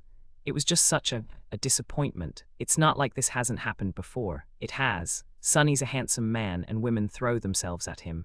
Unfortunately, he doesn't seem to be able to resist them. He swears he loves me, but he can't resist playing the game with other women. You must have been furious, Mike said. Lily said it wasn't the sort of night that I wanted, but it wasn't unexpected either. Some men like to flirt, and that's as far as it goes, Mike said. Other men like to flirt, and they don't know when they should stop. I think Sonny was one of the latter group. Hannah watched as Lily's face paled. Was. She repeated, you said Sonny. Was. And that's past tense, I heard you. Mike sighed. You're right, Lily. I didn't mean to blurt it out like that, but I have to tell you that Sonny's dead. When? Lily choked the word out, and Hannah immediately reached out to put an arm around her shoulder.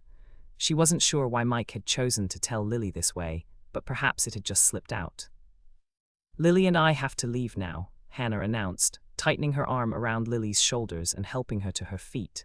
We'll be in the kitchen, and I'm going to get her something to eat. Come there if you have to ask her more questions. Good, thank you, Hannah, Mike said, looking very grateful. Then he turned to Lily. I'm sorry, Lily. I didn't mean to tell you in quite that way. It just slipped out. Lily gave a little nod. It's okay. I know what I told you made me a suspect. I can't blame you for that. I'll answer any other questions you and your partner have if you'll just give me a little time to digest all this and grieve. Mike threw Hannah a sympathetic look. Of course we will. I'm sorry, Lily. I apologize again for springing all this on you this way. If I could take it back, I would. Apology accepted, Lily said, reaching out to touch Mike's shoulder. I'll be with Hannah if you need me. Hannah stopped at their table and leaned down to talk to Michelle privately. Tell Andrea that I'm going to be busy for a while, she said. I'll meet her later back at our room. Then she turned to Lily. Come on, Lily. I'll take you back to the kitchen now. Hannah glanced behind her as they exited the bar. No one was looking at them curiously. That was good. She just hoped that she could get Lily calmed down before Mike and Lonnie decided to come to the kitchen to question her further. Do you think I'll have to answer more questions? Lily asked as they walked down the long hallway that led to the kitchen. I don't know, Hannah answered truthfully. In a way, I hope not. You look like you're on your last legs. Lily smiled. I am tired, and you were right, I'm hungry. What sounds good? Hannah asked her, leading her into the kitchen and pulling out a chair at the table. I don't know, anything, I guess. Hannah stepped inside the walk-in cooler and made a quick survey of the contents. I can always fix you a sandwich. There's plenty of cold cuts and cheese, and there's always soup. That'll only take a few minutes to heat. I can even bake you something if you know what you'd like. I don't, Lily admitted. 1 minute, I'm practically starved, and the next minute, I'm not sure I could eat anything. You're probably in shock, Hannah told her. Sugar might help. I mixed up some cookie dough for tomorrow and… She stopped and turned to face Lily. Do you like chocolate? I love chocolate, it's my favorite thing. How about peanut butter? Lily gave a little laugh. That's my other favorite thing. They used to make jars of peanut butter with swirls of chocolate fudge sauce inside. That was my favorite sandwich when I went to college. I remember that. There was another one with peanut butter and swirls of grape jelly. Do you remember that? Yes, I do. It was good, but the one with chocolate was my hands-down favorite. How about some chocolate peanut butter whippersnapper cookies? Hannah asked. That sounds perfect. What are whippersnapper cookies? I've never heard of them. They're cookies with Cool Whip in them, and they're really simple to make. My sister, Andrea, makes dozens of different kinds. Andrea? Lily looked slightly puzzled. Didn't you say your sister's name was Michelle? It is. Michelle was sitting at the table with me when you walked in. Andrea is the sister who delivered my wine and is relieving some of Dick's barmaids when they go on break. Hannah picked up the bowl of chocolate peanut butter whippersnapper cookie dough that she had mixed up early and brought it to the work table. This won't take long, she said, walking over to the industrial oven to set it to the proper temperature. I might as well make the whole batch while I'm at it. That way, you can take some up to your room too. Good, Lily said quickly with a smile. I am sorry that you had to learn about everything so suddenly. So am I, but it doesn't change what happened. I don't blame Mike. He seems like a very nice man, and so does his partner. It's just that it was such a shock. Of course it was. Try to lean back and relax now. You've been through a lot today. Hannah sniffed the air and gave a little smile. Can you smell the cookies baking? I can. They smell wonderful, Hannah. How many minutes do they have left to go? Hannah glanced at the clock. Not long now, but they'll have to cool for about 5 minutes. If you try to eat them right after they come out of the oven, you'll burn your mouths. I know. I did that once with chocolate chip cookies. I didn't realize that the chocolate would stay hot for longer than the rest of the cookie does. Just close your eyes and think about how good they're going to taste, Hannah told her, noticing that Lily had relaxed a bit. Shut your eyes and concentrate on the wonderful scent of cookies baking. Perfume will never be able to compete with the scent of chocolate cookies in the oven. That's really true, Lily said, and Hannah noticed that her eyes were closed. It's the best scent in the world. It reminds me of when I was little and my mother baked every morning. I really miss those days. I used to wake up to the most wonderful scents in the world. Chocolate peanut butter whippersnapper cookies. Do not preheat oven. This cookie dough must chill before baking. Ingredients. 1 large egg, beaten. Just whip it up in a glass with a fork. 2 cups Cool Whip, thawed. Measure this, Andrea. Said her tub of Cool Whip contained a little over 3 cups. 1 cup mini chocolate chips. Andrea used a 6-ounce package of Nestlé mini morsels. 1 cup peanut butter chips. 1 package. Approximately 18 ounces. Chocolate cake mix, the size you can bake in a 9-inch by 13-inch cake pan. Andrea used Betty Crocker. Chocolate fudge. A 1/2 cup powdered. Confectioners. Sugar in a separate small bowl. You don't have to sift it unless it's got big lumps. First of all, chill 2 teaspoons from your silverware drawer by sticking them in the freezer. You want them really ice cold. This will make it a lot easier to form the cookies after the dough has chilled. If you haven't done this already, whisk the egg until it is fluffy and of a uniform color. Transfer the egg to a large mixing bowl. Measure the Cool Whip and stir it in. Measure and stir in the mini chocolate chips. Measure and stir in the peanut butter chips. Sprinkle the cake mix over the top and fold it in, stirring only until everything is combined. The object here is to keep as much air in the batter as possible. Cover the bowl with plastic wrap and stick it in the refrigerator for an hour. Hannah's note: Andrea said this dough is very sticky. It's much easier to work with if you chill it. When your cookie dough has chilled for an hour, preheat your oven to 350 degrees F, rack in the middle position. Take your dough out of the refrigerator, your spoons out of the freezer, and scoop the dough 1 teaspoon at a time into the bowl of powdered sugar. Roll the dough around with your fingers to form powdered sugar-coated cookie dough balls. Place the powdered sugar-coated cookie dough balls on a greased cookie sheet, 12 balls to each cookie sheet. Andrea used parchment paper sprayed with non-stick cooking spray on top of a cookie sheet. Bake the cookies at 350 degrees F for 10 minutes. Take the baked cookies out of the oven and place them on a cold stovetop burner or wire rack. Let the cookies cool on the cookie sheet for no more than 2 minutes, and then move them to a wire rack to cool completely. This is easy if you line your cookie sheets with parchment paper. Then all you have to do is grab the corner and pull it onto the wire rack. Yield 3 to 4 dozen yummy cookies, depending on cookie size. Whodunit. Chapter 13. I have to talk to you, Hannah, Mike said, walking into the kitchen. Where is Lily? Sleeping. Sally found a room for her, and Doc gave her something to help her sleep. Come in, Mike, would you like some coffee and a cookie? I don't know, Hannah, I don't know what I need. A new head might help. Mike sounded so depressed. Hannah went over to give him a comforting hug. Are you upset because of the way you told Lily about Sonny? Yes, but that's just part of it. There's more, Hannah, there's something really wrong. For the first time in her life, Hannah wished she'd taken more psychology classes. She poured a cup of coffee for Mike, set a plate of cookies in front of him, and sat down. Tell me about it, she invited. There's an important question I have to ask you first, Mike said, and Hannah noticed that he hadn't even reached for a cookie. What is it?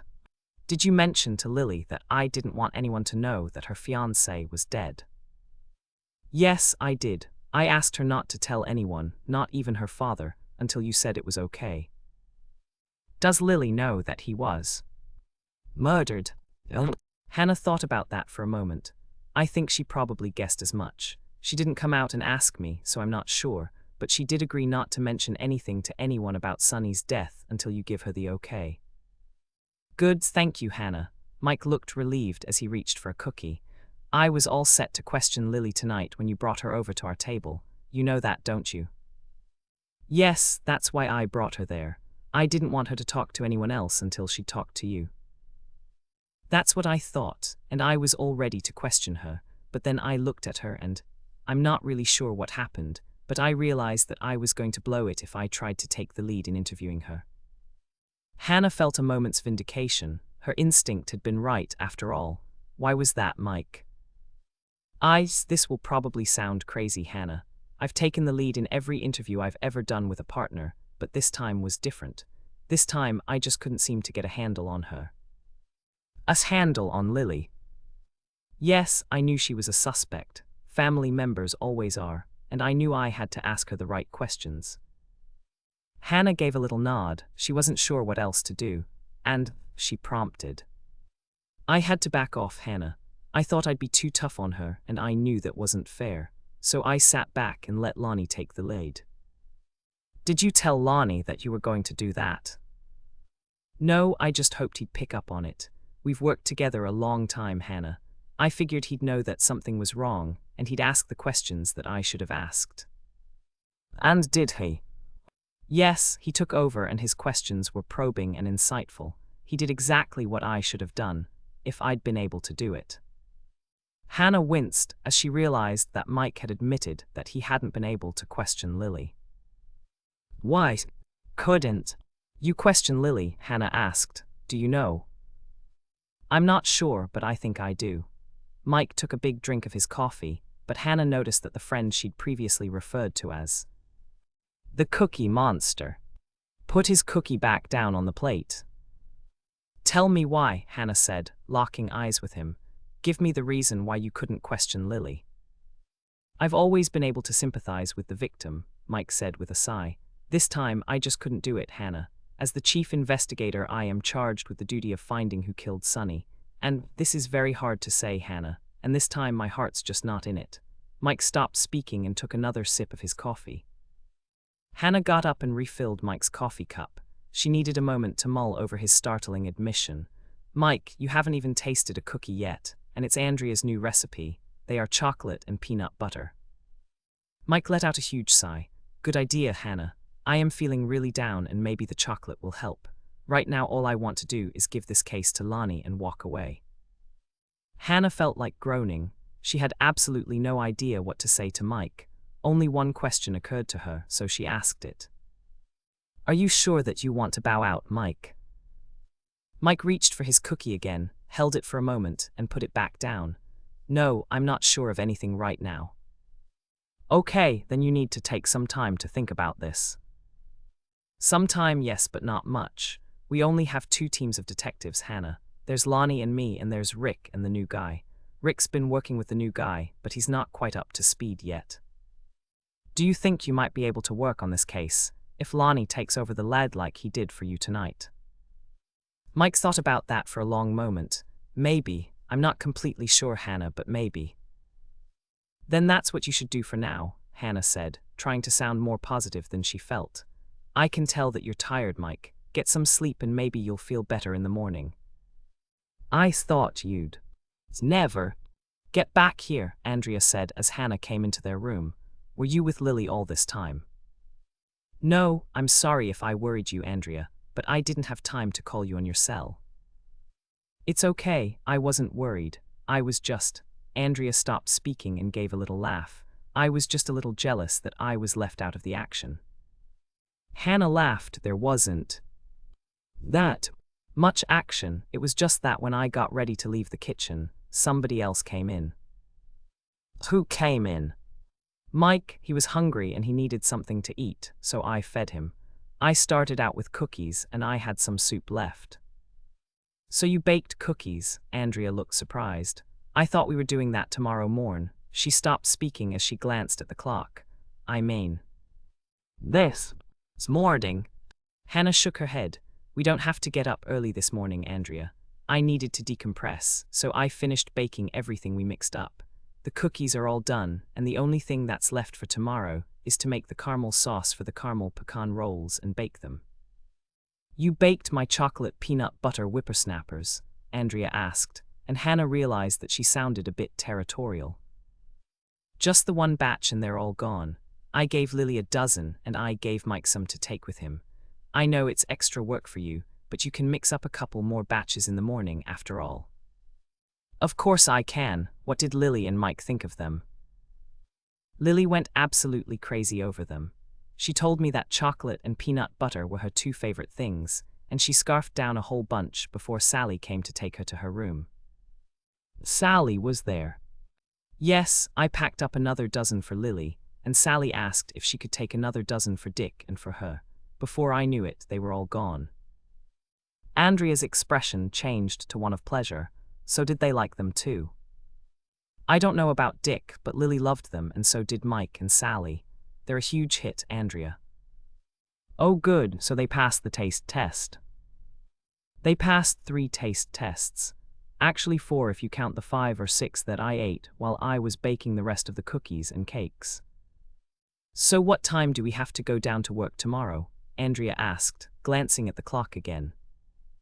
The breakfast buffet is at 8, so 6 should be just fine. Almost everything's done, Andrea. And you did it all yourself? Andrea looked slightly disappointed. You should have called me, Hannah. I've been up here for over an hour and I could have come down to help you. I figured you might need a little more rest than usual, Hannah said, choosing the first excuse she could think of. After all, you delivered cocktails to the tables all night at the bar, plus you kept your eyes and ears open for any clues you might pick up. That's hard work, Andrea. It wasn't that difficult, Andrea said, waving off Hannah's compliment. I had a good time talking to people and listening to what they were saying. Did you pick up anything interesting? Hannah asked, pulling her pajamas out from under her pillow. Yes, but I'll wait to tell you until you get ready for bed. How about you? You said that Mike came into the kitchen. Did he tell you anything interesting? Hannah knew she was treading on thin ice. She didn't want to lie to her sister, but what Mike had told her about his personal problems was confidential. I didn't learn anything worth relating, she said, fudging as best she could. I think he just needed to talk to someone, and I was handy. Personal stuff? Andrea asked, looking interested. Yes, but nothing that's relevant to catching the killer. So Mike just needed to talk. I think so, at least until he tasted your newest whippersnapper cookie. Then he just needed more cookies. Andrea laughed and went over to the dresser to pour herself a glass of water from the tray that Rosa had put there. Go ahead and get ready for bed, Andrea said, waving Hannah off toward the bathroom. I'm going to put this on my side of the bed table, and then I can tell you what I learned tonight. Hannah took a quick shower so she wouldn't have to shower early in the morning. She knew she'd be tired and she wasn't sure she could sleep. The personal crisis that Mike was having and the things that he'd told her were buzzing around in her mind. In a way, she hoped that Andrea didn't want to talk any longer. She was very tired and she wasn't sure she could talk about Mike, or Lily, or Sonny's murder for much longer tonight. It seemed to take forever to dry off from her shower and get into her night clothes. Hannah's feet were dragging as she walked to the bathroom door and opened it. The bedside lamp was on, and she glanced over at Andrea's bed. Luck was with her tonight. Andrea was curled up in a ball, fast asleep. Ocean off to Psalm. Chapter 14. W. Hannah opened her eyes in the morning. Their breakfast tray was sitting on the dresser, and Andrea was not in her bed. Hannah sat up, blinked a couple of times, and took a look around the room. It was a nice double room, but there weren't any alcoves or places to hide. Then she heard the shower running and she gave a little smile. Andrea was in the bathroom, getting ready for the day ahead. Even though she felt like turning over and going back to sleep, Hannah made herself sit up on the side of the bed. The urge for morning coffee was stronger than the lure of the blankets, and soft pillows couldn't compete with the inviting scent of breakfast coffee. She got to her feet, slipped into her robe, and padded across the room to the breakfast tray on the dresser. She had just taken her first sip of the aromatic brew when Andrea emerged from the bathroom. Oh good, you're up, Andrea said, coming over to pour a cup for herself. I figured that if I took the lid off the pot, you'd have to wake up and have some. You figured right, Hannah said, smiling at her sister. The scent of hot coffee is what woke me up. I didn't realize it at the time, but I sat up, saw the tray, and knew I had to get up and get a cup. I thought if I tried to wake you up, you'd get mad at me the way you used to do when we were kids. I didn't want that, so I decided to try another way. Well, it worked, and I'm not at all mad at you, Hannah declared, taking another sip of her coffee. Room service is a wonderful thing, isn't it, Andrea? I'll say, Andrea agreed, biting into one of the donuts that Rosa had brought them for their breakfast treat. I'll be awake in a couple of minutes and we can go to work, Hannah said, draining her coffee cup and getting up to pour herself more. I'm almost awake and I showered last night, so all I have to do is climb into some clothes and put on my shoes. Take your time, Andrea told her. I'm going to run down to the kitchen in a minute to mix up more chocolate peanut butter whippersnapper cookies. I'm really glad that Lily and Mike and Sally liked them last night. Don't forget me, Hannah added herself to the list. I like them too. They're going to be a huge hit with the fishermen, Andrea. Good, Andrea looked very pleased. Is Lily going to come down to the breakfast buffet? I'm not sure. Mike called Wally last night, and he was supposed to drive in this afternoon. I'm not sure if he'll get here in time for happy hour. I heard Mike tell him that Sonny was dead. Did Mike say that Sonny was murdered? Andrea asked. Mike said he's keeping that fact under wraps for now, and if we're lucky, Sonny's killer will say something incriminating. Very smart. I hope it works, Hannah. It kind of creeps me out to know that we're serving the buffets to a killer. When Andrea left for the kitchen, Hannah stayed in the room for a while. She washed her face, brushed her teeth, did what she could to tame her unruly red curls, and dressed in the clothes she'd chosen for the day. Then she sat at the desk, had another cup of Sally's excellent coffee, and a bit reluctantly left the room to walk to the kitchen. "I'm here," she announced, pushing open the door. "It smells absolutely wonderful in here." "That's Andrea's cookies," Sally told her. "I can't believe you worked for hours last night, finishing the baking, Hannah." "I needed to calm down, and baking always helps," Hannah told her, walking over to look at the recipe that was on the surface of the stainless steel workstation. "Apricot, coconut, and milk chocolate bar cookies," Hannah asked, looking down at the recipe. "Is this recipe yours, Sally?" "No, it's Andrea's," Sally replied, smiling at Andrea. "She brought it in this morning and asked me what I thought of it. I told her we'd try them for the lunch buffet." Hannah turned to look at Andrea, who was blushing slightly. "I hope you don't mind, Hannah, but I adapted your recipe from multiple choice bar cookies and came up with this one. I haven't tried it yet, so I don't know if it works, but Sally says she wants to try it." Hannah just stared at her sister for a moment, and then she began to smile. "I think that's fantastic," she said. "But Andrea looked slightly guilty. "It's your recipe and I messed with it." "So what? There are only a finite number of recipes, Andrea. New recipes come from taking what you learned from the recipes that work and adapting them to make new recipes." "But isn't that almost like cheating?" "Not really," Hannah said with a smile. "Baking involves chemistry, Andrea." "But I flunked chemistry," Andrea said, sitting down at the table. "I don't know anything about chemistry. I couldn't even memorize the whole periodic table of the elements." "Don't feel alone," Sally said. "How about you, Hannah?" "I made it, but not by much. I memorized some of it, but only enough to get by, and only the elements I thought I needed for the final test. The point I'm trying to make is that there are these basic recipes that you almost have to follow if you want a certain outcome. There's one for soft cookies, one for crisp cookies, one for pies, and right on down the list. It's really a matter of knowing how many dry ingredients to use, how many wet ingredients to use, and what kind of leavening you need, if you need any at all." "I know about leavening," Andrea said quickly.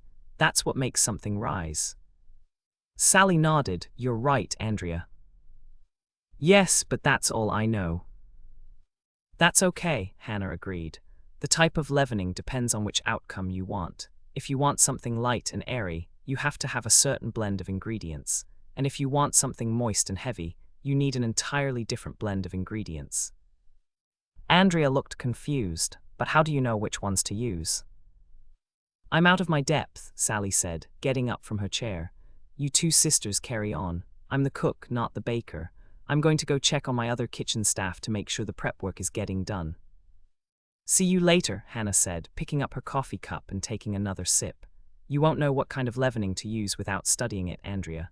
It's complicated, unless you're like our great-grandma Elsa. I think she probably learned to bake before she even learned to walk, and when she read the ingredients in a recipe, she just figured it out." Andrea smiled. "I was younger, but I remember her, Hannah. She used to make wonderful cookies. And pies and cakes and everything in between. I have all her recipes, and sometimes I'll look for one I remember and adapt that one to the ingredients that I want to use. It sounds to me like that's what you did with the apricot, coconut, and milk chocolate bar cookie recipe, Andrea." "You mean because I adapted it from one of your recipes?" "Exactly, and I don't really remember, but I may have adapted my recipe from one that great-grandma Elsa used." I'm not sure of the word, but it's almost like we're keeping great-grandma's memory alive." "That's a lovely thought, Andrea, and I wouldn't be a bit surprised if you were right.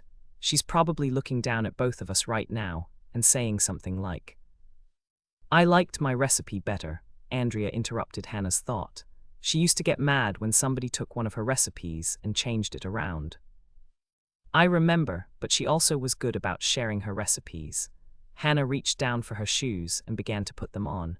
"Did you learn anything important from the contestants in the bar last night?" "You bet I did," Andrea declared, and she looked very excited. "I learned that Joe Dietz and his son-in-law, Mark, are here for the fishing tournament." "Really? I thought Joe's daughter and her husband were stationed in Germany." "They are, but Mark had to come back to the States for 2 weeks of training. And Darla and the kids aren't here. Andrea shook her head. Darla didn't want to pull the kids out of school, so they stayed on the base. Mark's only here for one more week, but he heard about the fishing competition and talked Joe into signing up as a contestant. That makes sense, Joe loves to fish. I know, since he retired, he goes fishing practically every day in the summer. Mark signed as Joe's second, and they're using Joe's boat. I feel a little sorry for Darla. I bet she would have liked to come to see her parents. That's what Joe told me, but she wanted the kids to finish the year at the base school, and Joe and his wife are going to Germany to visit them for Oktoberfest, the way they do every year. So Joe's son-in-law fishes? Hannah asked, wondering why Andrea had told her all this. Yes, and Mark, he's the son-in-law, knew Sonny when they were in college. Really? Hannah asked, and then she was silent. She'd let Andrea tell her why this was important. That's why I mentioned it. Joe said that Mark and Darla met while they were in college, but she was dating Sonny at the time. Hannah felt a bit like shouting. But she didn't. Andrea would get to the crux of the story in her own time. Joe told me that Darla was engaged to Sonny at the time, and Mark was dating Darla's college roommate. They used to double date, and Mark noticed that Sonny flirted with every pretty girl who crossed his path. Did Darla realize that Sonny was flirting with other girls? Hannah asked. Yes, and she didn't like it at all, especially since they'd moved in together in a one-bedroom apartment just off campus. She complained to Sonny about it, and he told her that he was just being friendly. And she believed him. Yes, until she came home early one afternoon and found him in bed with another girl. Poor Darla, Hannah commiserated, remembering her first brush with an unfaithful boyfriend. What did she do? Darla kicked him to the curb and joined the Air Force. Without finishing school. That's right, the Air Force sent her to another college to finish her degree, and then they assigned her to a base in Germany. But how did Mark get back in the picture? Hannah asked. Pure luck. It turns out that Mark joined the Air Force too, and he got stationed to the same base in Germany. Andrea gave a little smile. Joe said it was meant to be. I guess it was. Darla and Mark met again there, fell in love, and ended up marrying on their first leave back here. And you think that Mark may still carry a grudge against Sonny for the grief he caused Darla? Hannah asked the important question. I asked Joe that. He says he doesn't think so, but I'm not that sure. I'm not that sure either. It's certainly a possibility. The two sisters were silent for a moment, and then Andrea asked, Do you think we should check it out? Oh yes, Hannah said, no doubt in her mind. We should definitely check it out just as soon as we can. Andrea looked slightly doubtful. Then it's not too far-fetched. It's far-fetched, but that doesn't mean it can't be a motive for murder, Hannah said. Anything that's possible is suspect. Thanks for telling me about it, Andrea. It's a lead I didn't have before. Andrea began to smile. Thank you, Hannah, but do you really think it's possible that Joe or Mark is Sonny's killer? Of course it's possible. Anything is possible at this point. Do you know anything about Mark's military career? He's a pilot, that's all I know. I do know something about Joe's career, though. Bill asked Joe about that once, and Joe showed him the medals he'd won when he was a sharpshooter. Bill tried to recruit Joe for the sheriff's department, but Joe didn't think there was enough call for his bomb technician and sharpshooter skills. He told Bill that if push ever came to shove, he'd be happy to help with any emergency, but he had his military retirement, and he just wanted to relax and enjoy his wife and family for the rest of his life. I can understand that, Hannah said, getting up from the table. Okay, Andrea, we'll check all this out later. In the meantime, let's try out your apricot, coconut, and milk chocolate bar cookie recipe and see how we like it. Are you sure? Andrea asked, looking excited about the prospect but a bit nervous too. I'm sure. We'll mix up the whole recipe, but we'll make a test pan to see if it works. What if it doesn't? Andrea asked her. Then we'll see if we can figure out why, and if we can't, we'll toss it out and try something else. Do you have a copy of it that I can read through quickly? Yes, Andrea rushed to the notebook she'd brought with her, turned to one of the pages, and handed it to Hannah. It's right here, she said. Hannah glanced down at the recipe, checking it against the recipe that she remembered. The amounts of dry and wet ingredients were the same, and everything looked fine to her. What do you think? There's only one thing, Hannah told her. Your recipe calls for chopped dried apricots. How are you planning to chop them? In a food processor, Andrea said, but it was more of a question than an answer. That'll work just fine, but you'll have to put something else in the food processor to keep the apricots from sticking together and forming a ball when you chop them. Oh, Andrea looked surprised and then she nodded. You're right, I tried to chop up marshmallows in a food processor once and well, it was really a mess. Let's figure this out together, Andrea. What did you use for the crust on this recipe? Hannah handed the notebook back to Andrea. I used crushed Lorna Doone cookies, but they don't ball up when you crush them in a food processor, do they? No, they're a dry ingredient. Think about it, Andrea. What dry ingredient could you add to the apricots so they'd chop up and not form a sticky ball? Flour, that's a dry ingredient. Yes, it is, but there's no flour in your recipe. Andrea looked down at the notebook again. What about the Lorna Doone cookies? When I crush them up for the recipe, could I just crush up some extra cookies and put them in with the dried apricots when I'm ready to chop them? Bravo, Hannah said, clapping her hands. That's perfect, Andrea. When you chop up the cookies, just make sure you have some extra left over and use the extra underneath and on top of the apricots when you are ready to chop them. It won't add a new ingredient or change the taste of the recipe, but it will keep the apricots from sticking together. Andrea looked very proud of herself. How about the coconut? It'll be okay when I chop it, won't it? Yes, as long as you don't chop it too fine. Is there anything else you're worried about? Andrea glanced down at the recipe again. I don't think so. Let's make your recipe and see if it works, Hannah suggested. It should, but you never know for sure until you test it. Right, Andrea gave a little nod. Shall I get the ingredients? No, Andrea looked completely puzzled. Why not? Because it's your recipe. This time I'll get the ingredients, and you can be in charge of mixing everything up and putting it into the pans. But are you sure that? I'm sure, Hannah said quickly, interrupting her younger sister. It's going to work just fine, Andrea, and you can do this one on your own. There's only one thing you have to promise to do for me. What's that? I get to taste the first one, Hannah said, walking over to give Andrea a big hug. Apricot, coconut, and milk chocolate bar cookies. Preheat oven to 350 degrees F, rack in the middle position. Ingredients. A half cup salted butter, melted. 1 stick, 4 ounces. A quarter pound. 1 3/4 cups Lorna Doone cookie crumbs. Measure. After crushing, buy 2 packages, you'll have some left over, but the kids will love them as an after-school snack. 1 can. 14 ounces. Sweetened condensed milk. Not evaporated milk. A half cup dried apricot pieces. Measure after chopping. 2 cups milk chocolate chips.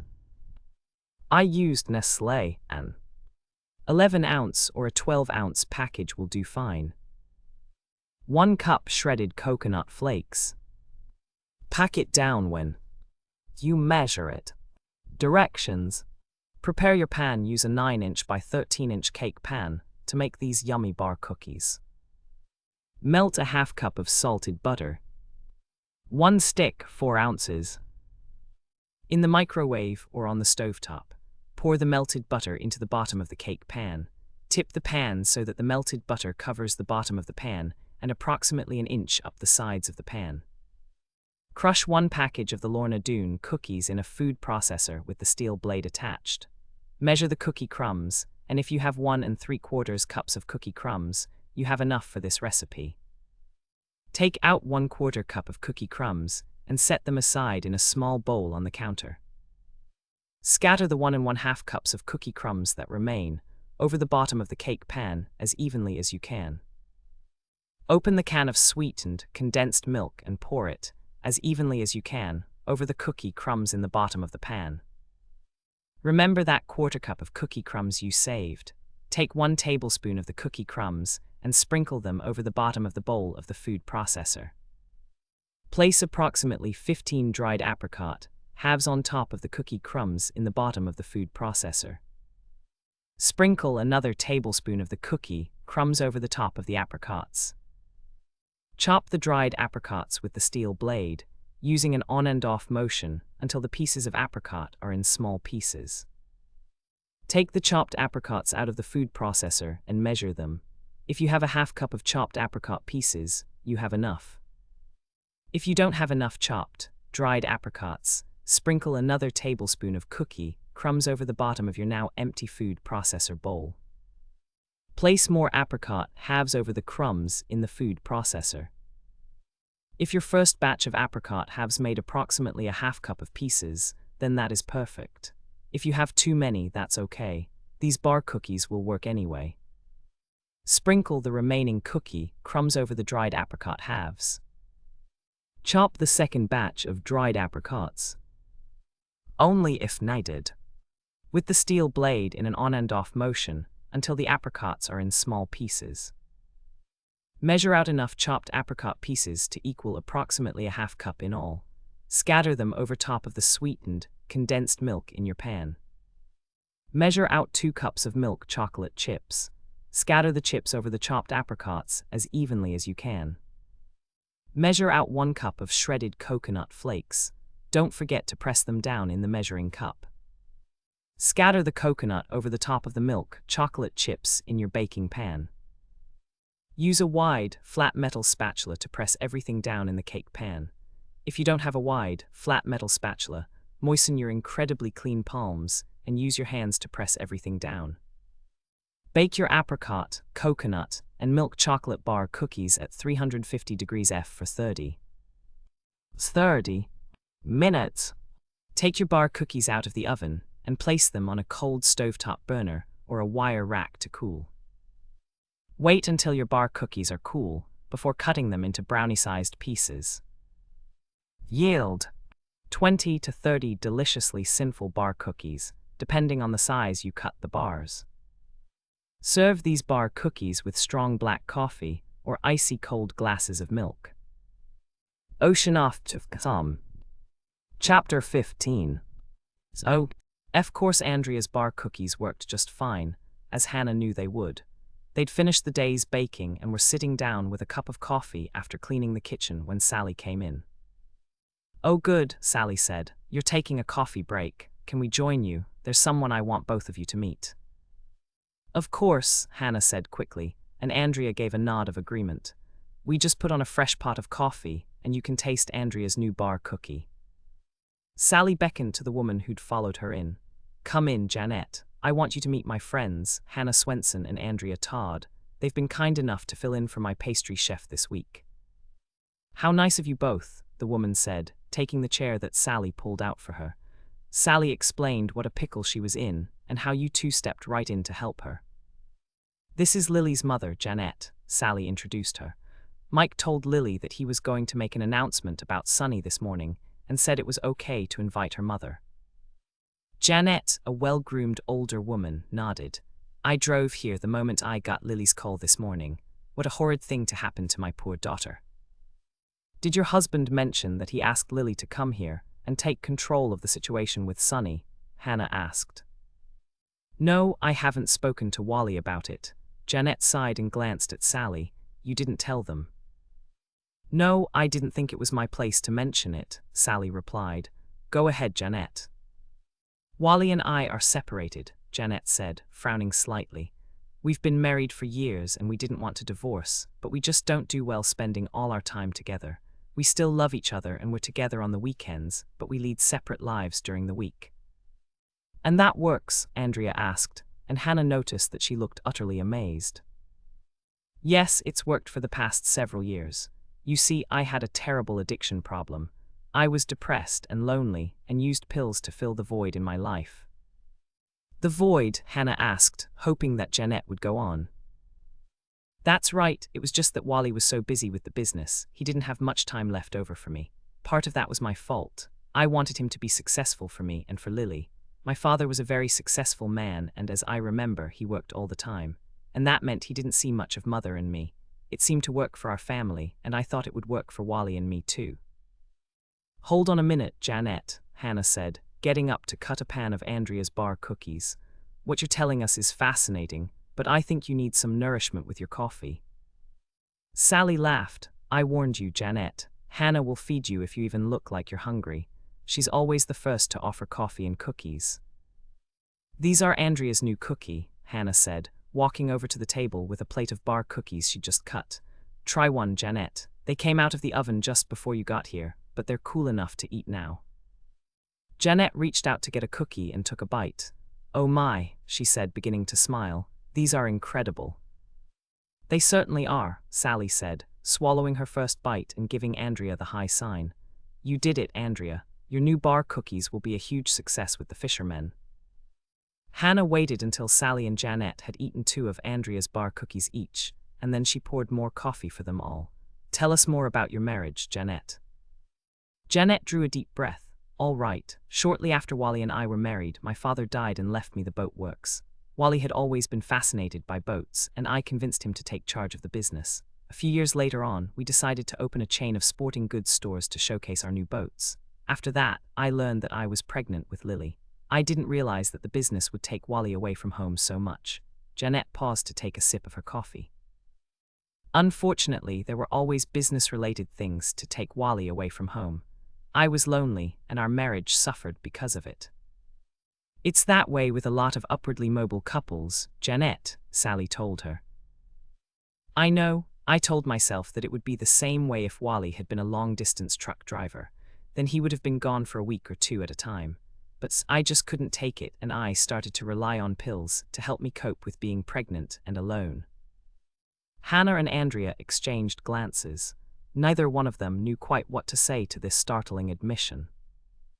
Luckily, Janet had Rosa, Sally said, reaching over to pat Janet's shoulder.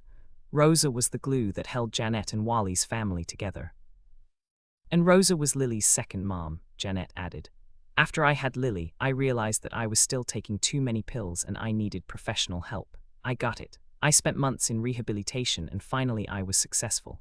But during that time, Lily was without a mother at home and with a father who was only there on the weekends. All I can say is, thank God for Rosa. She helped all 3 of us have something closer to a normal life. Rosa was your live-in nanny? Andrea asked, giving Janet a sympathetic look. Yes, Rosa was perfect. She was my surrogate when it came to Lily's elementary school, and she went there at least once a week to deliver cookies the way the other room mothers did. And Lily loved Rosa. She still does. But you beat your addiction, Sally said. Everything worked out for the best, Janet. Yes, it did. Lily was happy having Rosa as her second mom, and Janet gave a little laugh. Rosa even attended PTA meetings and teachers' conferences for me. You have no idea how indebted I am to Rosa. How long did Rosa work for you? Hannah asked. Until Lily was a junior in high school.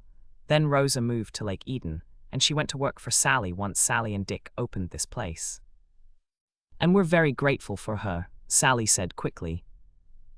Anyway, once I'd successfully beaten my addiction, I went to work for our business. I'm a certified public accountant, and I spend most of my work days going over the books. That means I travel, and I was at the St. Cloud store when Lily and Wally were opening the new Brainerd store. How about your husband? Andrea asked. Did he tell you that he was sending Lily here to the inn? Janet shook her head. No, Wally never called me. He knew I never approved of her engagement to Sonny, but Lily has a mind of her own. She decided that she wanted to marry him, and that was that. I never felt that Sonny was right for her, but there's not much you can do when your daughter is head over heels in love with the wrong person. Did you know that Sonny had a drinking problem? Hannah asked her. No, if I had, I might have worked much harder to talk Lily out of the engagement. Sonny never drank in front of me, and I really had no idea that it was this bad. I'm surprised that Lily didn't call you to tell you what was happening, Hannah said. If I was engaged and had trouble with the man I wanted to marry, I know I'd call my mother for advice. I wish Lily had called me, Janet sighed deeply. I suspect that Lily probably didn't want to raise that subject with me. There's another factor, too. Lily didn't confide that much in me. She was always her daddy's girl. But she loves you, doesn't she? Andrea asked. I know she does, we're just not all that close. She knew that I didn't approve of Sonny, and I may have made a big error by not pretending to like him. It's just that I was convinced he was wrong for her. Lily wasn't that. Janet stopped, obviously searching for the best word to use. She wasn't that. Worldly. Lily trusted everyone, and unfortunately, that included Sonny. Did you ever talk to Lily about her fiancé? Andrea asked. No, I did my best to be nice to him, but I'm sure Lily knew I didn't like him. It did make holidays and parties difficult. I did my best, but Lily must have realized my basic dislike for him. The worst time was when they went on vacation with us. Wally and I have a cabin up in the North Woods that borders a beautiful lake. Of course, we took 2 of our boats with us. We always do. Lily and Sonny had one, and Wally and I had the other. Sonny knew absolutely nothing about boating, and it was clear that he wasn't interested in learning. He just sat there and let Lily do everything without lifting a finger to help her. He must have learned a lot very quickly to be on the fishing show, Sally said. Not at all, that's why Joey's on the show. He does all the actual work while Sonny provides the handsome face that attracts female viewers.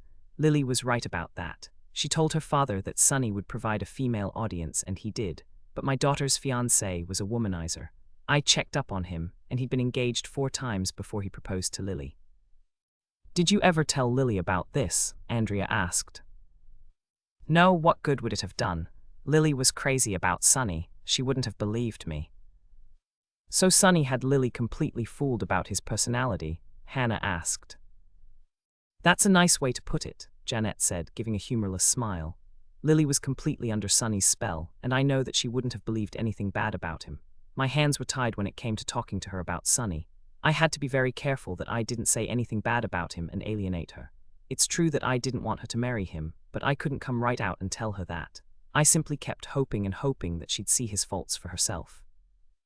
Hannah gave a little sigh, and that never happened. No, at least not that I know about.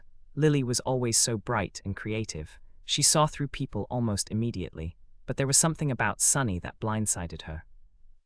It sounds as if you were walking a tightrope between trying to guide your daughter and fearing you'd alienate her, Andrea said.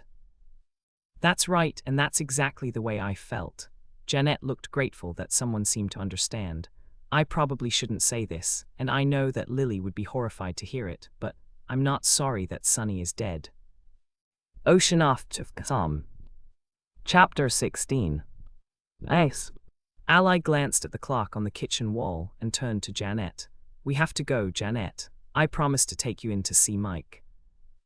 I know he's going to want to ask me all sorts of questions. Take some bar cookies with you, Janet, Andrea invited, getting up to prepare and package some of her cookies for Lily's mother. You'd better prepare a box for Mike, too, Hannah warned her sister. That way Mike won't eat all of Janet's cookies. You're right, Andrea said, hurrying to prepare another box of cookies. If I were you, Janet, I wouldn't let Mike see that you have 2 packages. He might eat them all. I'll take yours up to your room, Sally said. That way Mike won't be tempted. Hannah waited until Sally and Janet had left, and then she turned to Andrea. Well, what? Well, what did you think of what Janet told us? I thought it was sad. I think she really loves Lily and she wants the best for her. And she told us straight out that she didn't think that Sonny was the best for her daughter. That's all true. Hannah was silent. She wanted Andrea to think about what they'd heard. She came right out and told us that she didn't think the fact that Sonny was gone was a bad thing for Lily. Andrea stopped and began to frown. You don't think that? Everyone's a suspect until they have an alibi, Hannah told her. But Janet said she was at the St. Cloud store, going over their books. I know, are you going to take her at her word? Well, maybe not. Do you think we should check with someone at the store? I think we should, Hannah replied. You're better at that than I am. You make the call to them. Really? Andrea looked surprised, and then a big smile spread over her face. You trust me to do that? Absolutely, just let me know what happens. In the meantime, let's mix up another batch of your apricot, coconut, and milk chocolate bar cookies for the lunch buffet. Okay, but I already baked 2 batches. I know you did. They're wonderful, Andrea, and I think they're going to be a huge hit. Your 2 batches will be gone in a flash, and they're going to want more. Really? Andrea looked very pleased. I hope you're right, Hannah. Otherwise, we're going to have another couple of batches left over. Not necessarily, Hannah told her with a laugh. You're forgetting about Mike. The minute he tastes them, he's going to want even more for himself. Once Andrea and Hannah had baked another batch of apricot, coconut, and milk chocolate bar cookies, they cleaned up the kitchen and left. Sally had gone to see Mike and Lonnie with Janet, and there was nothing else to do until they served the lunch buffet for the fishermen after the noon weigh-in. You can leave early if you want to, Andrea, Hannah told her sister. I can handle the lunch buffet. Andrea shook her head. Grandma McCann is taking Tracy and Bethy out to her farm right after she picks up Bethy from preschool. They're going to plant a little flower garden. Hannah began to smile. That's really nice. I know how much Tracy loves flowers. Yes, and I'm hopeless when it comes to planting anything, Andrea admitted. I can't even grow nasturtiums, and they're the easiest flower in the world to grow. Andrea led the way to the elevator and held the door for Hannah. Do you want to take a nap? Hannah considered that for a moment, and then she shook her head. No, I probably should be tired, but I'd rather do something else before the fishermen come in. What do you want to do? I'd like to go out on the lake. The weather's nice and it's relaxing to be on the water. It's too bad we don't have a boat. I bet we can borrow a boat. Let's ask Dick if there's an extra boat we can use. I know how to handle an outboard motor. So do I, and I'm okay in a rowboat too. We could even take one of the inn's canoes if you promise that you won't stand up and wave at someone. Andrea rolled her eyes at the ceiling as they got into the elevator. I'm never going to live that down, am I? Hannah laughed. No, you're not. You dumped both of us in the lake when you saw Bill's boat ahead of us. I didn't mean to, and we managed to right the canoe and bail out all the water, Andrea pointed out. And we also managed to get absolutely soaked.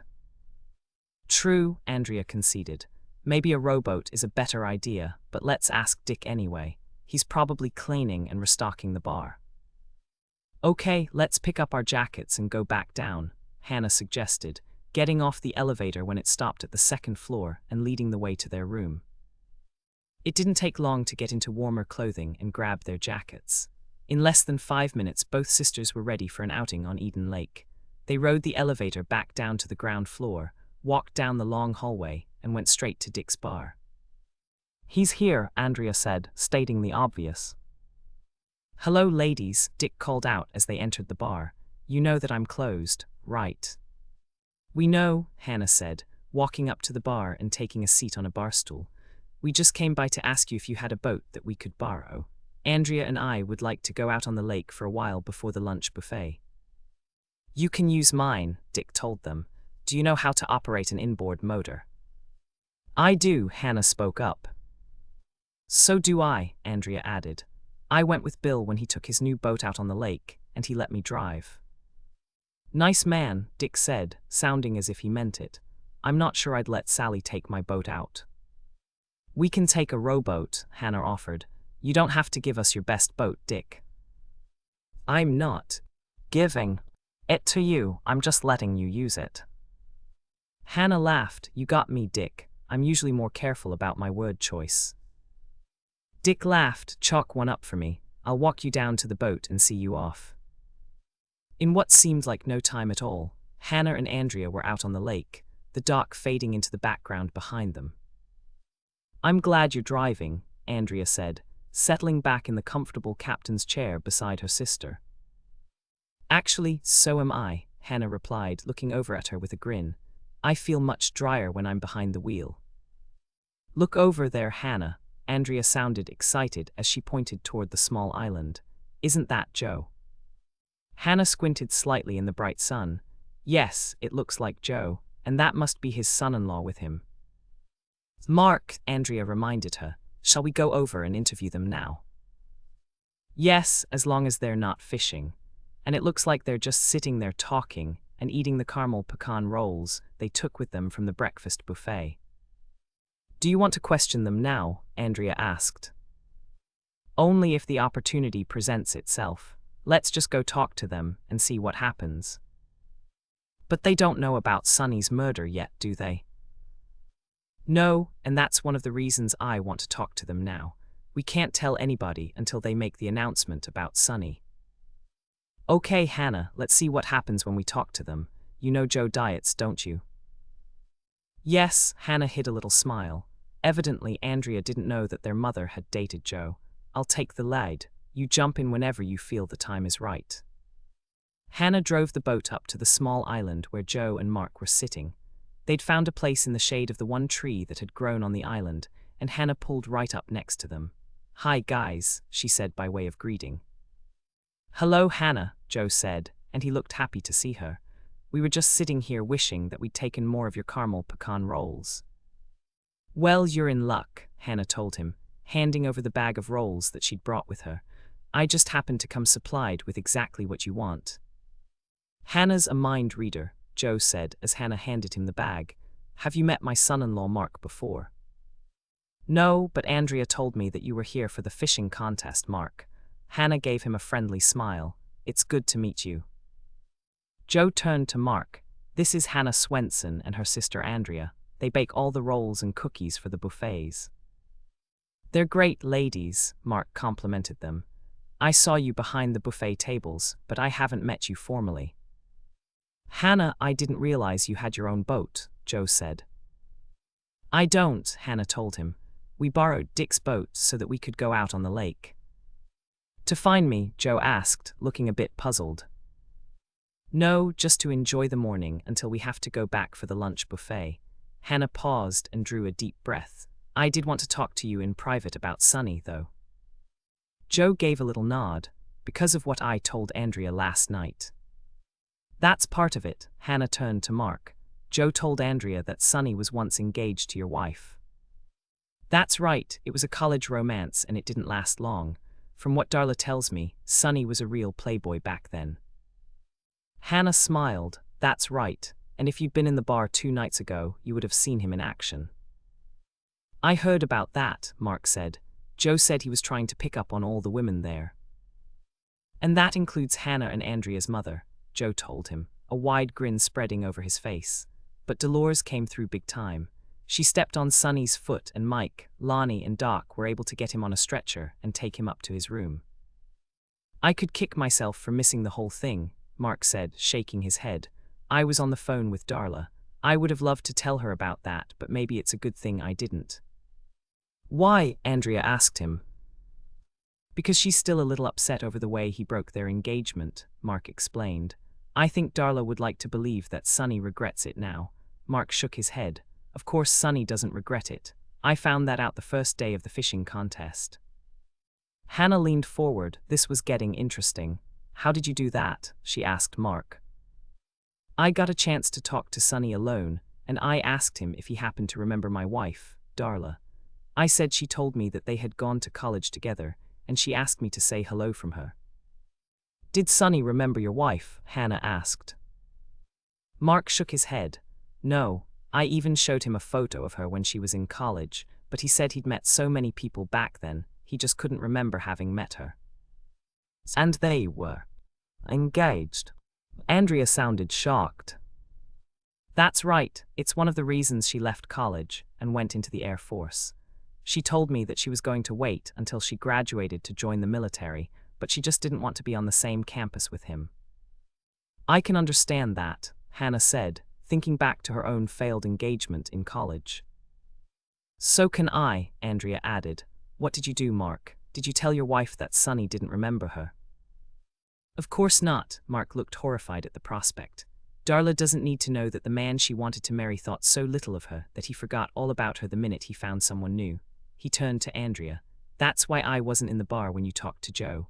I was on the phone to Germany, calling my wife at the base."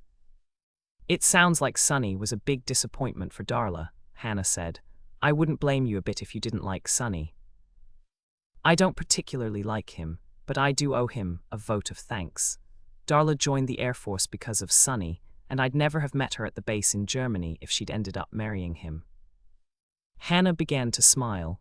That's a very good way to look at it, and I think you're exactly right for not telling her. That might have hurt her feelings. That's exactly what I told him, Joe said, patting Mark on the shoulder. Darla was head over heels over Sonny at one time. It would be a real slap in the face for her to realize that she'd meant that little to him. Hannah glanced at her watch. It was nice meeting you, Mark and Joe. It's always good to see you. We'd better get back to put out the food for the lunch buffet. There's a really good wild rice soup that I hope you try. It's one of my favorite recipes. Then I'll be sure to try it, Joe promised. Andrea frowned slightly, and Hannah knew exactly what she was thinking. I have something to tell you too, Hannah said, taking a deep breath. I'm not supposed to tell anyone, but, considering the circumstances, I don't want either of you to be blindsided by the news that you're going to get. Murder? Joe asked, giving her an assessing look. Yes. Sonny, Joe glanced at Andrea and then back at Hannah. Yes. When? This time it was Mark who asked the question. Yesterday morning. Mike isn't going to tell anyone until this afternoon. And that's why you came over to talk to me last night, Joe said to Andrea. That's right, I'm sorry, Joe. I didn't think you did it or anything. I was just trying to collect information. Joe turned to smile at Mark. That's what these two sisters do. Hannah solves crimes and Andrea helps her. And sometimes Michelle, their younger sister, gets into the act too. Then you're detectives? Mark asked. No, Hannah shook her head. We're not officially anything. It's just that we love Lake Eden and the people here. It's our hometown, and if something like this happens, we want to help figure out who did it. You don't think I killed Sonny, do you? Mark looked slightly worried at the prospect. No, we don't, Hannah answered quickly. And neither did Andrea when she told me about talking to Joe at the bar. It was just that we had to check it out to make sure, that's all. So neither one of us is a suspect, Joe followed up. It's not anymore, Andrea answered him, and then she turned to Hannah. Isn't that right, Hannah? That's right, Hannah assured them.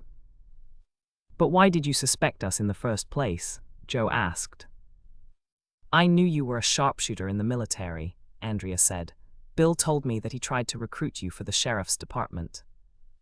You mean Sonny was shot? I shouldn't have said anything, Andrea admitted, glancing at Hannah. Yes, Sonny was shot. Hannah rescued her sister, who looked guilty for even mentioning it. Please don't repeat what we told you. I don't know if Mike is going to tell everyone exactly how Sonny was murdered.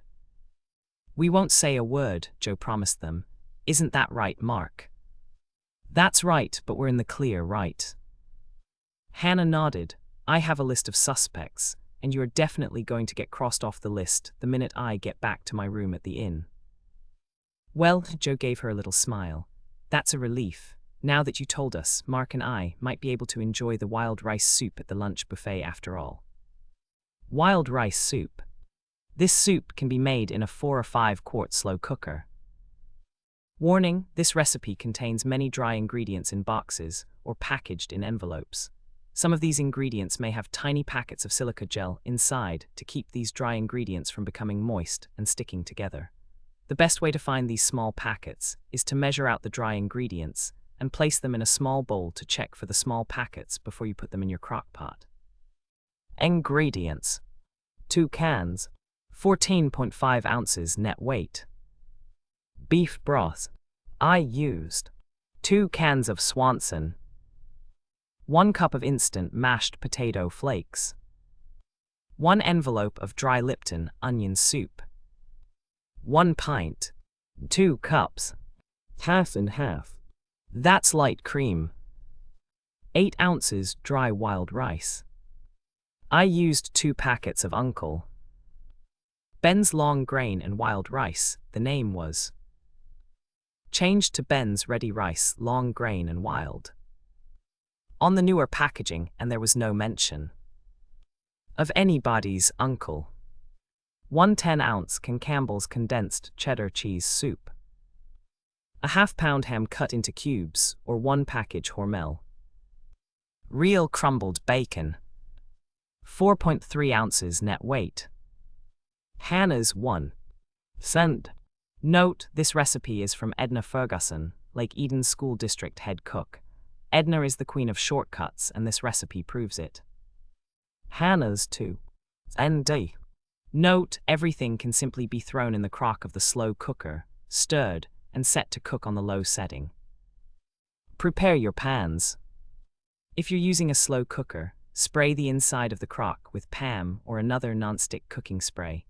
If you're making this soup on the stovetop, find a pot large enough to hold 4 quarts of soup. Directions. Open the cans of beef broths and pour them into the crock. Open the package of instant mashed potato flakes and place them in the crock on top of the beef broth. Open the package of dry Lipton onion soup mix and sprinkle the top of the dried mashed potato flakes in the crock. Pour in the pint of half and half. Open the packages of the long grain and wild rice mixture and place them in the crock. Open the can of cheese soup and place the contents inside the crock. Put in the ham or the real crumbled bacon now. Stir everything together to combine and put the lid on the crock. Turn the slow cooker on low heat. Make sure that the slow cooker is plugged in. Your soup is ready to serve in 3 to 4 hours. Yield 8 to 10 servings of hot, creamy, and satisfying wild rice soup. Hannah's final note. Actually, wild rice is an aquatic grain and not really a rice at all, but it is a staple in Minnesota and a real favorite because of its smoky, nut-like flavor. Onion soup. A crockpot recipe for a 4 to 5 quart crockpot. You will only use your oven to toast the French bread that tops the bowls of soup. Ingredients. 3 tablespoons salted butter. 4 cups chopped sweet white onions. 1 clove garlic minced or 1 teaspoon jarred minced garlic. 3 14.5 ounce cans beef broth. 4 cubes beef bouillon. 1 cup water. 1.5 teaspoons Worcestershire sauce. Teaspoon ground black pepper. Freshly ground is best. 2 ounces cognac or brandy. Optional. 1 French bread baguette. Enough for 8 to 10 1-inch thick slices. 1 cup finely grated Gruyere or Swiss cheese. Hannah's 1. Send. Note, I love onion soup, but one of the things I've always hated about it is that sometimes the onion pieces were so long that they would drip on my clothes if I wasn't extremely careful. I always wished that restaurants would provide bibs like they sometimes do for lobster, but then Michelle and I came up with another solution. This is the main reason we decided to use chopped onions in this recipe, rather than using a mandolin. The second reason we chose to use chopped onions was purely for convenience. Florence sells bags of chopped onions down at her Red Owl grocery, and this recipe is simple to put together if the onions are already chopped. Directions. Get out a large skillet. Put the salted butter inside and turn the stovetop burner on medium-low. Swish the butter around until it covers the bottom of the pan. Add the onions and garlic and sauté for 20 minutes on medium-low until tender. Spray the interior of the crockpot with PAM or another non-stick cooking spray. Transfer the sautéed onions and garlic into the bottom of your crockpot. Add the 3 cans of beef broth and stir them in. Add the 4 beef bouillon cubes and stir them in. Add the cup of water and stir that in. Add the Worcestershire sauce and black pepper and stir them in. Cover the crock pot and cook your soup on low heat for 5 to 8 hours. If you're in a hurry, you can cook this on high heat for 2.5 to 3 hours. Before serving your French onion soup, preheat the oven to 400 degrees F, rack in the middle position. Turn off the crock pot and add the 2 ounces of cognac or brandy to your soup and stir it in thoroughly. Recover the crock and set it on a towel on the kitchen counter. Slice the French bread into 1-inch thick slices and butter both sides. Then place them on the cookie sheet. When the oven comes up to temperature, put the cookie sheet in the oven for 2 minutes or until the top has toasted. Then take it out, place it on a cool stovetop burner, and flip the bread over to the uncooked side. Place the cookie sheet back in the oven and bake for another 2 minutes, or until the top is nice and golden brown. Take the cookie sheet out of the oven, place it on the stovetop burner again, and sprinkle on the grated Gruyere or Swiss cheese. Return the cookie sheet to the oven until the cheese has melted, while you fill your soup bowls with onion soup from the crock pot. Take the toasted cheese bread from the oven and place 1 slice, cheese side up, on top of each bowl of your onion soup. Your guests will love this soup. It rivals anything that's served in fancy French restaurants. Ocean off to Sam. Chapter 17. I wish I knew how to drive a boat like this, Andrea said as they headed back to the Lake Eden Inn. This is a lot newer than Bill's boat and has a lot more bells and whistles, and it looks like it's fun to drive. It is. Why don't you try it, Andrea? It's just like driving a car, and there's no one else even close to us on the lake.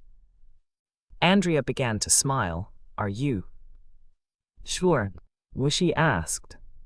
I'm sure. If you get into trouble, I'll be right next to you. I'm sure you can keep this one afloat. I'd really like to try, Andrea said. Are you sure it'll be okay with Dick? I'm sure. He let me drive it without even asking if I'd ever driven a boat like his. He's probably got really good insurance, Andrea said, and Hannah noticed that there was a grin at the corners of her sister's mouth. He probably does, Hannah agreed, and then she laughed out loud. Don't worry, Andrea. We're a long way from the dock, and there's absolutely nothing to hit out here. Even if you have trouble steering, you can't mess up too badly.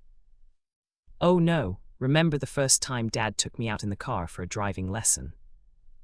Hannah burst into laughter. He was more ready for you than he was for me. I did exactly the same thing when we came to a corner. I didn't realize that I had to slow down, so I took it too fast and almost went into the ditch. He never told me that, Andrea said, laughing along with Hannah. Do you think he forgot about it? I doubt it. Maybe he just wanted to see if excessive speed on corners ran in our family. Do you mean Michelle did the same thing? That's what Dad said when he called me right after Michelle's first driving lesson. I wonder if Mother... She did, Hannah interrupted her. I asked her about it. Her parents never let her drive their car, and they didn't teach driver's education in the schools back then. Dad had to teach her how to drive after they got married.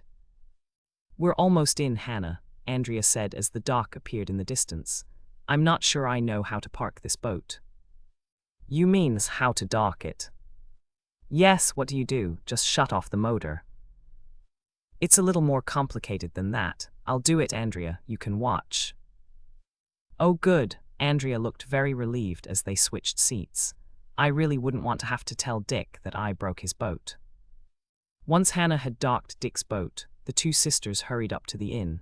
They entered the lobby and Hannah glanced over at the desk clerk. Isn't that Sally's night desk clerk, Andrea? I think so. He looks like the same person. Great, come with me. I want to ask him if he was here the morning that Sonny was killed. Good idea. Are you hoping he saw something? Saw or heard something, Hannah amended the thought. He must be working double shifts now that the college is on semester break. Hi, Craig, Hannah said, reading his name tag to get his name. Hello, Miss Swensen. Good to see you again. The desk clerk gave her a friendly smile. And this is your sister, right? That's right, but I'm not Miss Swensen anymore. Now I'm Mrs. Todd. The sheriff's wife, Sally told me that. Were you here the night that Sonny Bowman got so drunk they had to carry him up to his room? Hannah asked. You bet I was. I held the elevator door open for Doc so they could get the stretcher inside. I've never seen anyone quite that wasted, not even at the frat house parties. You live at the frat house? Andrea asked. Not right now. They're painting the inside of the place and Sally found a room for me here. That way I don't have to drive back and forth, and I can work double shifts when she needs me. I bet Sally's taking full advantage of that, Hannah said, and then she smiled. She is, and that suits me just fine. Sally pays really well and I do little odd jobs for her during the day. She doesn't charge me for the room and she feeds me all sorts of great food. If I have to pull an all-nighter, She even brings me rolls and coffee the minute they're ready in the morning. Were you here when Lily came in late that night? I was here, and so was Rosa. I think Lily called Rosa to tell her that she was coming.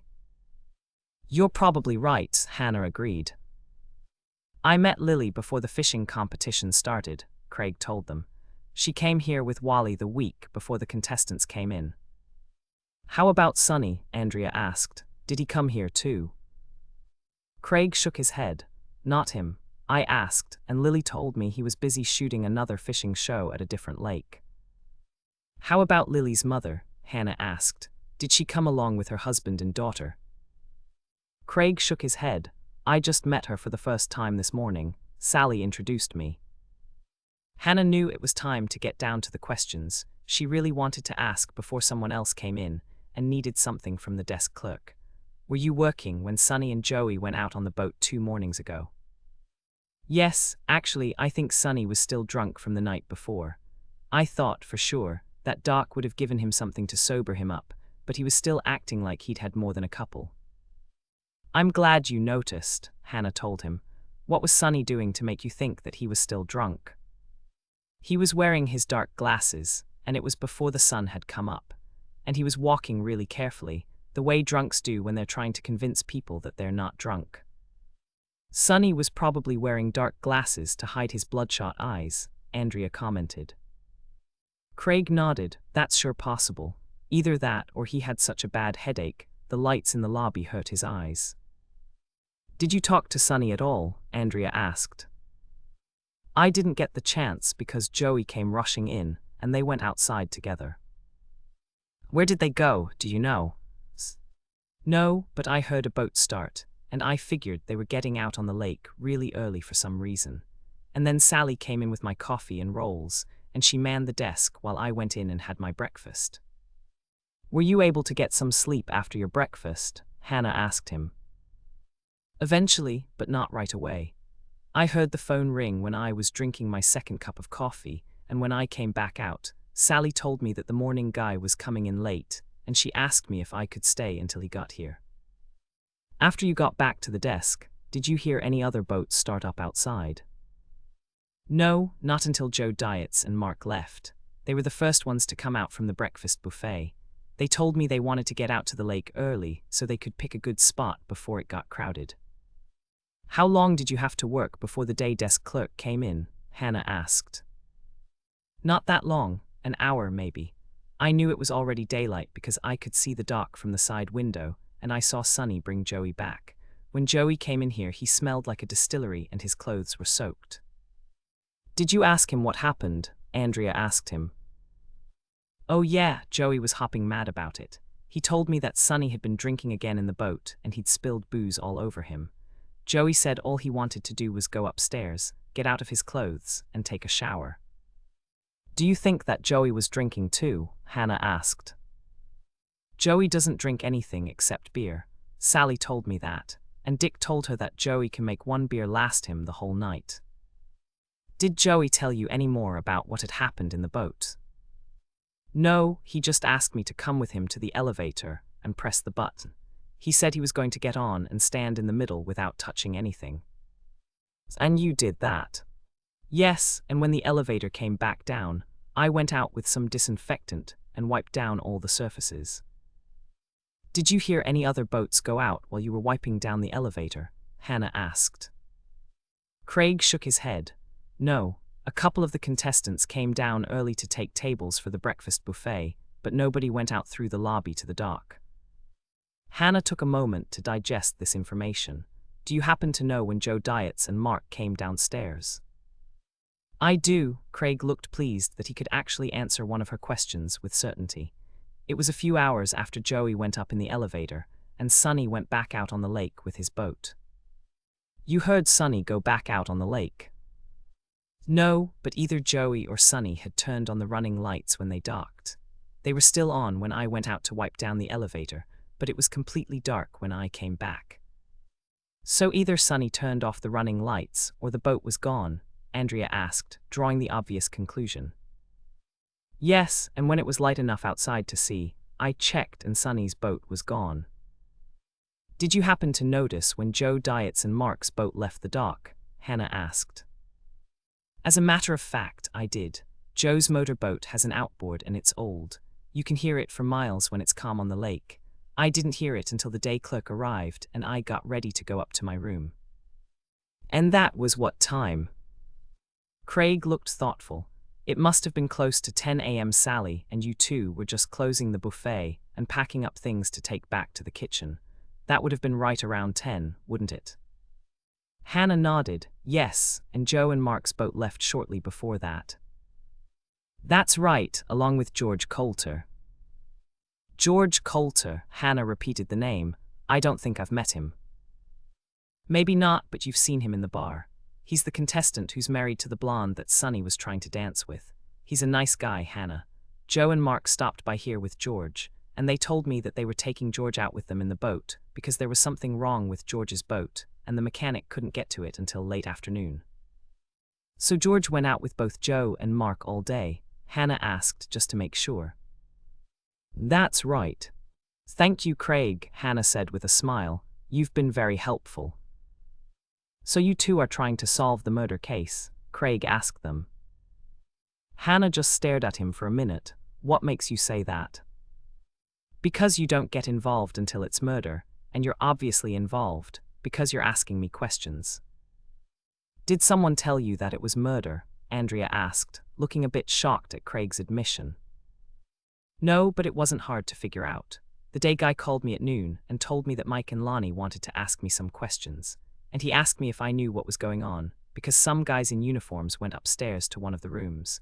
And then he told me that the paramedics came in, went straight through to the dock to load somebody into their ambulance, and that person was wrapped in a sheet. Just then, a group of wives came into the lobby and approached the desk. Hannah knew their private time with Craig had just expired, and she gave him a parting smile. Looks like you have business, she said, glancing at the group behind her. Thanks for answering our questions, Craig. We'll see you later. Hannah noticed that Andrea was frowning as they left the lobby, and started down the long hallway to join Sally in the kitchen. She waited a few moments, but Andrea didn't say anything. What? Hannah asked her. Why did you ask Craig about Joe Diet's and Mark? That's simple, it was because I wanted to know. But why? They already told you exactly what happened on the morning that Sonny was murdered. I know. So why did you ask Craig all those questions? Didn't you believe Joe and Mark? Hannah gave a little nod. I believe them. I asked because I was just substantiating what they told me. But that means you didn't believe them. No, not really. I was just double-checking, that's all. Oh, Andrea said, and she took a moment to digest that. Do you always do that? Yes, if I can. Everybody's a suspect until you clear them, Andrea. You know that. I do, but you told them you were going to go back and cross their names off your suspect list. And I will, just as soon as I get back to the room after the lunch buffet. Andrea thought about that as they passed the entrance to the dining room and Dick's bar. They turned the corner to head for the kitchen, and she sighed heavily. So, she said, giving Hannah a probing look, what you're telling me is that you don't really trust anything that anyone tells you. Is that right? Hannah winced slightly, in a way, but she stopped to think for a moment before she continued. I do trust people, it's just that I trust with reservations. It helps to get some kind of confirmation, like someone who can verify it. And I got that for Joe and Mark by talking to Craig. I'll cross them off my suspect list when I get back to the room, just like I said I would. But you wouldn't have if Craig had told you something that contradicted what Joe and Mark told you. Is that right? Right, Hannah agreed. So you're always suspicious, all the time when you're doing detective work. Hannah stopped in her tracks and thought about that for a moment. I think you're right, Andrea, she said with a sigh. It's something you learn when you ask people questions. You always take what they tell you with a grain of salt until you find another source to substantiate it. The two sisters walked in silence for a few moments, and then Andrea sighed. I'm glad Bill's not a real detective, she said. I'd be very upset if he didn't trust what I'd told him. Hannah smiled. I don't blame you a bit for that. You're not a suspect in a murder, Andrea. If you were, then he might look at what you told him differently. But Hannah, Andrea looked completely dismayed. That's not love. When you're in love, you have to trust your wife or your husband. It's practically required. Of course it is, Hannah said, thinking back to how she'd trusted Ross and how devastating it had been when she'd found out that he'd lied to her. But detectives can't have blind trust, she said, slipping her arm around Andrea's shoulder. And maybe that's why so many of us are single or divorced. It's a profession that could be very hard on a marriage, Andrea. Their inclination may be to trust what people tell them, but because of the line of work they're in, they can't. Now that I think about it, I think you're right. And I'm really glad that Bill's the sheriff, and he doesn't have to be a detective. Ocean off to come. Chapter 18. Late. Anna, I need to talk to you. Mike came up behind her as she was filling the double pineapple cookie tray. Would you meet me in Dick's bar this afternoon? Of course, Hannah said immediately, wondering what Mike wanted. Had he found out that they'd interviewed Joe and Mark, and did he want a rundown of the results? These are great cookies, Hannah, Lonnie said, coming up behind Mike. Tell Andrea she's the one who made them, Hannah said with a smile. Well, it's a good one. Do you think she could teach Michelle to make them? Hannah almost burst out laughing, but she managed to control herself. Michelle was a veteran baker, while Andrea was still learning. I'm sure Andrea would be happy to give Michelle the recipe, Hannah sidestepped. As a matter of fact, I think she'd be very complimented if you'd ask her for it. Lily and Janet are here, Andrea said, carrying the container of meatballs in mushroom sauce that Hannah had asked her to get. Do you want me to put more in the serving dish? That would be good, Hannah said, smiling at her sister. And you'd better check the dish of pasta, too. By the way, Lonnie just left and he loves your pineapple cookies. He wanted to know if I thought that you could teach Michelle to make them. What? Andrea looked completely stunned. Lonnie wanted me to teach Michelle to bake cookies. That's what he said. Oh, that's funny. Michelle's been baking for years, and she bakes a lot of things that are 1,000,000 times more complicated than those cookies. I know that, but it's still a real compliment to know that Lonnie liked your cookies. Andrea thought about that for a few seconds, and then she smiled. You're right. I'm going to go tell him I'm glad he likes my cookies, and I'll say that I'll be glad to give Michelle the recipe. She gave a little chuckle. You and Michelle and I are going to have a real laugh over this, aren't we? Hannah was smiling as Andrea hurried off. It was obvious that Andrea was delighted with Lonnie's compliment. Hannah just dished up a serving of lasagna for one of the fishermen when Lily and Janet came up to the table. Would you like to have lunch? Hannah asked, gesturing toward the stack of plates and silverware. It looks wonderful, but I don't think I could eat anything, Lily responded. Mike's going to tell everyone about what happened to Sunny right after they finish eating and, well, I'm just not hungry. I can understand that, Hannah said, and then she turned to Janet. How about you, Janet? No, thank you. I feel the same way Lily does. I just want to get through this so we can go back up to our rooms and relax. How about your dad? Hannah asked Lily. Is he here yet? No, he's not coming until tonight. He's going to drive here right after they do the big drawing at the new store. We have to go, Lily. Janet took her daughter's arm. Mike's gesturing for us to join him. We just came over here to say hello. Hannah felt a stab of compassion as she watched the two women walk away. She imagined that Mike's announcement would not be easy for either of them to hear. As she waited on several competitors, dishing up what they wanted on their plates, Hannah wondered what reaction they'd have when they heard Sunny was dead. No doubt there would be shock, and perhaps a few tears from some of the women, and there were bound to be questions about what had happened to Sunny. Normally, when the daily post-lunch fishing announcements were made, Hannah and Andrea had already packed up leftover food and were headed back to the kitchen. Today would be different. She intended to stick around and judge people's reactions. When the bell sounded for the ending of the buffet, both Hannah and Andrea worked feverishly to pack up the leftovers. Since lunch had been a big success with the competitors, there wasn't a lot left over to pack. Once the dishes were stacked on the cart and the food was wrapped and secured, one of Sally's kitchen workers came by to push the loaded cart back to the kitchen. Where shall we sit? Andrea asked Hannah. You're staying. Yes, I want to watch people when they hear about Sunny. Maybe we can learn something that way. Hannah gave a little nod. Andrea was beginning to think like a detective. We won't be able to see the contestants unless we stand backstage and peek out. That's true, but we can do that, can't we? Of course we can. It's like a stage back there, and they don't open the curtains until there's a live performance of some kind. Follow me and I'll show you where we can stand. Hannah led them out of the buffet room and into the hallway. She opened a door and motioned for Andrea to follow her through into the dim interior. Backstage, she said in a voice as soft as a whisper. As long as we're quiet, no one will know we're here. Quietly, Hannah moved 2 chairs over to the curtain. There was a slight split between the start of the curtain and the wall behind it. Sit here, she said, indicating one of the chairs. I'll go sit on the other side. I watched Sally from back here when she sang with the Cinnamon Roll 5 last year. I wish I'd known. I would have come back here with you, Andrea said. Once Andrea and Hannah had taken their chairs and learned exactly which vantage point to use to see the buffet room, Lonnie climbed up the steps to the podium that sat on the apron of the stage. As if by magic, all conversation ceased as Lonnie cleared his throat.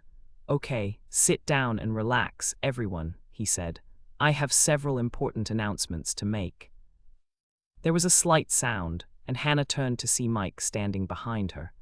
He held his finger to his lips, pulled up a chair beside her, and then found a slit in the curtain where he could see. Hannah motioned to Andrea, and her sister nodded. Mike wanted both of them to be quiet and listen as Lonnie began to speak. My first announcement concerns Sonny Bowman, Lonnie told them. Joey will be taking Sonny's place from now on.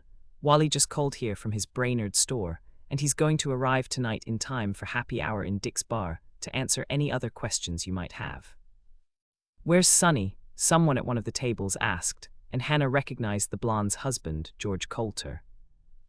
Sonny was taken to Doc Knight's hospital yesterday afternoon, and he won't be back for this tournament. Wally wanted me to tell you that he's coming here to answer any questions you might have. Is it serious? Someone asked. Yes, but I'm not authorized to answer any more questions about Mr. Bowman's condition. I just wanted you to know that Joey and Wally will be running the tournament from now on. There was silence for a moment, and then someone asked, will Joey be doing the weigh-ins? Yes, and the protocol will remain the same. And here's a little bit of good news. Lonnie stopped speaking as several people clapped. I'm going to let Joey tell you himself. It's pretty amazing if you ask me. And after you hear what Joey has to say, you'll be really glad you're a contestant. There was applause as Lonnie climbed down the steps, and Joey took the place behind the podium. Lonnie's right. 2 people in this room are going to be very, very lucky winners, because Wally has added 2 more prizes. There were several whistles of approval, and Joey laughed. I'll tell you this. I wish I'd signed up. We don't, someone shouted out. You're an expert and you're not allowed to compete. Thank you, Captain Obvious, Joey responded with a big smile. I know I'm not Sonny, but I do know a lot about fishing for walleye. You probably know more than Sonny ever did, one of the wives responded. Thank you for the vote of confidence, Joey said, smiling at her. The other bit of information I have for you is the news that Stan Jordan won the weigh-in last night. Sorry that I didn't get the chance to tell you at dinner. And I want all of you to know that Barry Withers has offered to operate the rescue boat that'll go out after the noon weigh-in and the evening weigh-in to release the fish. Thanks, Barry, someone shouted, and everyone began to applaud. Hannah smiled at the proud look on Barry's face. She knew that Barry was on vacation from the University of Minnesota, where he was enrolled in the pre-med program. Since the Withers family didn't have that much money, Barry had applied for every scholarship he could find, and the U of M was paying for his tuition. That's about all I have except for the biggest news, and I saved that for last. That figures, Joe Diet said, and everyone laughed. Thanks, Joe, and thanks to Joe's son-in-law Mark, for helping me with the weigh-in last night. What's the big news? Someone shouted out. Tell us, Joey, someone else shouted. I will, it's just that it's such big news. I want all of you to put down your water, or whatever you're drinking, so you don't spill when I tell you. There was a chorus of laughs, but Hannah could see that everyone did exactly what Joey wanted them to do. Thanks, Joey said. I talked to Wally right before the lunch buffet opened, and he told me something that knocked my socks off. "What is it?" one of the fishermen said, and then there was complete silence. Everyone was waiting for Joey to tell them about the prize. Instead of just one custom fishing boat for the winner, Wally wants to award another custom boat for second place. Isn't that fantastic? There was stunned silence for the space of several seconds, and then the entire audience of contestants broke into applause. "What about the other prize?" someone yelled from the back of the room. "I'm glad you asked," Joey said. "You all know Wally's sitting on a lot of cash, right?" "What do you mean?" someone else asked. "You'll find out exactly what I mean when you come to happy hour tonight. Wally will be there, and we're having a drawing. The lucky winner will receive all the cash Wally has in his wallet." Someone in the back yelled, "Woohoo," and there was a burst of applause. "How about the second person in the boat, the contestant's helper?" one of the wives asked. "The helpers will get tickets for the drawing too, and if one of them wins, they'll be awarded the cash." There was a burst of applause from the wives and helpers. "Thank you," Joey responded with a smile. "And there's something else I should tell you." Wally was so grateful to Barry Withers for offering to drive the fish release boat after each weigh-in. He's going to foot the bill for the remainder of Barry's pre-med program. Barry looked completely awestruck. "I never expected." Barry stopped speaking and just shook his head. That's incredible."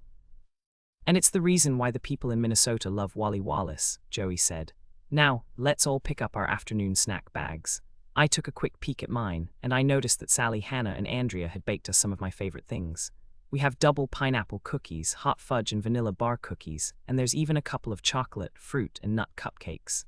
There's even a little thermos of Dick's famous lemonade. "With or without Dick's special ingredient?" one of the contestants asked. "I didn't ask Dick, but I think it's probably without something from behind the bar," Joey answered. "And I'm pretty sure Doc told Dick to make it non-alcoholic. Doc said all of you had a perfect record for 8 tris so far, and that made him very happy."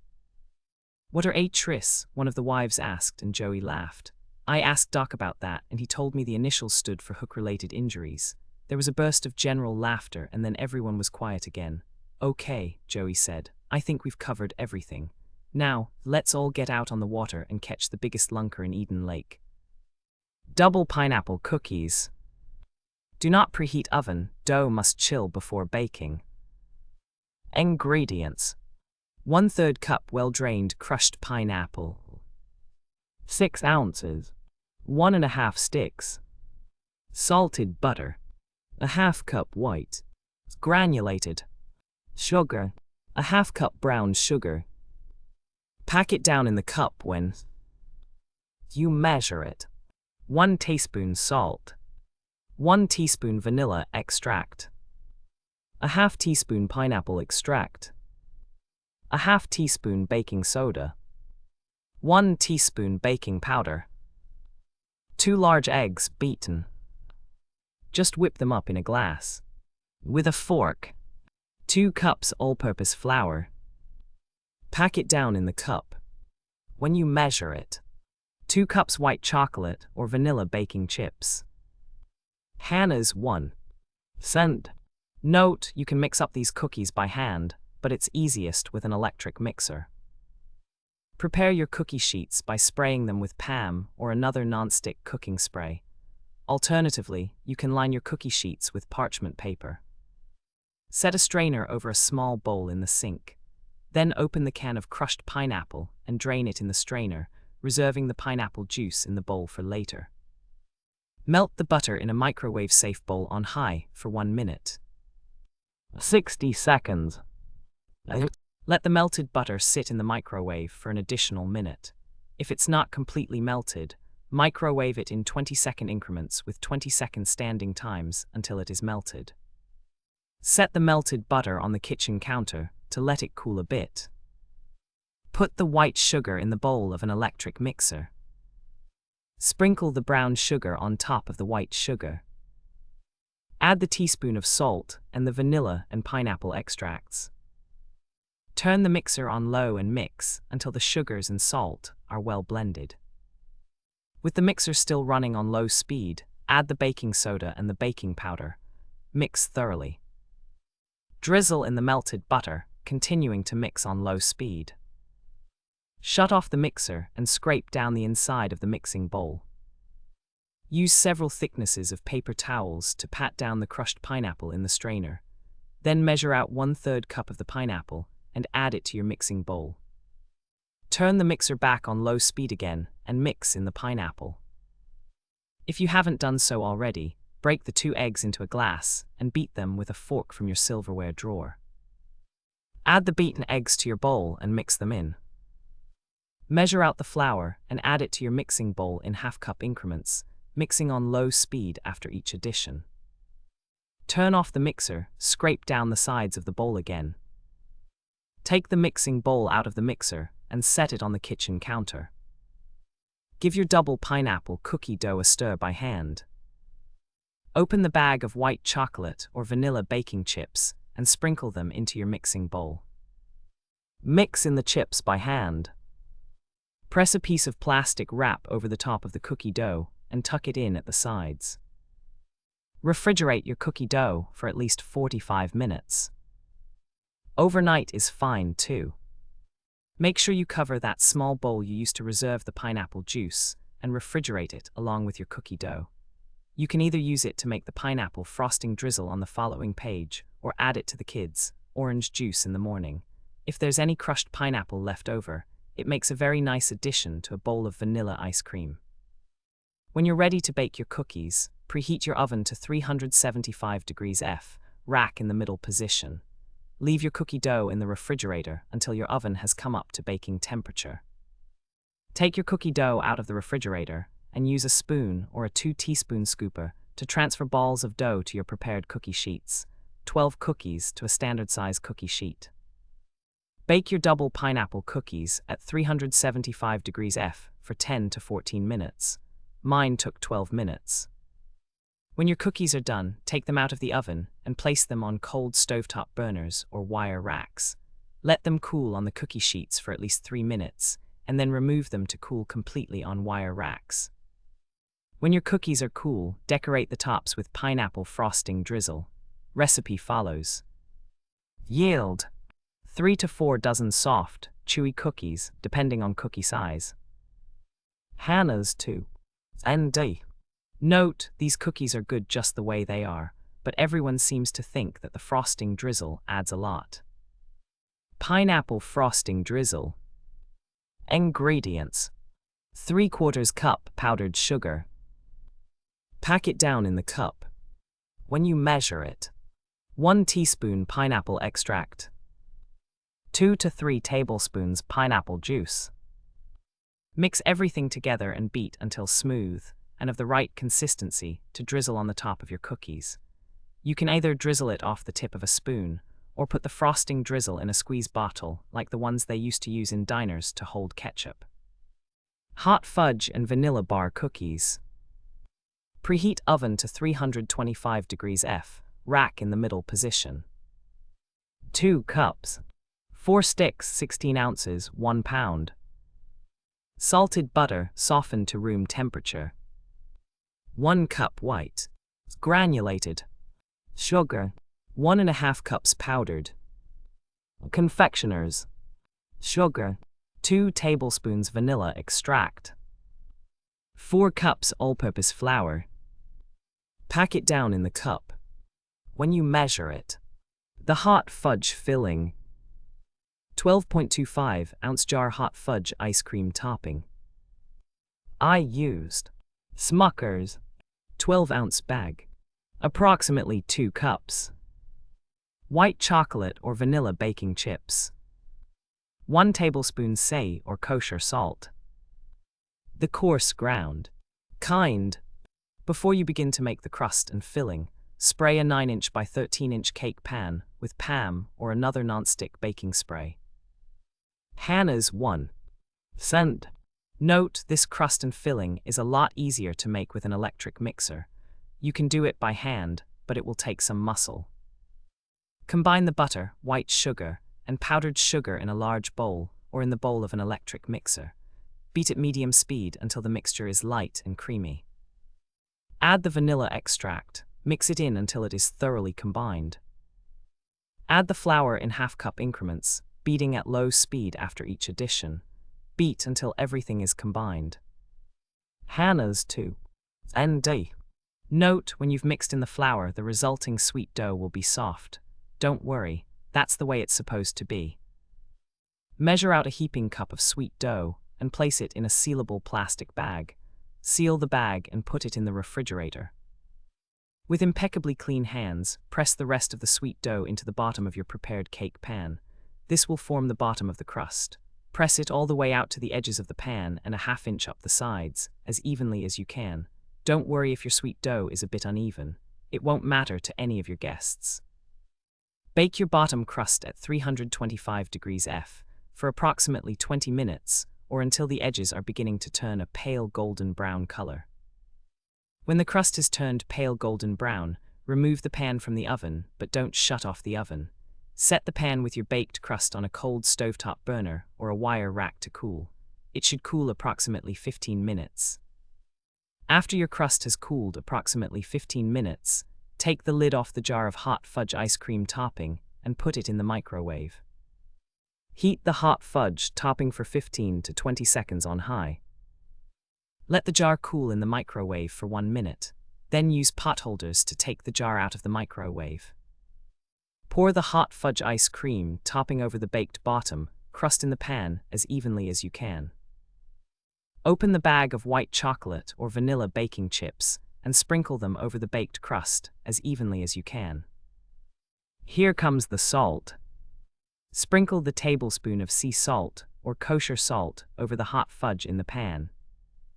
Take the remaining sweet dough out of the refrigerator and unwrap it.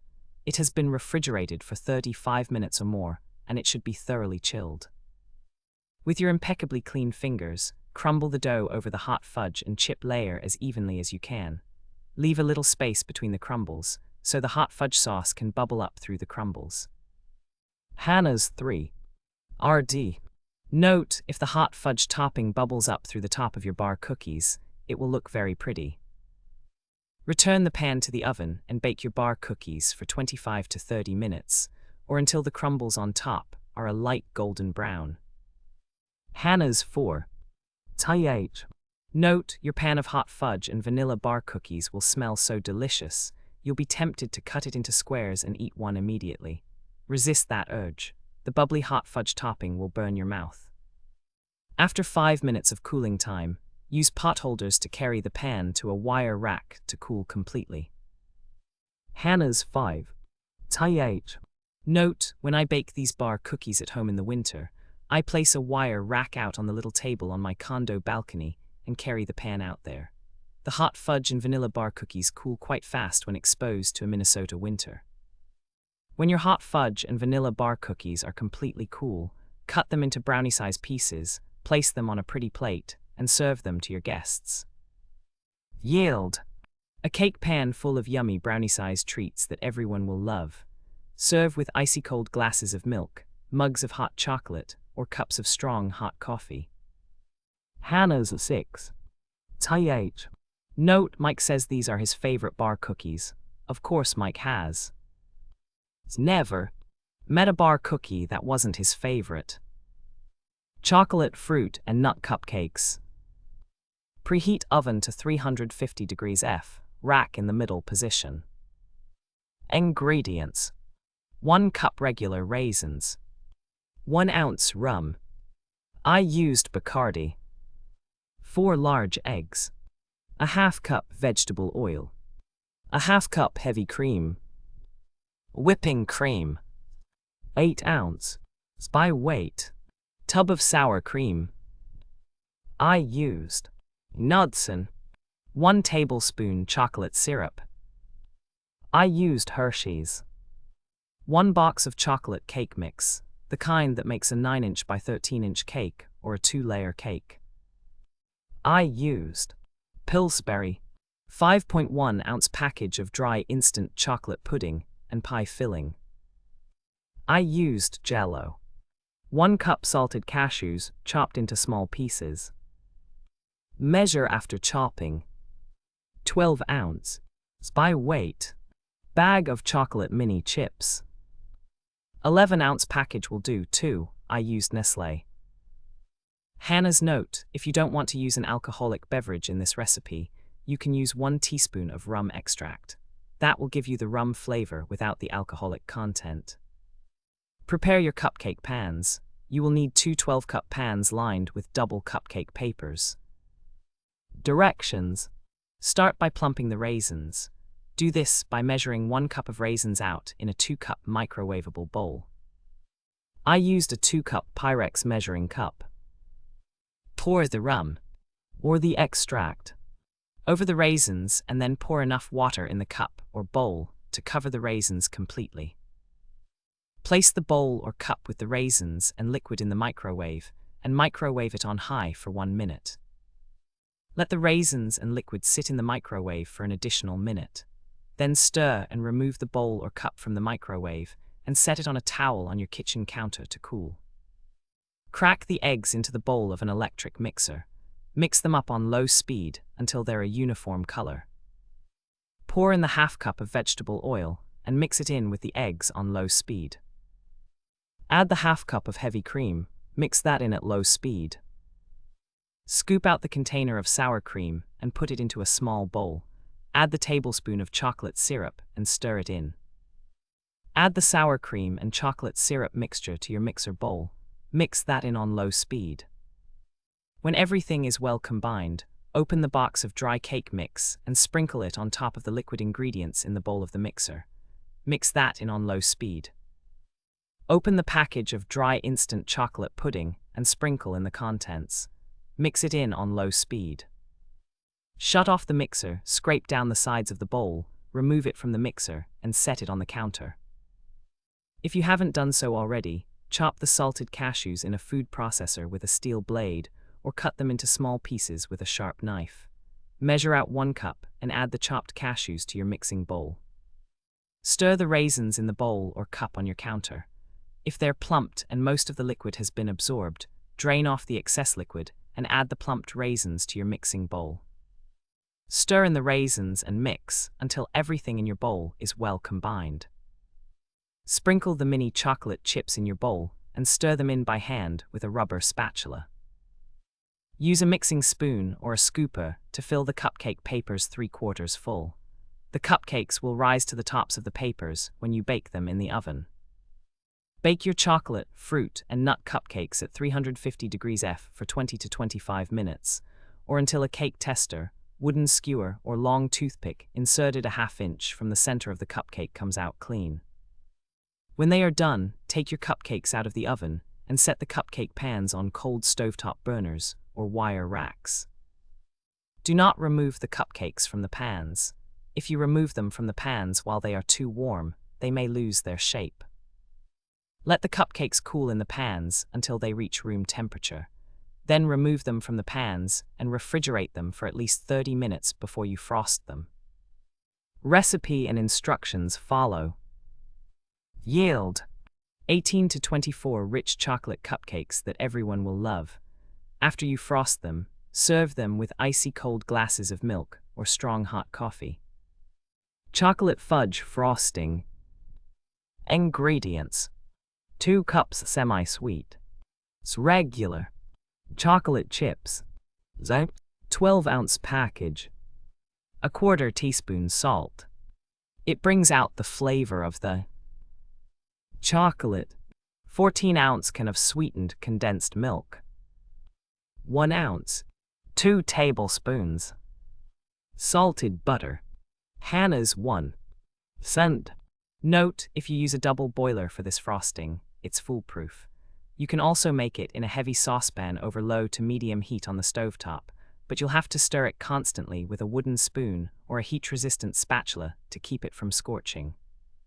Fill the bottom part of the double boiler with water. Make sure the water doesn't touch the underside of the top pan. Put the chocolate chips and the salt in the top of the double boiler, set it over the bottom, and place the double boiler on the stovetop at medium heat. Stir occasionally until the chocolate chips are melted. Stir in the can of sweetened condensed milk and cook approximately 2 minutes, stirring constantly until the frosting is shiny and of spreading consistency. Shut off the heat, remove the top part of the double boiler to a cold burner, and add the butter and stir it in until it melts. Your frosting is ready to use. Hannah's too. ND. Note, if you want to keep this frosting soft for several minutes, place the top part of the double boiler over the hot water again. This will enable you to use the frosting for 10 minutes or so before it hardens. If your frosting begins to harden and you're not yet ready to frost your cupcakes, simply heat the water in the bottom part of the double boiler again and place the top part over the reheated water. Give it a couple of minutes and then stir the frosting again to resoften it. Once you have frosted your cupcakes, give the pan to your favorite person to scrape with a spoon and eat. Another alternative is to frost soda crackers, salt side down, or sugar cookies for snacking. Hannah's 3. RD. Note, once this frosting cools, it's just like fudge. Whodunit. Chapter 19. 8. Anna glanced over at the spot where Mike had been sitting, but he was gone. She folded up her chair, Andrea folded hers, and they put them back in the rack where they'd found them. As they emerged from the dim interior of the backstage area, Andrea glanced at her watch. "I'd better go," she said. "I thought that Tracy and Bethy were staying out at Grandma McCann's farm." "They are, but I need to show a house this afternoon. It's my listing, and if I let anyone else show it, I have to split the commission with them." "Are you planning on getting new drapes for your bedrooms with the commission?" Andrea's eyebrows shot up in surprise. "How did you know?" she asked. "You've been talking about that for a while, and I know you want to repaint the bedrooms in your house. So it was just a lucky guess on your part." "That's right, go sell that house, Andrea. I'll see you later this afternoon when it's time to bake again." Once Andrea had left, Hannah called Norman to tell him that she could go out on the lake with him in the afternoon. The phone rang several times, and then Norman answered. "Hi Hannah," he greeted her. "Sorry I missed you, but I'm on my way into town. I have to go to the clinic for a couple of hours this afternoon." Hannah felt a stab of disappointment. She'd been looking forward to relaxing with Norman this afternoon. "What's up at the clinic?" she asked him. "Doc Bennett booked an appointment for an implant, and he's a little nervous about doing it. When he went to dental school, they didn't spend much time on the procedure because it was experimental." "So you're going to do the implant?" "No, he is. I'm just going to be there in case he needs me." "That's nice of you, Norman," Hannah complimented him. "Is it a very complicated procedure?" "Not really, not if you know what you're doing. I'll just be there for backup, and it shouldn't take more than a couple of hours. I'll be back in time for happy hour with the rest of the contestants. I'll see you later, Hannah." Even though she knew it was silly, Hannah felt a sense of abandonment as she hung up on Norman. Mike was gone, Andrea had left, and now Norman was gone, too.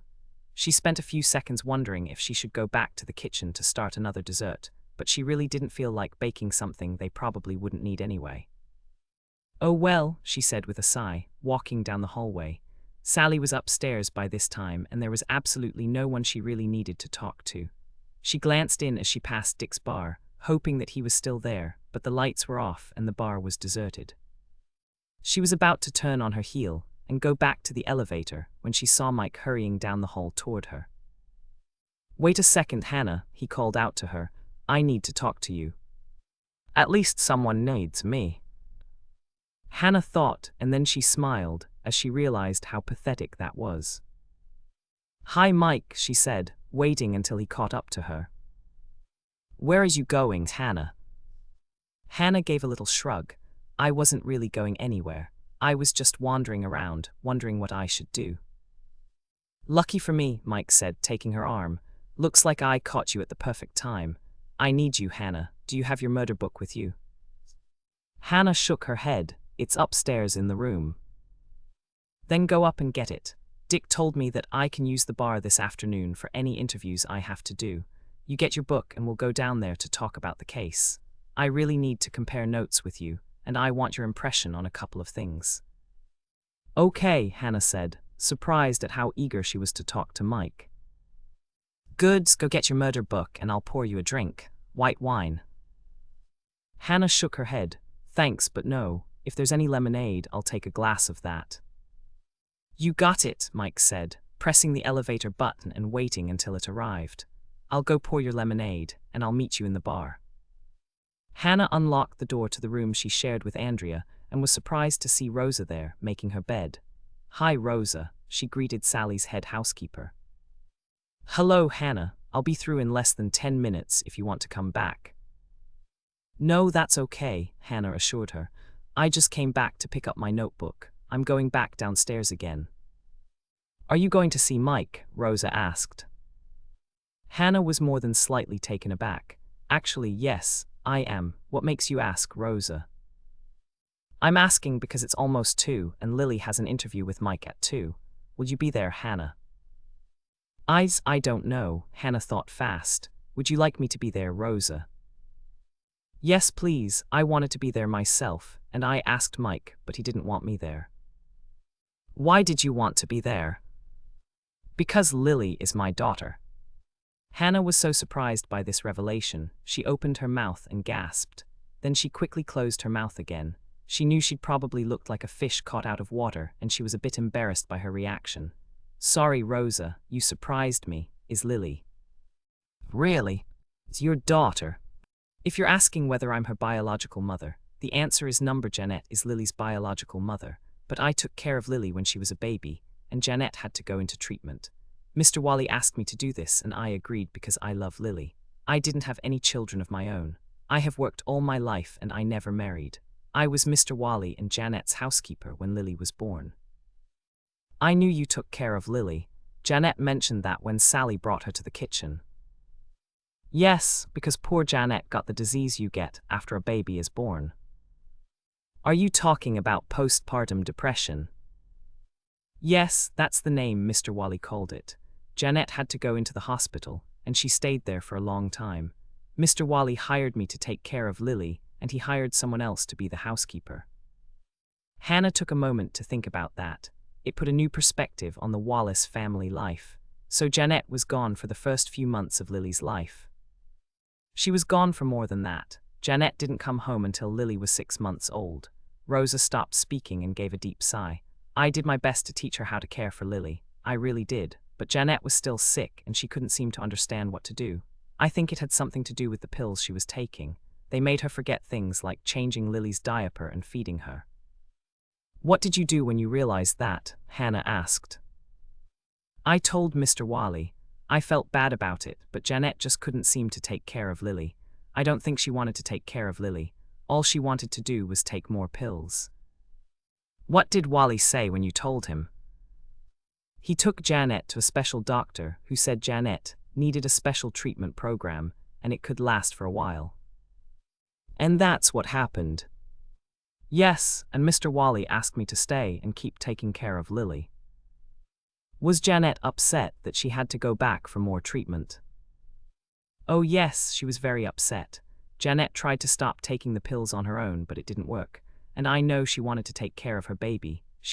Rosa stopped speaking and sighed again. She just couldn't get along without the pills. So Jeanette went back into treatment. Yes, I told her not to worry, that I would stay to take care of Lily for as long as she wanted me to. Rosa stopped and clasped her hands together. Perhaps I did wrong. I don't know. I did the best I could. Lily needed a mother and I think she thought that I was her mother. How long was Jeanette in treatment? Over a year. Mr. Wally went to see her, and so did I. I even took Lily with us once, but the doctors said that seeing her baby upset Jeanette too much.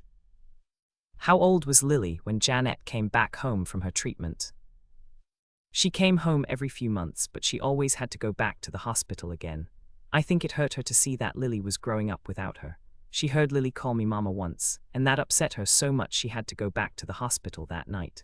I did try to explain to Lily that I wasn't her mama, that Jeanette was, but she was too young to understand.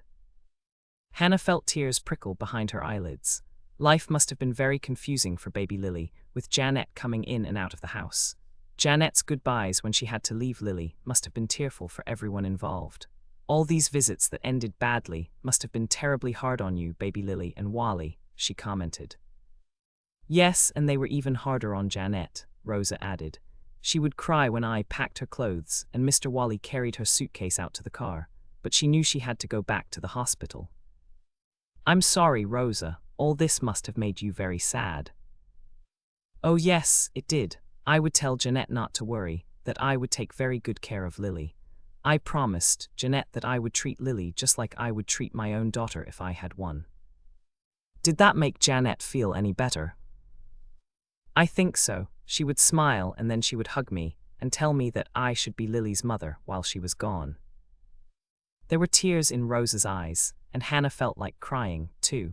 How old was Lily when Jeanette managed to beat her addiction and come home for good? Lily was just getting ready to go off to junior high when Jeanette came home to stay. It was a very happy day for all of us. That night, Jeanette told me that she would always regret that she hadn't been there to see Lily grow up. She said she wished she could do something to prove to Lily how much she loved her. Hannah just shook her head. What did you tell her, Rosa? I said that Lily knew Jeanette loved her, but Jeanette began to cry and said that things could never be the same as if she'd been able to be home for her daughter. She said that someday she'd find something she could do to prove to Lily that she loved her.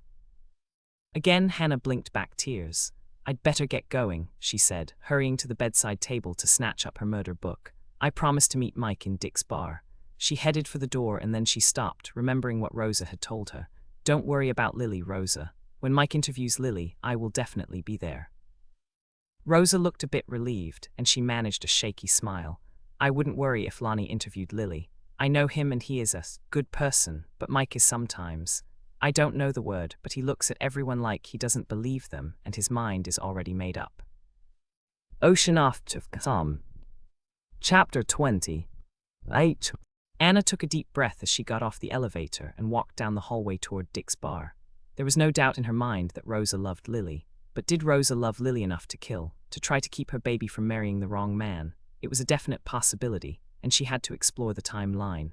The first thing to do was find out what hours Rosa had worked on the day that Sonny was killed. She'd check with the desk clerk to get that answer. And if Rosa had been able to go out on the lake that day, she had to find out when and how Rosa had managed to find Sonny and get out to the area where he'd been assassinated. Hannah opened her notebook, took out a pen, and made a couple of quick notes about her conversation with Rosa. She chose words that would jog her memory so that she could write it up later.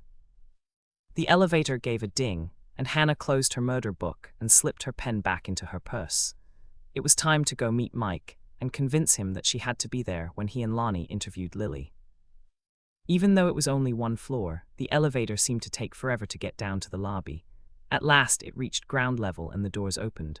Hannah stepped off, intending to stop at the desk in the lobby to ask the day clerk a couple of questions, but there were several people lined up there. Since she was already running late, she decided she'd catch the desk clerk later and headed straight for Dick's bar. Hi, Hannah, Mike greeted her as she came in. Here's your lemonade. I was just about to call you to find out if you were coming down here. Sorry I'm late, but I ran into Rosa and we discussed a few things, she explained, sitting down in the chair Mike indicated and taking a big drink of her lemonade. Thanks for pouring this, Mike. It's really good. I know, Dick makes the best lemonade. Did Michelle call you while you were upstairs? No, why? She wants all of us to meet her in the dining room tonight. It's Lonnie's birthday, and she's having a little party for him. Hannah was surprised. I didn't know that it was Lonnie's birthday, she said. Yes, and since he's working out here with me, Michelle thought it would be nice for the family to get together here. You're invited too, aren't you? Of course, Michelle said we should all meet in the dining room at 7. Does Andrea know about it yet? Mike nodded. Michelle called Andrea on her cell. She was on location, waiting for her client to arrive to see a house. Andrea said she'd call Norman and tell him about it. It sounds like fun, Hannah said, but I didn't know that it was a birthday party, so I don't have a present for Lonnie. Michelle doesn't want presents. She says our company will be present enough for Lonnie. But I feel bad about not having anything. If I'd known sooner, I would have got him something. Michelle thought you'd say something like that, and she told me that if you wanted to do something, you should bake him some brownies. The same kind I baked for you, Hannah asked, remembering the time she'd given Mike jalapeno brownies by way of retaliation because she was angry with him, but her plans had backfired because he'd tasted them and loved them. "You'd better bake regular brownies," Mike told her. "I loved your jalapeno brownies, but they were too spicy for Lonnie. Lonnie loves chocolate." "Then I'll bake my double fudge brownies for him," Hannah said quickly. "Do you happen to know if Lonnie likes nuts?" Mike took a moment to think about that. "I don't know about other nuts, but I know he's wild about macadamia nuts. His dad and Bridget went to Hawaii for their last vacation, and they brought some back. Lonnie told me that they were the best nuts he'd ever had. I'll see if Sally has any, and if she does, I'll throw them in." "That'll be perfect," Mike told her. "Will you bake some for the rest of us too?" "That's no problem. Sally has an industrial oven, and I can bake enough for everybody to have some." "Great," Mike looked pleased. "You said you talked to Rosa. Did she tell you anything interesting?" "It's not really," Hannah answered. "She did seem a bit worried about Lily, and the fact that you were interviewing her again."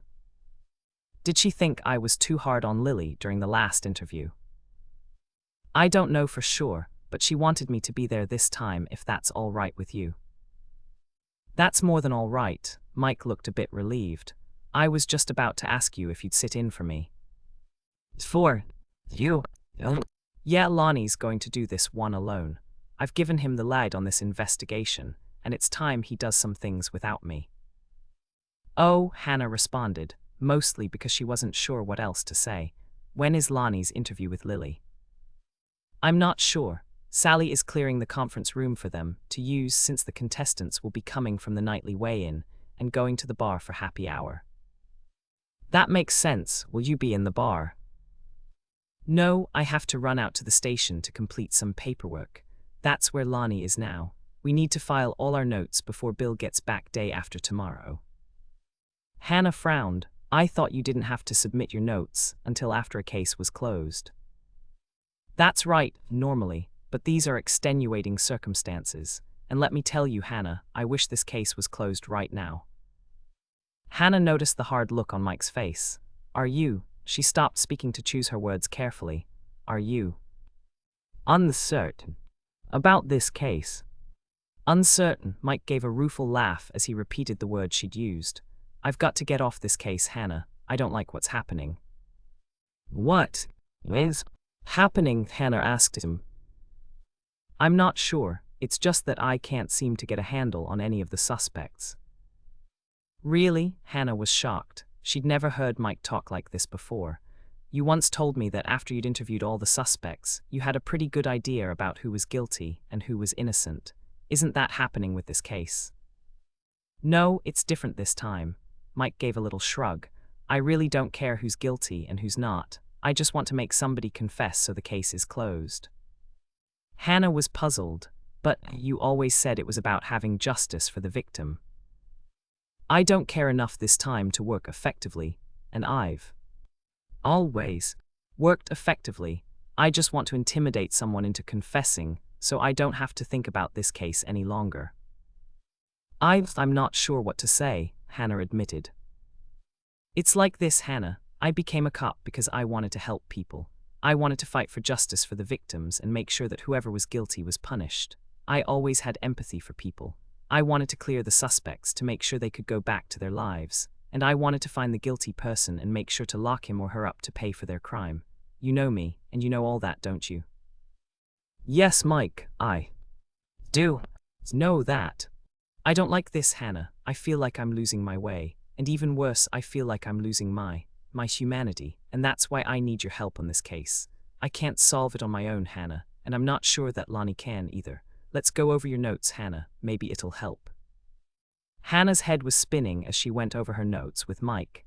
She could tell that Mike's heart wasn't in it, even though he asked some good questions. "Tell me something, Mike," she said, when they'd finished discussing the suspects. "What do you want to know?" "You always balked a little about my help on a case, and this time you're asking me to help you. Do you care who ends up solving Sonny's murder case?" Mike took a full minute to think about that, and then he shook his head. "I don't think I do." Hannah reached out to take his hand. "Is there anything I can do to help you?" I don't know, I've never, ever felt like this about a case before. I'm not sure what's happening to me. Ocean off to some. Chapter 21. 8. Anna did her best to erase the worried expression from her face as she left the bar and walked down the hallway to the lobby. She'd assured Mike that, of course, she'd continue to work on the murder investigation and solve the case if she could, but she wished there was something else she could do to help her friend. She loved Mike dearly, and it hurt her deeply to see him so troubled. Perhaps another law officer could help him, but she had no idea who. Stella, she said aloud, as the answer came to her. She would call Stella at the Minneapolis Police Department to see if Stella could help. Hannah was about to cross the lobby to the elevator when she noticed who was sitting behind the reservation desk. It was Craig, the night desk clerk. "Craig," she called out to greet him as she hurried over to talk to him. "What are you doing here this time of day?" "I'm pulling a double shift again," Craig said with a smile. "But didn't you just get off work a few hours ago?" "Yes, 8 hours, and I went straight upstairs and went to sleep. Someone's bringing me my lunch in a few minutes and I don't have to do a thing except sit here, answer the phone, and answer any questions that the guests have for me." "That sounds good," Hannah told him. "So it's working out well now that you're staying here at the inn."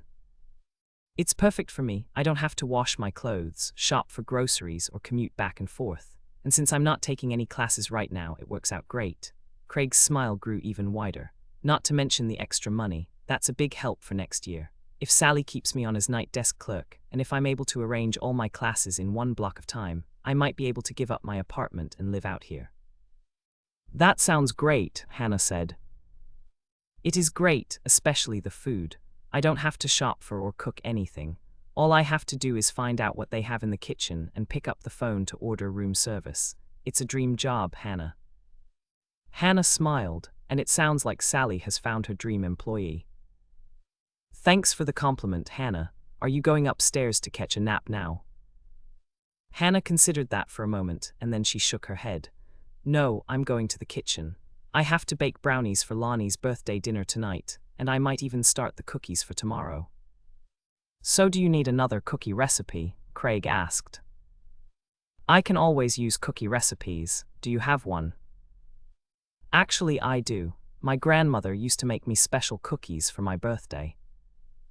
"When is your birthday?" "Not until 2 days after Christmas, and that meant everyone combined my Christmas present with my birthday present. The only one who ever gave me a separate present for Christmas, and then a second present for my birthday, was Grandma." "And she gave you cookies?" "That's right. Grandma made special cookies from a recipe her mother had given her. They were made with potato chips, and I love potato chips." "Do you have the recipe with you?" Craig nodded and reached inside the notebook he had out on the desk. "She wrote it out for me and I keep it in here. Do you want a copy?" "I'd love a copy," Hannah said quickly, flipping to a blank page in her murder book. "Is it okay if I stand here and copy it?" "You don't have to do that. Why don't I make you a copy? We have a copy machine behind the desk that we use to make copies of credit cards and driver's licenses. It'll just take me a couple of seconds, and there's no one else behind you in line." "That would be great," Hannah said, watching as Craig reached into one of the pockets on the front of his notebook and took out a handwritten recipe card. "Grandma's writing is pretty small, so I'll enlarge it for you." Hannah stood in front of the desk and waited as Craig made a copy for her. She glanced at it and began to smile. "Your grandmother used cranberries and walnuts in the recipe." "That's right, but she told me that you could use any nut. I liked walnuts the most, so she used those." "This looks like a great recipe," Hannah told him. "I think I'll make some this afternoon, and I'll save some for you." "You're making some for me." Craig was clearly surprised. "But it's not my birthday." "I know, but I want you to test them for me, and you can't do that if I don't give you some." "Oh boy," Craig said, smiling widely. "I have Grandma's recipe book, and they're all authentic recipes. I'll bring it out here next week when I go back to my apartment, and then you can read the recipe book and tell me which recipes you want me to copy for you." "That would be wonderful," Hannah told him, carefully folding the recipe that he'd copied for her. "I'll be back in an hour or two, Craig. Will you still be here at the desk?" Yes, until 6, then I get a break for dinner. Then I'll see you in an hour or two, and thank you very much for the new recipe. Hannah was smiling as she walked away from the desk. She loved trying new recipes, and this one promised to be interesting. Sally had all of the ingredients she needed for these cookies in the pantry of the kitchen. The only ingredient she might need to buy was macadamia nuts for the brownies for Lonnie. She rounded the corner of the hallway and came very close to bumping into Rosa, who was coming from the opposite direction. Sorry, Rosa, she apologized. I shouldn't have been reading over this recipe and walking at the same time. Rosa gave a little laugh. That's all right, Hannah. I wasn't reading anything, and I almost bumped into you too. Hannah thought fast. There were still a few questions she wanted to ask Rosa, but she really should get the brownies and cookies in the oven so she'd have time to take one of Dick and Sally's rowboats out on the lake to relax a bit before the interview with Lily. This day was turning out to have a shortage of hours in it, and Rosa's questions might have to wait unless. Would you like to go out on the lake with me later? Hannah asked Sally's head housekeeper. The lake, Rosa began to frown. Thank you for asking me, Hannah, but I don't go anywhere near the water. It was a strange answer, and Hannah was puzzled. Why not? Do not know how to swim, and the lake reminds me of my father. Your father? Yes, Rosa looked so upset Hannah was almost sorry she'd asked. My father loved to fish, and he took me along when I was a little girl. The wind came up, the boat tipped over, and my father lifted me back in the boat, but he drowned. Oh, Rosa, Hannah reached out to pat Rosa's shoulder. What a terrible thing to happen. Yes, I miss my father, Hannah, and I do not even walk on the dock. I don't go anywhere close to the lake. I can look at it through the window, but I never get any closer than that. Did it happen here at Eden Lake? Rosa shook her head. No, but it is the same for all the lakes. They frighten me and I begin to cry. I'm sorry I made you sad by asking, Hannah apologized. No, it is all right, Hannah. It happened years ago, but I will always feel this way about lakes. Hannah was thoughtful as she said goodbye to Rosa and walked on down the hallway. What Rosa had told her made one thing very clear. Rosa could not have taken a boat out on the lake to kill Sonny. When Hannah got to the kitchen, she went straight to the pantry to gather up the ingredients for Lonnie's brownies and her new cookie recipe. The supplies in the pantry were neatly organized in groups, and as she inspected the nuts, she smiled when she spotted a large bag of roasted and salted macadamia nuts right next to the walnuts. She had been prepared to use a substitute for the macadamia nuts, but Sally had saved her the trouble. Now she could use Lonnie's favorite nuts in his birthday brownies. Once the ingredients were arranged in the order she needed them, Hannah propped open her murder book and crossed Rosa's name off her suspect list. Then, as she measured and added ingredients to her large mixing bowls, she thought about her 3 remaining suspects. The first suspect who was still on Hannah's list was the suspect who always had a place on her list, the unidentified suspect with an unknown motive. Since she had no idea who that could be this time around, Hannah flipped the page to the next suspect. It was Lily, and Hannah read what she'd written about Lily. Rosa had told Hannah the story of how Lily had found her fiancé in bed with the blonde and thrown her out in the hall without her clothes or her room key. It was obvious that Lily had been hopping mad, and that her fiancé had cheated on her was certainly enough to provide a motive for murder. There were other factors that also made Lily a prime suspect. Lily had been raised around fishing boats. She even towed her own boat behind her wherever she went. She had grown up working in her father's flagship sporting goods store, where she could have gained a working knowledge of firearms and how to use them. Lily was a perfect suspect. Hannah added another ingredient to her mixing bowl and stirred it in. But was Lily the killer? Could she have followed her fiancé back to the far end of Eden Lake and cold-bloodedly murdered him? Could Lily become so disillusioned that she'd execute the man she'd once promised to marry? It was possible, Hannah knew that. A woman scorned could be very vindictive. She didn't want to believe that Lily, someone she liked, had actually murdered Sonny, but it was definitely possible. The brownie batter was smelling so good, Hannah was tempted to dip her finger into the batter and try it. She barely managed to resist that urge, and hurried to prepare the pans for baking. She'd already set Sally's industrial oven for 350 degrees Fahrenheit, and it had come up to temperature. Hannah divided the brownie batter between the pans as evenly as she could.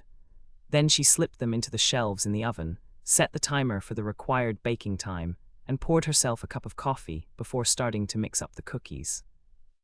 As she sipped the bracing brew, Hannah thought about Lily's life. It couldn't have been easy growing up without her mother, but how had it affected Lily? Did it cause her to lose her trust in the people she loved? This kind of pseudo-psychological speculation was getting her nowhere, and Hannah knew it. She flipped to the third suspect in her book and read what she'd written about Lily's mother, Janet. She'd written down the things that she learned when Sally brought Janet to the kitchen. Andrea had written her results when she'd called the St. Cloud office of the sporting goods store. They'd told Andrea that Janet had worked for them on the day that Sonny was killed. That in itself should be enough to clear Janet, but Hannah decided to double-check. Rosa had mentioned that Janet often took the daily books home from various locations and worked on them in her home office.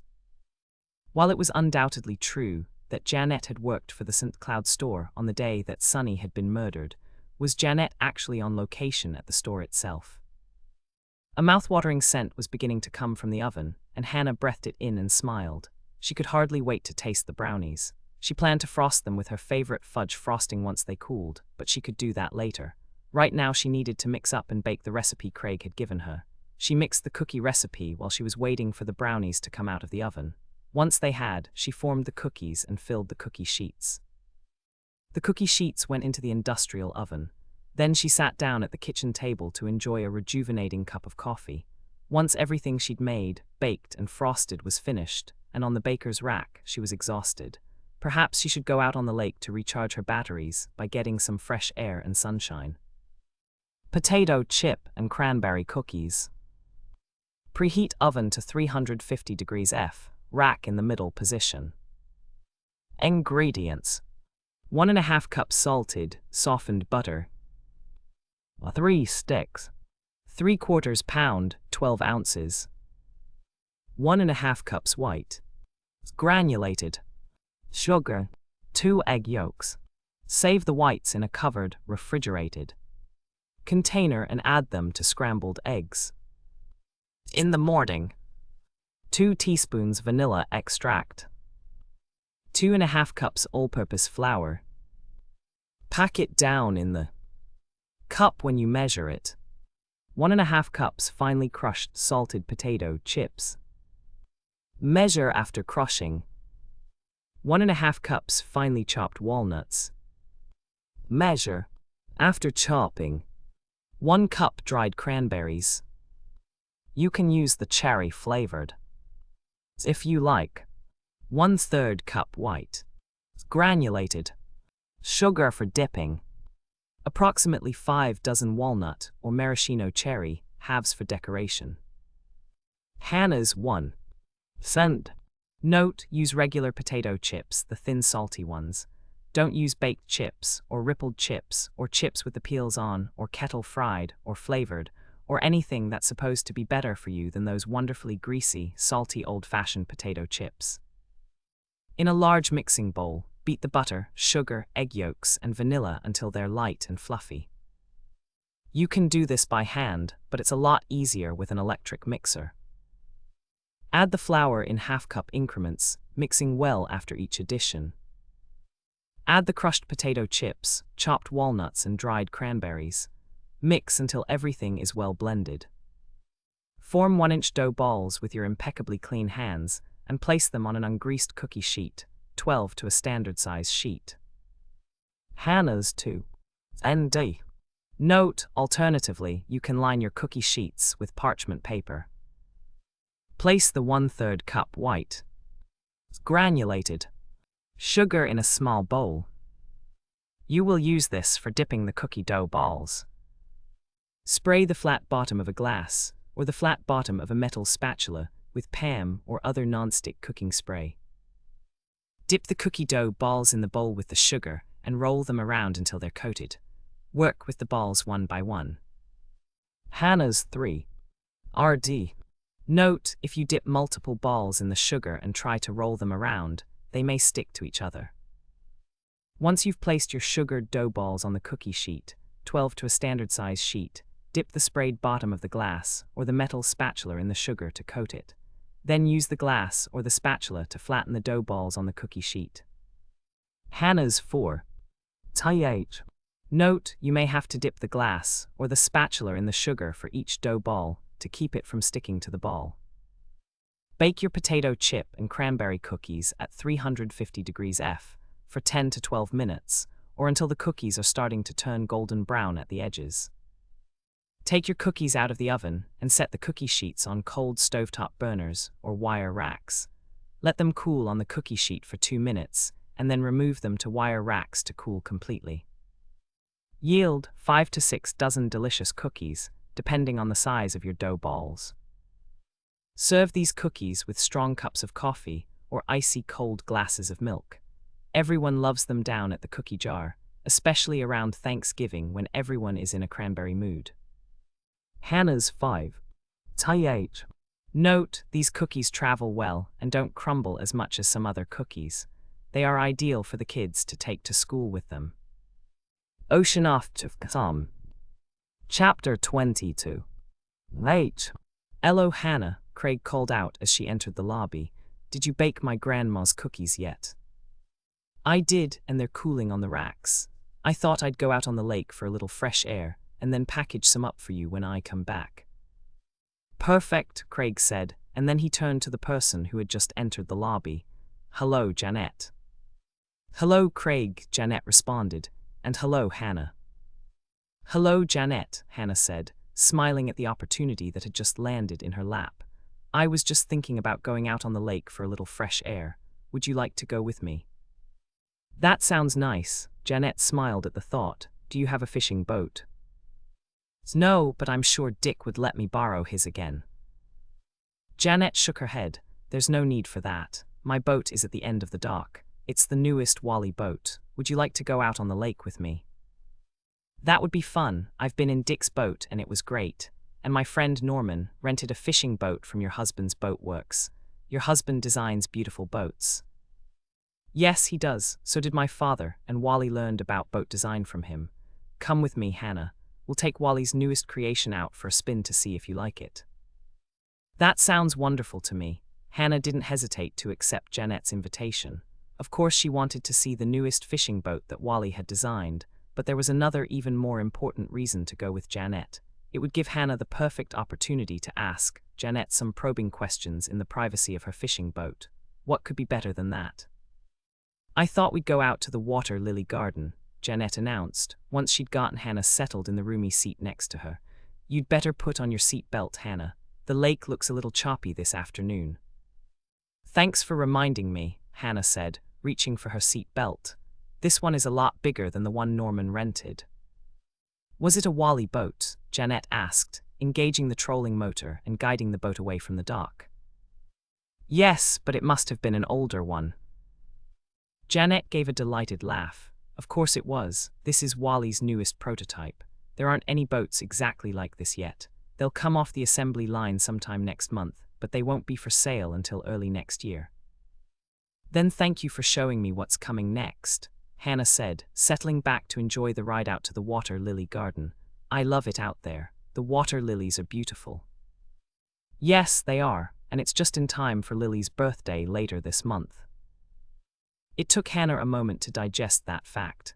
That's wonderful. I wish I knew who planted it. I never knew that water lilies came in all those different colors. Neither did I. Wally hired the perfect aquatic specialist to design it. Your husband arranged for the water lily garden here on Eden Lake. That's right, he chose 10 of his favorite Minnesota fishing lakes and had them planted right after Lily was born. He told me he thought it would be a nice tribute for her, and I was so happy he'd thought of it. Your husband is a very nice man. I don't know if you noticed Barry Withers's face when he heard about his scholarship, but he was so grateful, he had tears in his eyes. Wally's always done nice things for people, Janet said. I'm very glad my father talked me into marrying him. Didn't you want to marry Wally? I hadn't really thought about it before my father talked to me. I liked Wally. I used to do all my father's accounting work, and I had coffee with Wally every time I went to the boat works. Wally was my father's foreman. You didn't think about Wally romantically? Janet shook her head. It never occurred to me.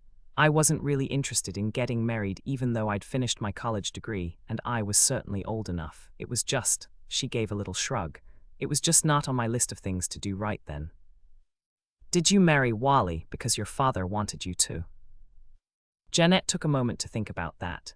You ask hard questions, Hannah. I probably did marry him because my father urged me to. Actually, I couldn't see any reason not to.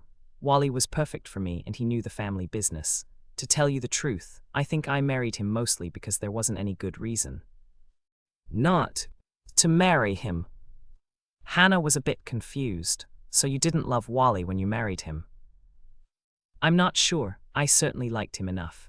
I trusted my father when he said it would be good for me to marry Wally. It was almost like one of those arranged marriages. Sometimes they work out and sometimes they don't. And yours worked out. Heavens, yes, Wally and I have such similar interests. He loves the outdoors, and so do I. He hunts and fishes, and I enjoy hunting and fishing too. We were actually a perfect match, even though I didn't realize it at the time. You love Wally now, don't you? Hannah asked, knowing that she was treading on shaky ground. Jeanette turned around and gave Hannah a questioning look. Do you care? Yes, but don't answer if it's too private a question. Sometimes things occur to me and I blurt them out without really meaning to. Jeanette laughed. So do I. I'll answer you, Hannah. Yes, I do love Wally, but it's the quiet kind of love that's more like devotion. And now let me ask you a personal question. Have you ever been in love? Yes. Was it quiet, or was it the kind of all-consuming, insane kind of love that drives people to stay with a lover when better sense would tell them to leave? Hannah knew she had to be honest. It was the insane kind of love, and he left me. Then you're one of the lucky ones. Do you think you would have eventually left him? I don't know. Sometimes people just need a little push, a way to escape one of those crazy love relationships. Do you think Lily was in one of those relationships? I know she was. You don't know how many times I told Lily that she should go for help, or at least take what they're calling a chill pill. A tranquilizer. Something like that. They call them all sorts of things, but she needed something to deaden the effect that unhealthy emotion had on her. She was simply going crazy over Sonny's infidelities. It's heartbreaking to be in love with someone and know that person is cheating on you. Exactly right. You have to find a way to tamp down that craziness, or something dreadful will happen. I love Lily and she needed someone to help her. I tried, but she wouldn't listen to me. Lily thought she knew best, but she was so in love that it would have eventually killed her. But instead it killed Sonny, and now Lily can recover. It took a moment, and then Jeanette's eyes narrowed. She stared at Hannah for several seconds, and then she reached into the pocket of her captain's chair and pulled out a gun. You know, don't you, Hannah? Ocean off to Sam. Chapter 23. W. Hat do you mean, Jeanette? Hannah asked, stalling for time, even though she didn't know why. No one was coming to help her. Mike was busy writing his reports at the sheriff's station. Norman was at his dental clinic helping Doc Bennett do an implant, and Andrea was showing a house to a prospective buyer. The only person who knew where Jeanette had taken her was Craig, and he was probably upstairs in his room at the inn fast asleep. You know what I'm talking about, Hannah. You suspected all along that I killed Sonny, didn't you? Actually, no, I didn't, Hannah told her. I thought that perhaps Lily killed him. Lily? Jeanette sounded perfectly astounded. Lily is madly in love with Sonny. I told you that. She could never kill him. As a matter of fact, she planned to marry him next week. Right after she kicked that blonde bimbo out of their room, she called me to tell me her plans. It was Hannah's turn to be astounded. She wanted to marry him after that. Oh yes, he woke up right before she left that morning and they talked. He told her the only reason it had happened was because he missed her so much, and he was lonely. And Lily believed him. Of course she did. Some women are silly that way. They always believe the men they love. Lily told me that she knew everything would be all right, as long as she married Sonny and went to every fishing tournament with him. But how could she? Hannah stopped speaking, remembering how she deluded herself into thinking that Ross had left her because she'd done something wrong. You're remembering your own experience, aren't you? Jeanette asked. Yes. Tell me about it, I'm curious. I don't have to worry about Lily any longer. It'll take her a while to fall in love again if she ever does. I'm just so glad that I could do something to help her. I love my daughter so much, and I've been searching for a way to prove it to her. Thank goodness I finally found it. Janet is insane. Hannah's mind told her. Think of some way to keep her talking about herself. It could buy you some time. You're right, Janet. I did have a very bad experience, but my feelings aren't important. I'm much more concerned about Lily. You are, Janet was clearly surprised, but you just met Lily, didn't you? I did, but I liked her immediately. And thinking back about the way Sunny acted made me sad that Lily hadn't fallen in love with someone who was worthy of her. Exactly right, Janet smiled. What sort of man do you think would be right for my daughter? I'm not sure, but I hope it would be someone like your husband. You seem very happy with him, Janet. I'm not sure happy is the right word. I'm content, and that's good enough. Wally gives me everything I want, and he's taken care of me so well. He never blamed me for my addiction. I would hope not, Hannah said, hoping that her voice had an inflection of truth. It wasn't your fault, Janet. Many women suffer from postpartum depression after childbirth. That's what the doctors told me, but it didn't make it any easier. And I tried to stop taking the drugs, Hannah. I really did. It was just that I would get so depressed, and then the anxieties would plague me. I had to do something to keep myself from feeling that way. Of course you did, Hannah told her. I've never experienced anything like that, but if I do, I'm sure I will feel exactly the same way. I was gone for so long, Janet said, sitting down in the captain's chair again. I would beg to go home, but the doctors said I wasn't well enough yet, that I wasn't done with my treatment. They warned me that if I went home then, I'd get sick again and have to come back. I didn't want to go see my daughter, hold her in my arms, and then have to lose her all over again. It must have been heart-wrenching. It was. Every time when I got back in the hospital, I'd vow to beat my addiction. I'd tell God that if I couldn't do it, He should take me right then and there, and not let me suffer. I'm sure that Lily missed you, every bit as much as you missed her, Hannah said, reaching down to make sure her cell phone was still recording their conversation. But you did come home, and you're still home. Yes, I am, and I'm going to throw away the pills the minute I get back to the house. I don't want to go through this again, Hannah. I really don't. I want to be strong enough to get along without the drugs. I know I can do it this time, now that Sunny is dead and Lily is safe from living with a substance abuser. Do you think that Sunny was addicted to pills? Hannah asked. No, but Sunny's addiction was just as dangerous. He couldn't stop drinking. Lily told me that. He promised her that if they got married he'd go into treatment, but he was weak-willed, Hannah. It never would have worked. He would have quit for a week or so, and then he would have gone back to drinking again. I know how it works. Janet gave a resigned sigh. I've been there. And you feel sure that treatment wouldn't have worked with Sunny? That's right. He would have gone through treatment, come home, and fallen off the wagon so fast it would have taken a stopwatch to clock it. I couldn't let my daughter go through life the way that dear Wally did. Living with an addict is hell, Hannah. It's probably just as painful as dying. An addict. There was no way I could let Sunny put my sweet little girl through something like that. So you killed Sunny to save Lily? Exactly. I had to kill him before he hurt my daughter anymore. You understand that, don't you? I think I do understand, Hannah said. All right then, Janet said, and she looked very determined. Stand up, Hannah. I want you to look at the water lily garden. It's so lovely this time of year. I'm going to kill you the same way I killed Sunny. I made him look at the water lily garden too. Janet stood up in front of her, and Hannah knew she had to use every trick in the book to keep Janet talking.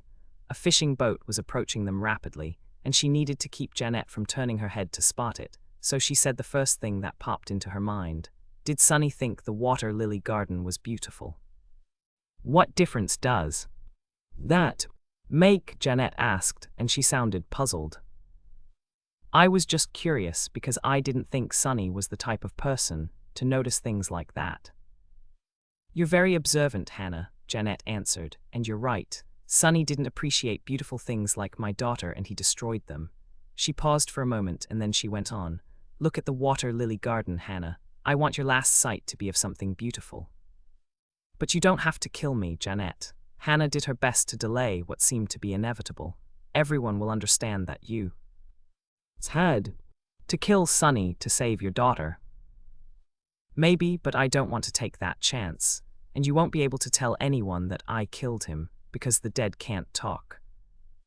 Hannah reached out for the side of the boat to brace herself. The fishing boat had accelerated, and it was about to ram into them. There was a loud crash as the fishing boat collided with them. Hannah was braced for the collision, but Jeanette was not. As she fought to keep her balance, Hannah reached out to grab the barrel of the gun and managed to wrench it out of Jeanette's hand. Jeanette was just beginning to recover when a fishing net smashed down over Jeanette's head and pulled her down to the floor of the boat. "We're here," a voice shouted as a patrol boat pulled up beside them. Lonnie held onto the side of Jeanette's boat, and Mike leaped into it to cuff Jeanette. Hannah sank back down in her seat. She was shaking, and she took several deep breaths to calm herself. She confronted another killer, and this time she'd come very close to losing her life. There was no doubt in Hannah's mind that if help hadn't arrived at exactly the right time, she would no longer be alive. "Are you okay, Hannah?" Mike asked. "I am now," Hannah replied. "How did you know where to find me?" "Andrea came back from her showing, and when she didn't find you in your room, she went looking for you," Mike explained. "She found your murder book in the kitchen with Jeanette Wallace's name at the top of your suspect page. After she called me, she talked to Craig, who told her you were going out to the water lily garden with Jeanette. He brought her out in a boat and left instructions for us to follow." Hannah then looked over at her sister, who was still holding the handle of the fishing net and grinning broadly. "I didn't forget," Andrea told her.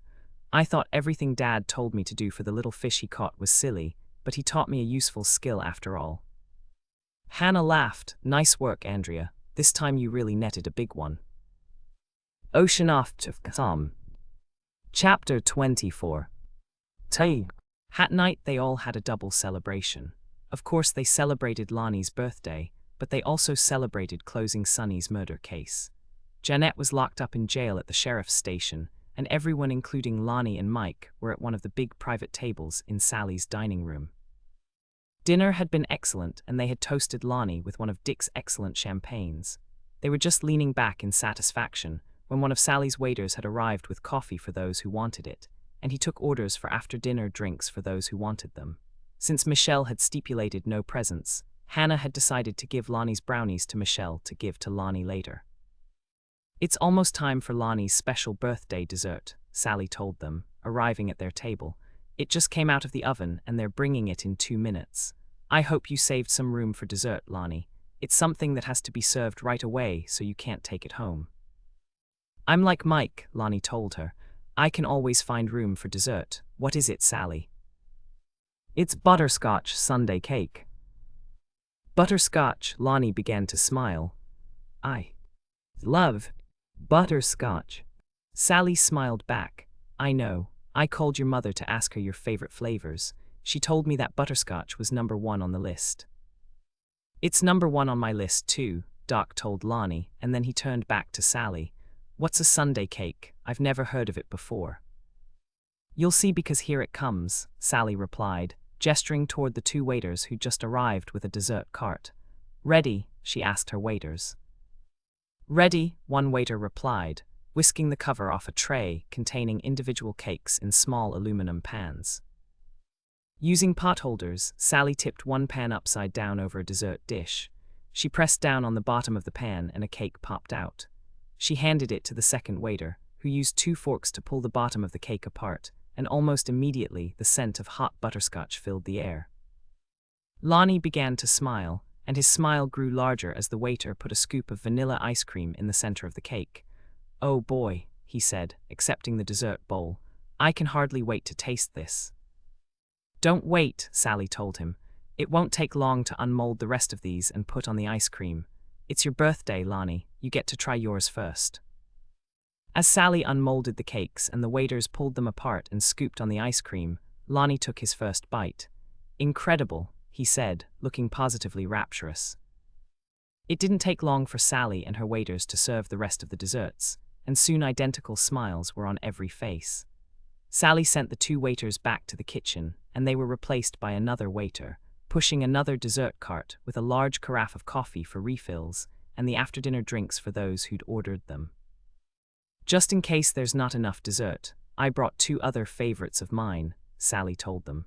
I'll sit down with you to have a cup of coffee, and then I'll package up any of the other desserts you want to take home with you. What are the other desserts? Michelle asked her. European peach cake and apple school pie. Is that Edna Ferguson's apple school pie? Michelle asked. Yes, she gave me the recipe. It's great for buffets because you get more pieces than you would with a regular apple pie. Lonnie turned to Sally. Don't forget to package a slice of each one for me. I haven't had apple school pie since I graduated from high school. I'd like a slice of each one too, Michelle said. Hannah sat back and listened as Sally packed up the desserts and everyone gave their preferences. Don't worry about the dessert cart, Sally, Hannah told her when Sally had finished packing the desserts. When I leave, I'll wheel it back to the kitchen and put the leftovers in the walk-in cooler.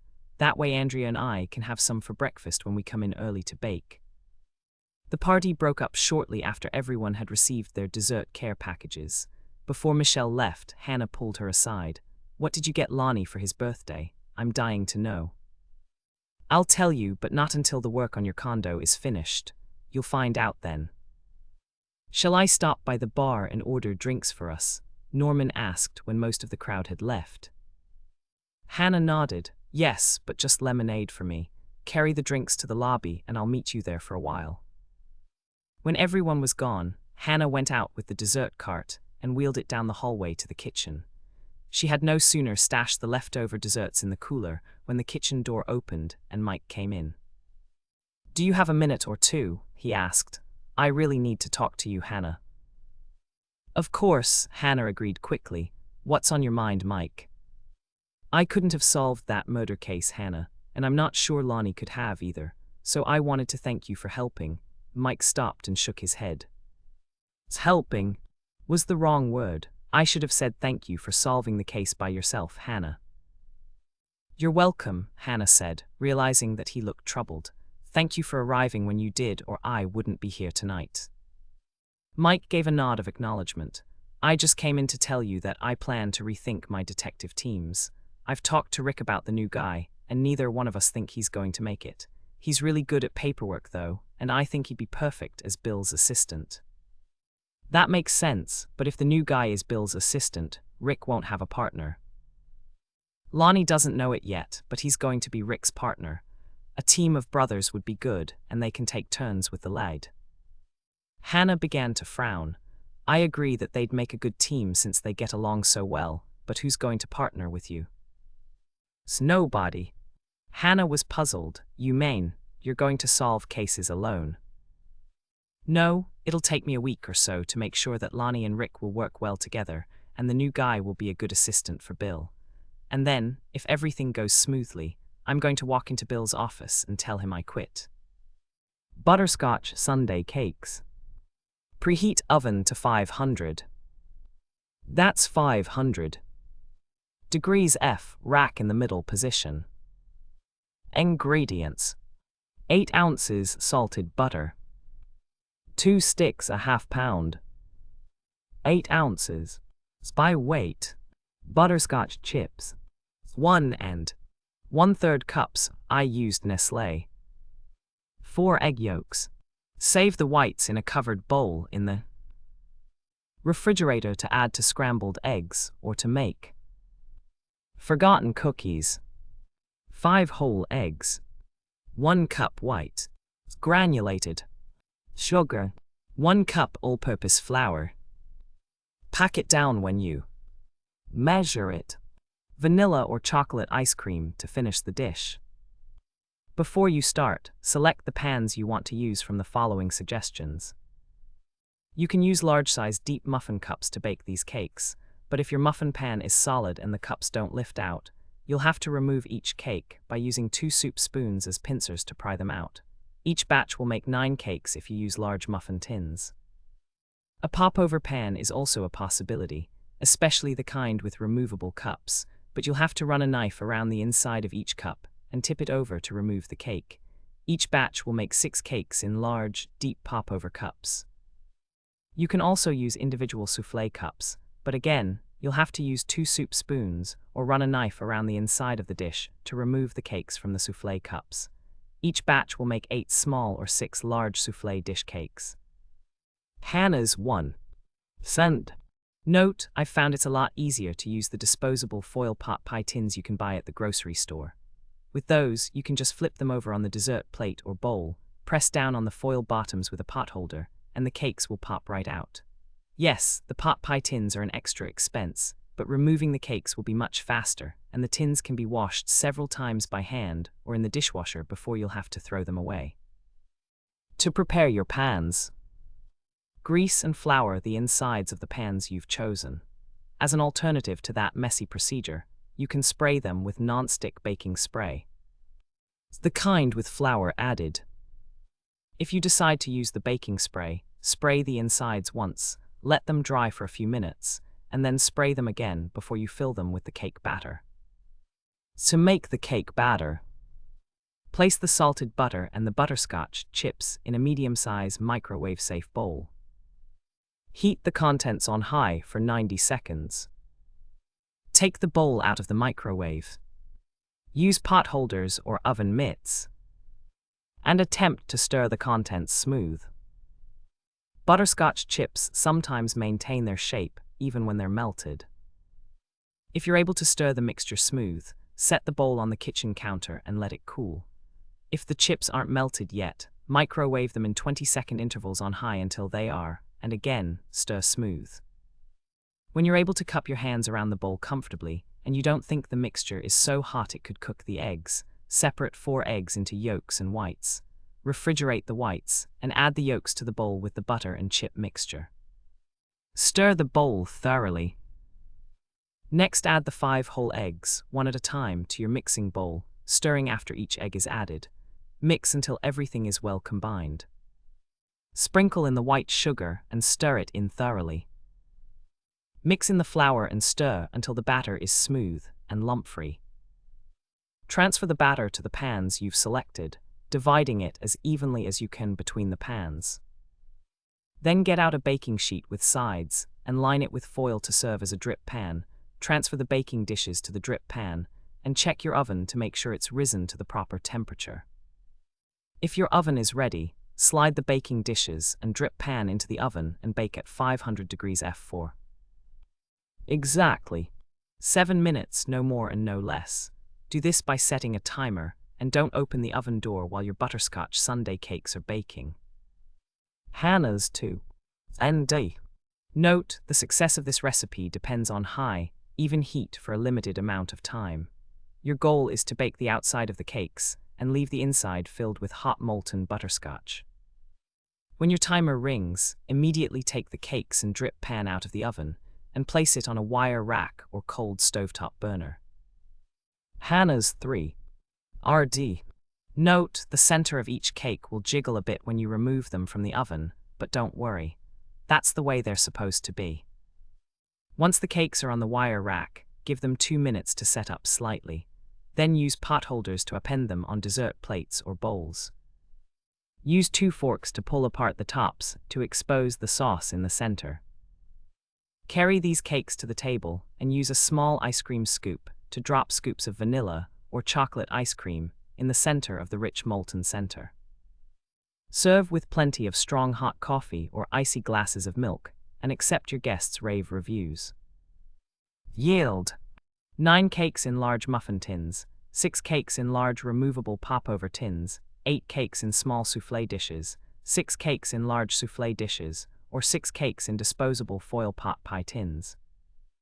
If you have leftover cakes, they can be reheated in the microwave, but they won't be the same. They'll still be tasty, but the centers will turn into moist cake. Hannah's 4 cent. Note, if I want my dessert to be extra fancy, I make up some of the berry sauce I use on pancakes and create little designs around the edges of large dessert plates and set the cakes in the middle of the plate. European peach cake. Preheat oven to 350 degrees F, rack in the middle position.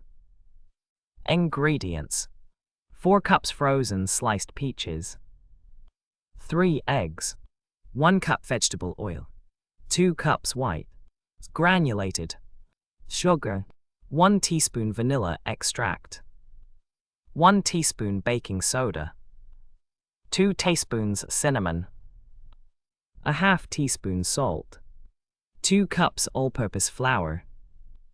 Pack it down in the cup. When you measure it. Directions. Before you start assembling the cake, measure out 4 cups of frozen peach slices and put them in a large strainer to thaw. While you're waiting for your peach slices to thaw, prepare your cake pan. Prepare your pan by spraying a 9-inch by 13-inch cake pan with PAM or another nonstick cooking spray. When the peach slices are thawed, pat them dry with several thicknesses of paper towels. Arrange the peach slices on the bottom of the prepared cake pan the way you'd do for a pie. Hannah's note: you can mix the cake batter by hand or with an electric mixer. We use our electric mixer down at the cookie jar because we quadruple the recipe and make 4 European peach cakes at once. In a medium-sized bowl, whisk the eggs with the oil until they're thick. Then add the sugar and beat it in.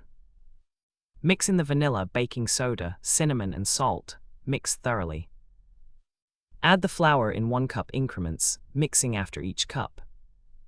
Scrape down the sides of the bowl, then give the batter a final stir with a spoon. Use a mixing spoon to drop the batter over the peaches in spoonfuls. Don't worry if the batter doesn't completely cover the peach slices. The batter will spread out during baking. Bake at 350 degrees F for 60 minutes. Mine took only 50 minutes. Cool the cake in the pan on a cold stovetop burner or on a wire rack. Frosting ingredients: 8-ounce package softened cream cheese. The brick kind, not the whipped. 2 teaspoons vanilla extract.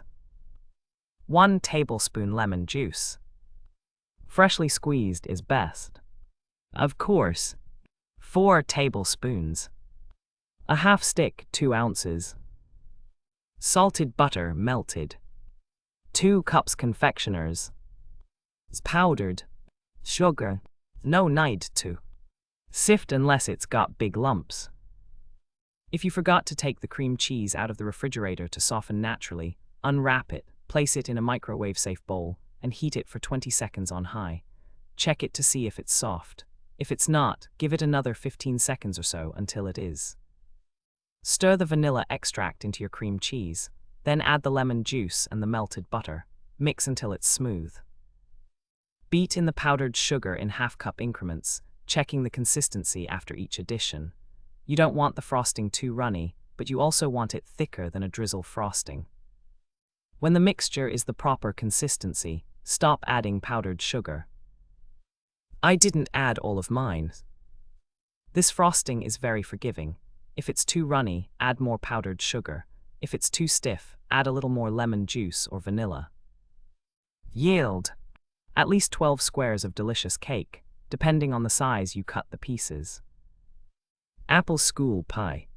Preheat oven to 350 degrees F, rack in the middle position. Hannah's first note: I adapted this pie from Edna Ferguson's recipe. Edna is the head cook for the Lake Eden School District, and she makes this pie for school lunches. This recipe makes apple school pie in a 9-inch by 13-inch cake pan. The crust. Either buy a package of your favorite 2-crust frozen pie crusts, or make your favorite 2-crust pie pastry recipe. Ingredients for the filling: 1½ cups white, granulated sugar, a half cup all-purpose flour. Pack it down in the cup. When you measure it: 1/4 teaspoon ground nutmeg. Freshly ground is best. Of course. 1 teaspoon cinnamon. If it's been sitting in your cupboard for years, buy some new cinnamon. 1/4 teaspoon ground cardamom. A half teaspoon salt. 4 cups cored, sliced, and peeled apples. I used a combination of green Granny Smith and Fuji, or Gala apples. 2 teaspoons lemon juice. For later: 1 stick cold salted butter. A half cup 4 ounces. A quarter pound. Ingredients for the French crumble. 1 cup all-purpose flour. Pack it down in the cup. When you measure it. A half cup cold salted butter. 1 stick pound. A half cup brown sugar. Pack it down in the cup when you measure it. Directions for the crust. If you bought frozen pie pastry, thaw it according to the package directions. If you made your own pie pastry, it's all ready to go. Prepare your crust by rolling it out in a sheet large enough to cover the bottom of your 9-inch by 13-inch cake pan and extend up the sides. This piece of pie crust should be approximately 17 inches long and 15 inches wide. Fit your pie crust in the pan and press it down so it's snug. Then set the pastry-lined cake pan aside and make your pie filling. Directions for the filling. Mix the white sugar, flour, spices, and salt together in a bowl. Prepare the apples by coring them, peeling them, and slicing them into a large bowl. Toss the apple slices with the lemon juice. Just dump on the lemon juice and use your impeccably clean fingers to toss the apple slices. It's easier. Sprinkle the contents of the small bowl with the dry ingredients on top of the apples and toss them to coat the apple slices. Again, use your impeccably clean fingers. Put the coated apple slices in the pan with the pie crust. You can arrange them symmetrically if you like, or just dump them in as best you can. There will probably be some leftover dry ingredients at the bottom of the bowl. Just sprinkle those on top of the apple slices in the cake pan. Here comes the butter. Cut the cold butter into 4 pieces, and then cut those pieces in half. Place the pieces on top of the apples, just as if you were dotting the apples with butter. Directions for the French crumble. Sprinkle the flour into the bowl of a food processor with the steel blade attached. Cut the stick of cold butter into 8 pieces and add them to the bowl. Sprinkle the brown sugar over the butter. Process with the steel blade in an on and off motion until the resulting mixture is in uniform small pieces. Remove the mixture from the food processor and place it in a bowl. Sprinkle handfuls of the French crumble over the sliced apples in the pan. Bake your apple school pie at 350 degrees F for 50 minutes, or until the French crumble is golden brown on top. Hannah's 2. ND. Note, to test for doneness, insert the tip of a sharp knife into the pie. If it pierces the apple slices, your pie is done.